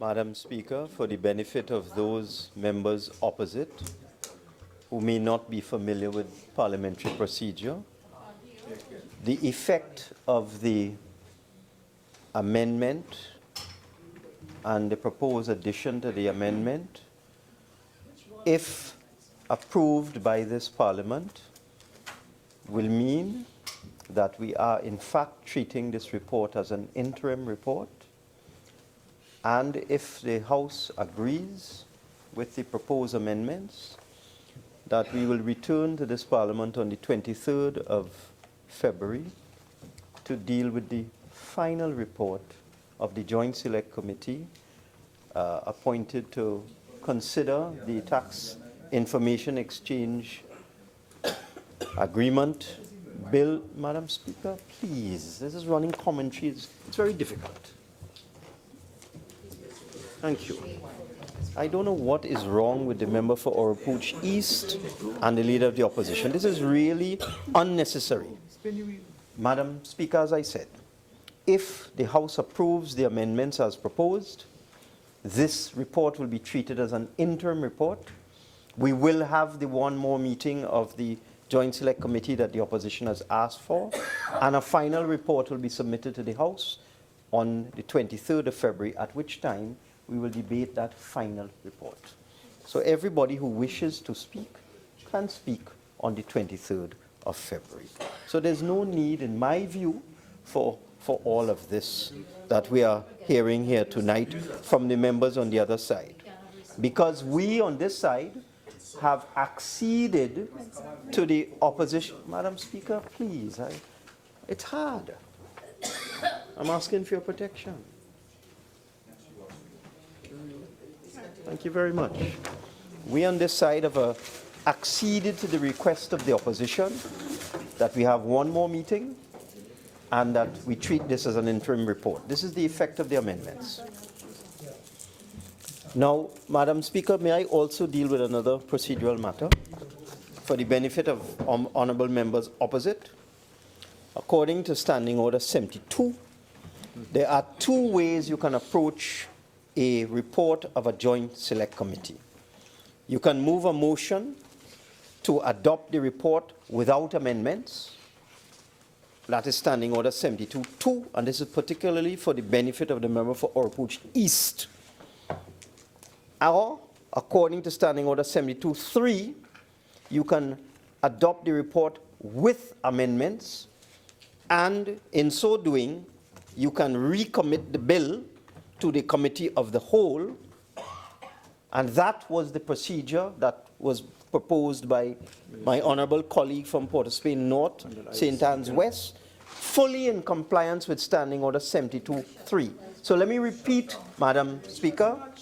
Let me repeat, Madam Speaker. The House can agree to adopt the report without amendments or with amendments, including recommittal of the bill, either the whole bill or some part of the bill, or some parts of the bill, or some proposed new clause or amendment or new schedule, so that the procedure adopted previously was perfectly in order and in compliance with the standing orders of this House.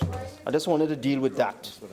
I also would like to deal, Madam Speaker, with a matter raised by the member for Oropouche East, who was not a member of the committee, who alleged that we did not provide, we on the government side, did not provide the opposition with information with respect to the deadline for FATCA.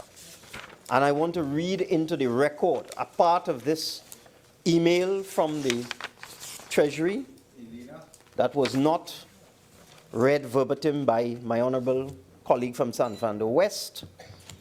And this is the important point. Announcement 2016-27 provides that on January the 1st, 2017, the Treasury, this is the US Treasury, will begin updating the intergovernmental agreement list on the Treasury website to provide that certain jurisdictions that have not brought their IGA into force will no longer be treated as if they have an IGA in effect. Madam Speaker, it's hard with this rumble coming from the other side. Let me read again. Announcement 2016-27 provides that on January 1st, 2017, and this is being written to us by the Office of the International Tax Council, U.S. Department of the Treasury. These are their words, not ours. Announcement 2016-27 provides that on January the 1st, 2017, the Treasury will begin updating the IGA list on the Treasury website to provide that certain jurisdictions that have not brought their IGA into force will no longer be treated as if they have an IGA in effect. January the 1st, 2017, as you will appreciate, Madam Speaker, has long passed. It passed 6 weeks ago. Each jurisdiction, no, let me finish, not at this time, please, in a little while. Each jurisdiction with an intergovernmental agreement that is not yet in force and that wishes to continue to be treated as having an IGA in effect must provide to the Treasury by December 31st, 2016, a detailed explanation of why the jurisdiction has not yet brought the IGA into force and a step-by-step plan that the jurisdiction intends to follow in order to bring the IGA into force. Your letter, this is the U.S. Treasury speaking to Trinidad and Tobago now, suffices for this requested explanation and plan. Let me read that again. Your letter, the letter from Trinidad and Tobago, suffices for this requested explanation and plan. Madam Speaker, what has happened with this debate and so on is that whenever the relevant points are made, the opposition starts to scream because they don't want the public to hear what the facts are. So I will read again. I will read again. Each jurisdiction with an intergovernmental agreement that is not yet in force by January 1st, 2017, which is Trinidad and Tobago, and wishes to continue to be treated as having an IGA in effect, must provide to the Treasury by December 31st, 2016, a detailed explanation as to why and a step-to-step plan that the jurisdiction intends to follow in order to bring the IGA into force. And, Madam Speaker, it is practical common sense that if you have to provide a plan to the United States Treasury that we will be fully factor compliant by September 30th, 2017, that the plan must make sense. And this is why, Madam Speaker, recognizing that in order to meet, Madam Speaker, this is ridiculous. I am asking you for protection again. Yeah, I will. You are reminded of the provisions of the standing orders as relates to members who are not speaking. What the opposition does not want the public to know is that we had to supply a detailed plan. Having not met the 30th of September 2016 deadline, we had to supply a detailed plan to the U.S. Treasury by the end of December 2016 to show the U.S. Treasury that Trinidad and Tobago was taking reasonable steps to become fully FACTA compliant by September 30th, 2017. And the plan, as I have said before and I will say again, must make sense so that there is a certain period of time after we pass this legislation for the central bank to draft the guidelines in consultation with the various stakeholders such as the commercial banks, the financial institutions, the non-banking institutions, and so on. There's a certain period of time that the central bank requires to draft these guidelines with insurance companies, etc. And there's a certain period of time for all of the commercial banks and the institutions to set their house in order, to create the infrastructure, to put the units in place, the compliance units and so on. And there's a certain period of time for the Board of Inland Revenue to put the staff in place, to put the procedures in place for compliance with FATCA. And therefore, Madam Speaker, it is practical common sense that in order that we become compliant, that you must have a reasonable period of time after this legislation is passed by this place and the other place. And therefore, Madam Speaker, it is reasonable that if we pass this bill in February, 6 months from February takes us to September, when we will have sufficient time for everybody to put their system in place to become FACTA compliant. It would be nonsensical to pass this legislation in August and for September. It would be nonsensical. It is reasonable that we would take 6 months after we pass the legislation to put all the infrastructure in place. And we presented this plan to the United States, and because our plan made sense, the United States has accepted it as a detailed step-by-step plan to reach FACTA compliance. Of course it's our plan. It is only logical.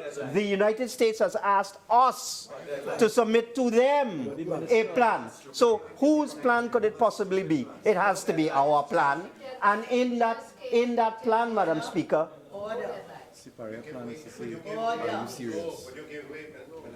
and Madam Speaker, in that plan, no, not at this time. In that plan, Madam Speaker, you would have certain timelines. You would have targets, you would have goals and objectives that have to be achieved between February and September 2017, Madam Speaker. Now, Madam Speaker, the other point that needs to be addressed, Madam Speaker, the other point that needs to be addressed is that the opposition they have asked for two things. The member for Caroni Central, Lord. Madam Speaker, this is ridiculous. Member for Caroni Central East, your deep baritone. The member for Caroni Central, Madam Speaker, has said that if we amend the agreement, the schedules, that this should be subject to negative resolution. As far as we can recall, that was a matter that was discussed in committee to which the government had no objection. Clause 29. Clause 29. So that is one point that has been raised by the opposition to which we have no objection. We circulated it already. And the amendment has already been circulated. The second, we are debating it. That's what Madam Speaker, through you, just let me repeat that we could have asked for the House to adopt the report either with or without amendments. We could recommit the bill, the whole bill, part of the bill, one clause, which is exactly what we are going to do. That is the procedure. So we could have, if we had agreement from the other side, have recommitted clause 29 to amend that to add negative resolution. Standard procedure. So, Madam Speaker, it was raised by the member of County Central today, and immediately we acceded to the request and drafted an amendment. The other point that members have made is that they want to get feedback from the various people who have been asked to make comments. Now, Madam Speaker, some of the commentators, some of the stakeholders that they, on that side, asked us to invite comments from the University, the West Indies, and etc., the Law Association. They were asked weeks ago to submit comments on this bill. And they have not yet submitted comments on the bill. It would be ludicrous to sit down and wait for the next 5 years for persons to submit comments. They may never submit comments, Madam Speaker. They may never submit comments. So that we will deal with this aspect in the last meeting of this committee. Would you be quiet? We will deal with this aspect in the last meeting of the committee, which we intend to have between now and the 23rd of February. I am thinking of either Friday or Monday, and members will be appropriately informed of the appropriate date. So, Madam Speaker, there are only 2 issues that have to be dealt with. And in terms of commentary from the public, Madam Speaker, so far, in terms of what we have received from stakeholders and so on, nobody has proposed any amendments to the legislation, Madam Speaker. Nobody has proposed amendments to any clauses. The comments we have got are either that people are in general agreement,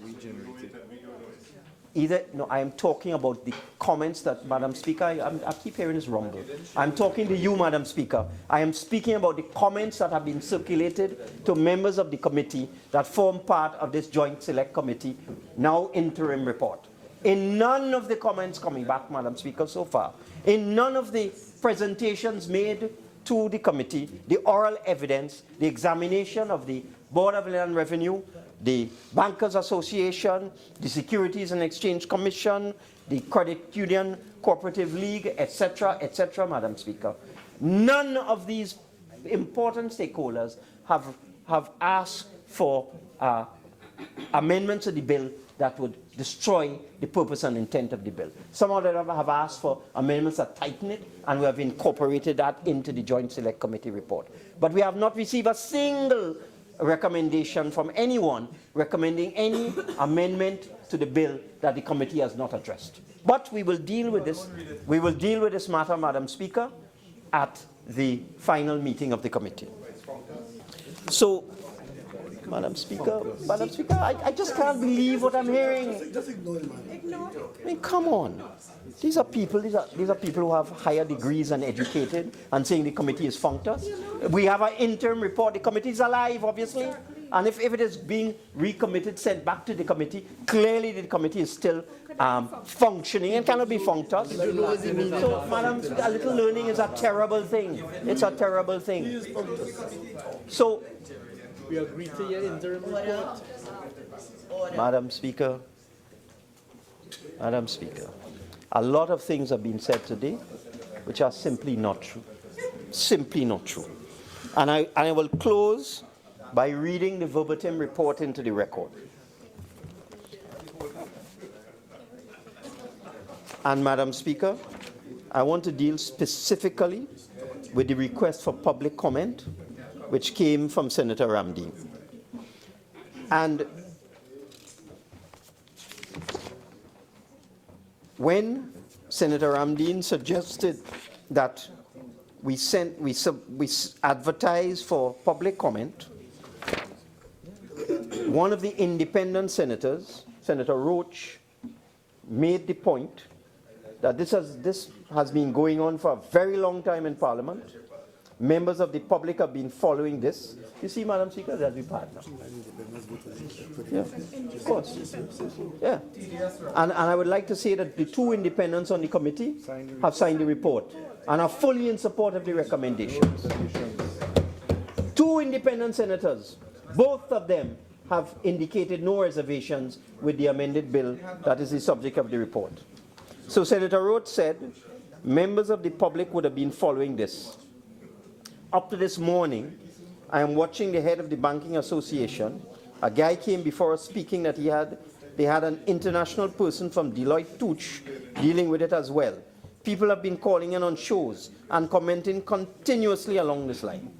Your point of government and the government that exists here is everybody in the parliament. The opposition, the government and the independents as well. The executive. They are all representing constituencies. When you debate a bill in parliament, you expect that you are representing constituencies. And by having independent senators in the upper house, you want to believe that they are bringing a non-partisan approach to this whole thing. So to delay this again on going out to the public is to say that somebody made this and made that to me. It's just taking this down to an extent to the wire. I do not see the need for it. So when Senator Roach made that intervention, I then sought to clarify the issue. I said Senator Ramdeen made a recommendation, and I modified his recommendation to say, let us go ahead. Let us lay this report. This thing will not be debated on Friday that I was talking about in the past, maybe a week from now or 2 weeks from now, which is now. And during that period, any information that comes in, people are going to be debating it, can address it. I do not wish to miss my deadline of the 3rd of February. Because if I do, we lose credibility as a country. Senator Ramdeen, I never intended for that. Never intended for us to meet the deadline. And Madam Speaker, as we go along, we see the committee agreed. The committee agreed, Madam Speaker, that we lay the report, and when we are debating it, we would deal with issues that might have come in from the public, Madam Speaker. This is what the verbatim tells us. This is what the verbatim tells us. Let me refer to myself. The objective is that we reached agreement. I want to say that one more time. I intend to or wish to lay a report indicating the committee has reached agreement. Is everybody okay with that? Thank you very much. This is the verbatim. Nobody said no. Nobody said no, Madam Speaker. Sure, yes. You were there. So, Madam Speaker, I want to debunk what has been said in this parliament tonight. It was clear to all members of the committee, and no one objected in our final meeting, that we would lay the report, and then there would be a 2-week period, more or less, to allow persons opposite to receive comments from interested parties and to raise matters in the debate. Not one of them tonight, not one, has come and given us any indication of any proposed amendment from any member of the public, Madam Speaker. Please continue, member. What standing order is that? Please continue, member. Madam Speaker, this is the whole point. When we state the facts on this side, they just want to interrupt and cause confusion. They have not tonight proposed a single amendment that has come from any commentator that has given them an amendment. The only person who proposed an amendment tonight was the member for Caroni Central, and that arose from the deliberations, our deliberations in the committee. But from the time on the 1st of February that we completed the final meeting, from then to now, not a single member of the opposition who has spoken tonight has produced one single proposed amendment that comes from the alleged members of the public that deals with the 31 clauses in the bill, Madam Speaker. And this has been the pattern since September. Since September, Madam Speaker. Since September. 6 months ago. 5 to 6 months ago. Not a single amendment bar the 2 amendments proposed by the member for Caroni Central. 2 amendments. The member for Caroni Central proposed an increase in penalties, to which the committee agreed, and he has tonight reminded us that we agreed to put amendment to the schedules to negative resolution. All the other amendments, Madam Speaker, have come out of our interpretation of their newspaper advertisement and our attempt at trying to understand what they are trying to say. But they have never submitted to us, never, a list of written amendments to this Tax Information Exchange Bill 2016. Not once have they submitted a list of amendments, Madam Speaker. And tonight, for yet another time, the only person who proposed an amendment is the member for Caroni Central, and not one of them who are asking for public comment after 5 months has been able to produce a single amendment to this tax bill. So, confirming the statement made by the Honourable Prime Minister, the member for Diego Martin West, we will be reconvening the committee at their request. We will treat this report as interim, and we return to the Parliament on the 23rd of February to finish this matter. I beg to move, Madam.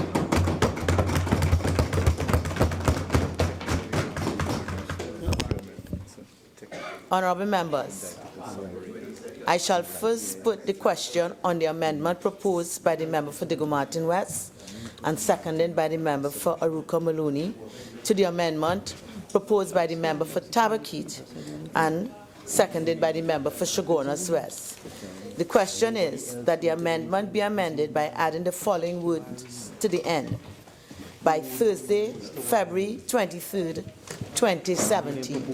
All in favor say aye. Aye. Any against? The ayes have it. What? Division? Division on what? Mrs. Robinson Regis. Yes. Dr. Rowley. Yes. Mr. Alwari. Yes. Mr. Imbert. Yes. Mr. Young. Yes. Sorry. Mr. Dialsin. Yes. Mr. Hines. Aye. Mr. Mitchell. Yes. Ms. Kojo. Yes. Mr. Garcia. Yes. Mrs. Critchlow Coburn. Yes. Mr. Ford. Yes. Mr. Dillon. Yes. Mrs. Webster Roy. Yes. Dr. Gatsby Dolly. Yes. Mr. Coffey. Aye. Mr. Smith. Yes. Dr. Francis. Yes. Mrs. Jennings Smith. Yes. Mr. Antwine. Yes. Ms. Oliver. Yes. Ms. MacDonald. Yes.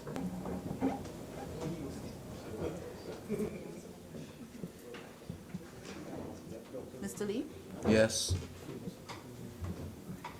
Mrs. Prasad. Yes. Mr. Charles. Yes. Dr. Rambucha. Yes. Mr. Carrot. Yes. The support you get on these things. Dr. Tiwari. Yes. No, they say we don't support all you. Dr. Munila. Yes, of course. Mrs. Nuala Hussein. I support the government. I would say. Dr. Gopi Singh. Yes, but he has to bring all the information. Mrs. Gayadeen Gopi Singh. Yes. He has to bring all the information. Mr. Endar Singh. Yes. Mr. Ramada. Yes. Mr. Singh. Yes. Mr. Padara. Yes. Dr. Bodo. Yes. Mr. Parry. Yes. Ms. Ramdana. Yes.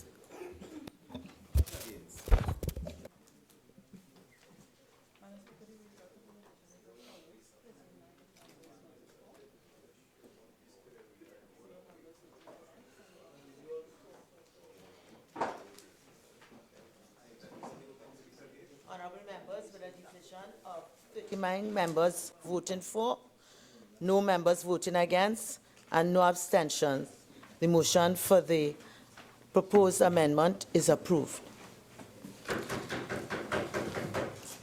I will now put the question on the amendment proposed by the member for Tabaquit and seconded by the member for Chaguanas West. The question is that the following words be added after the word 2016. As an interim report and the time be extended for the GSC to complete its work and report to the House by Thursday, February 23rd, 2017. All in favor say aye. Aye. Any against? The ayes have it.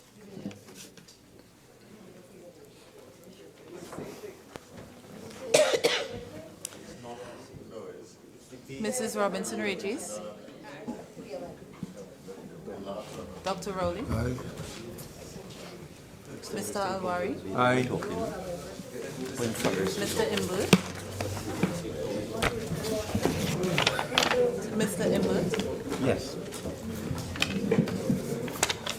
Mr. Young. Yes. Mr. Dialsing. Yes. Mr. Hines. Aye. Mr. Mitchell. Yes. Ms. Kojo. Yes. Mr. Garcia. Yes. Mrs. Critchlow Coburn. Yes. Mr. Ford. Yes. Mr. Dillon. Aye. Mrs. Webster Roy. Aye. Dr. Gatsby Dolly. Aye. Mr. Coffey. Aye. Mr. Smith. Aye. Dr. Francis. Yes. Mrs. Jennings Smith. Yes. Mr. Antoine. Yes. Miss Oliver. Aye. Miss McDonald. Yes. Mr. Lee. Yes. Mrs. Basad. Yes. Mr. Charles. Yes. Dr. Rambachan. Yes. Mr. Karim. Yes. Dr. Tiwari. Yes.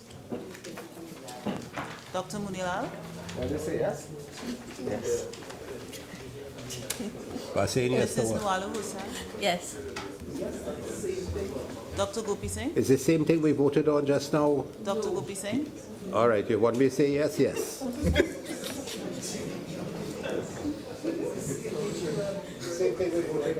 Mrs. Guideen Gopi Singh. Mr. Indar Singh. Yes. Mr. Ramadan. Yes. Mr. Singh. Yes. Mr. Padara. Yes. Dr. Bodo. Yes. Mr. Parry. Yes. Ms. Ramdial. Yes.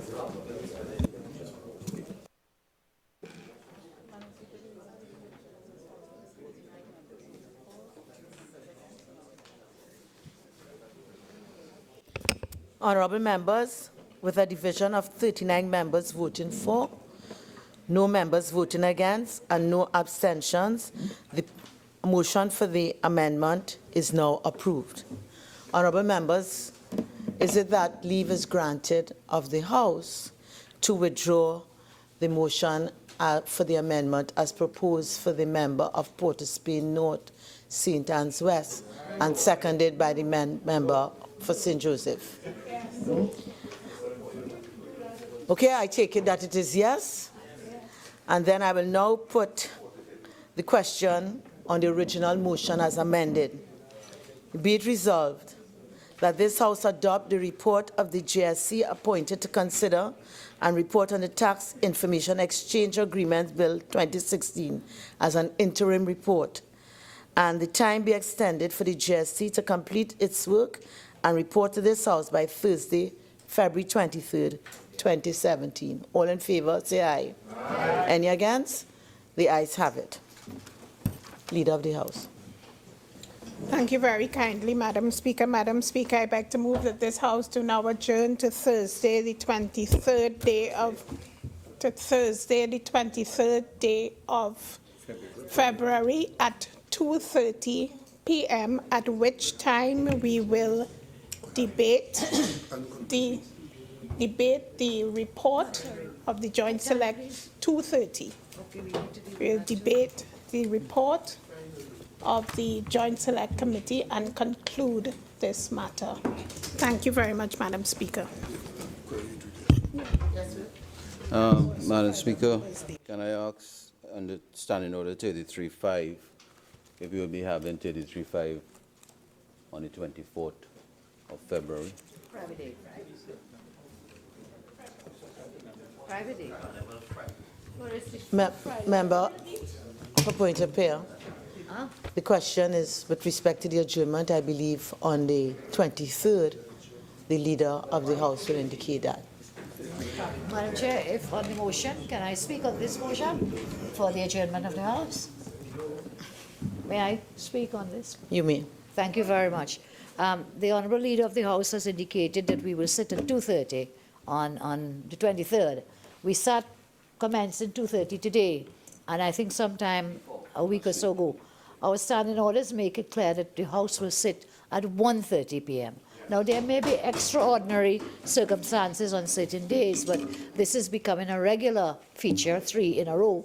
And what happens when we start at 2:30, then the timing gets shoved further down. So is it that we are by agreement doing this 2:30, or are we in effect amending the standing orders without amending them? The 1:30 rule contained in the standing orders.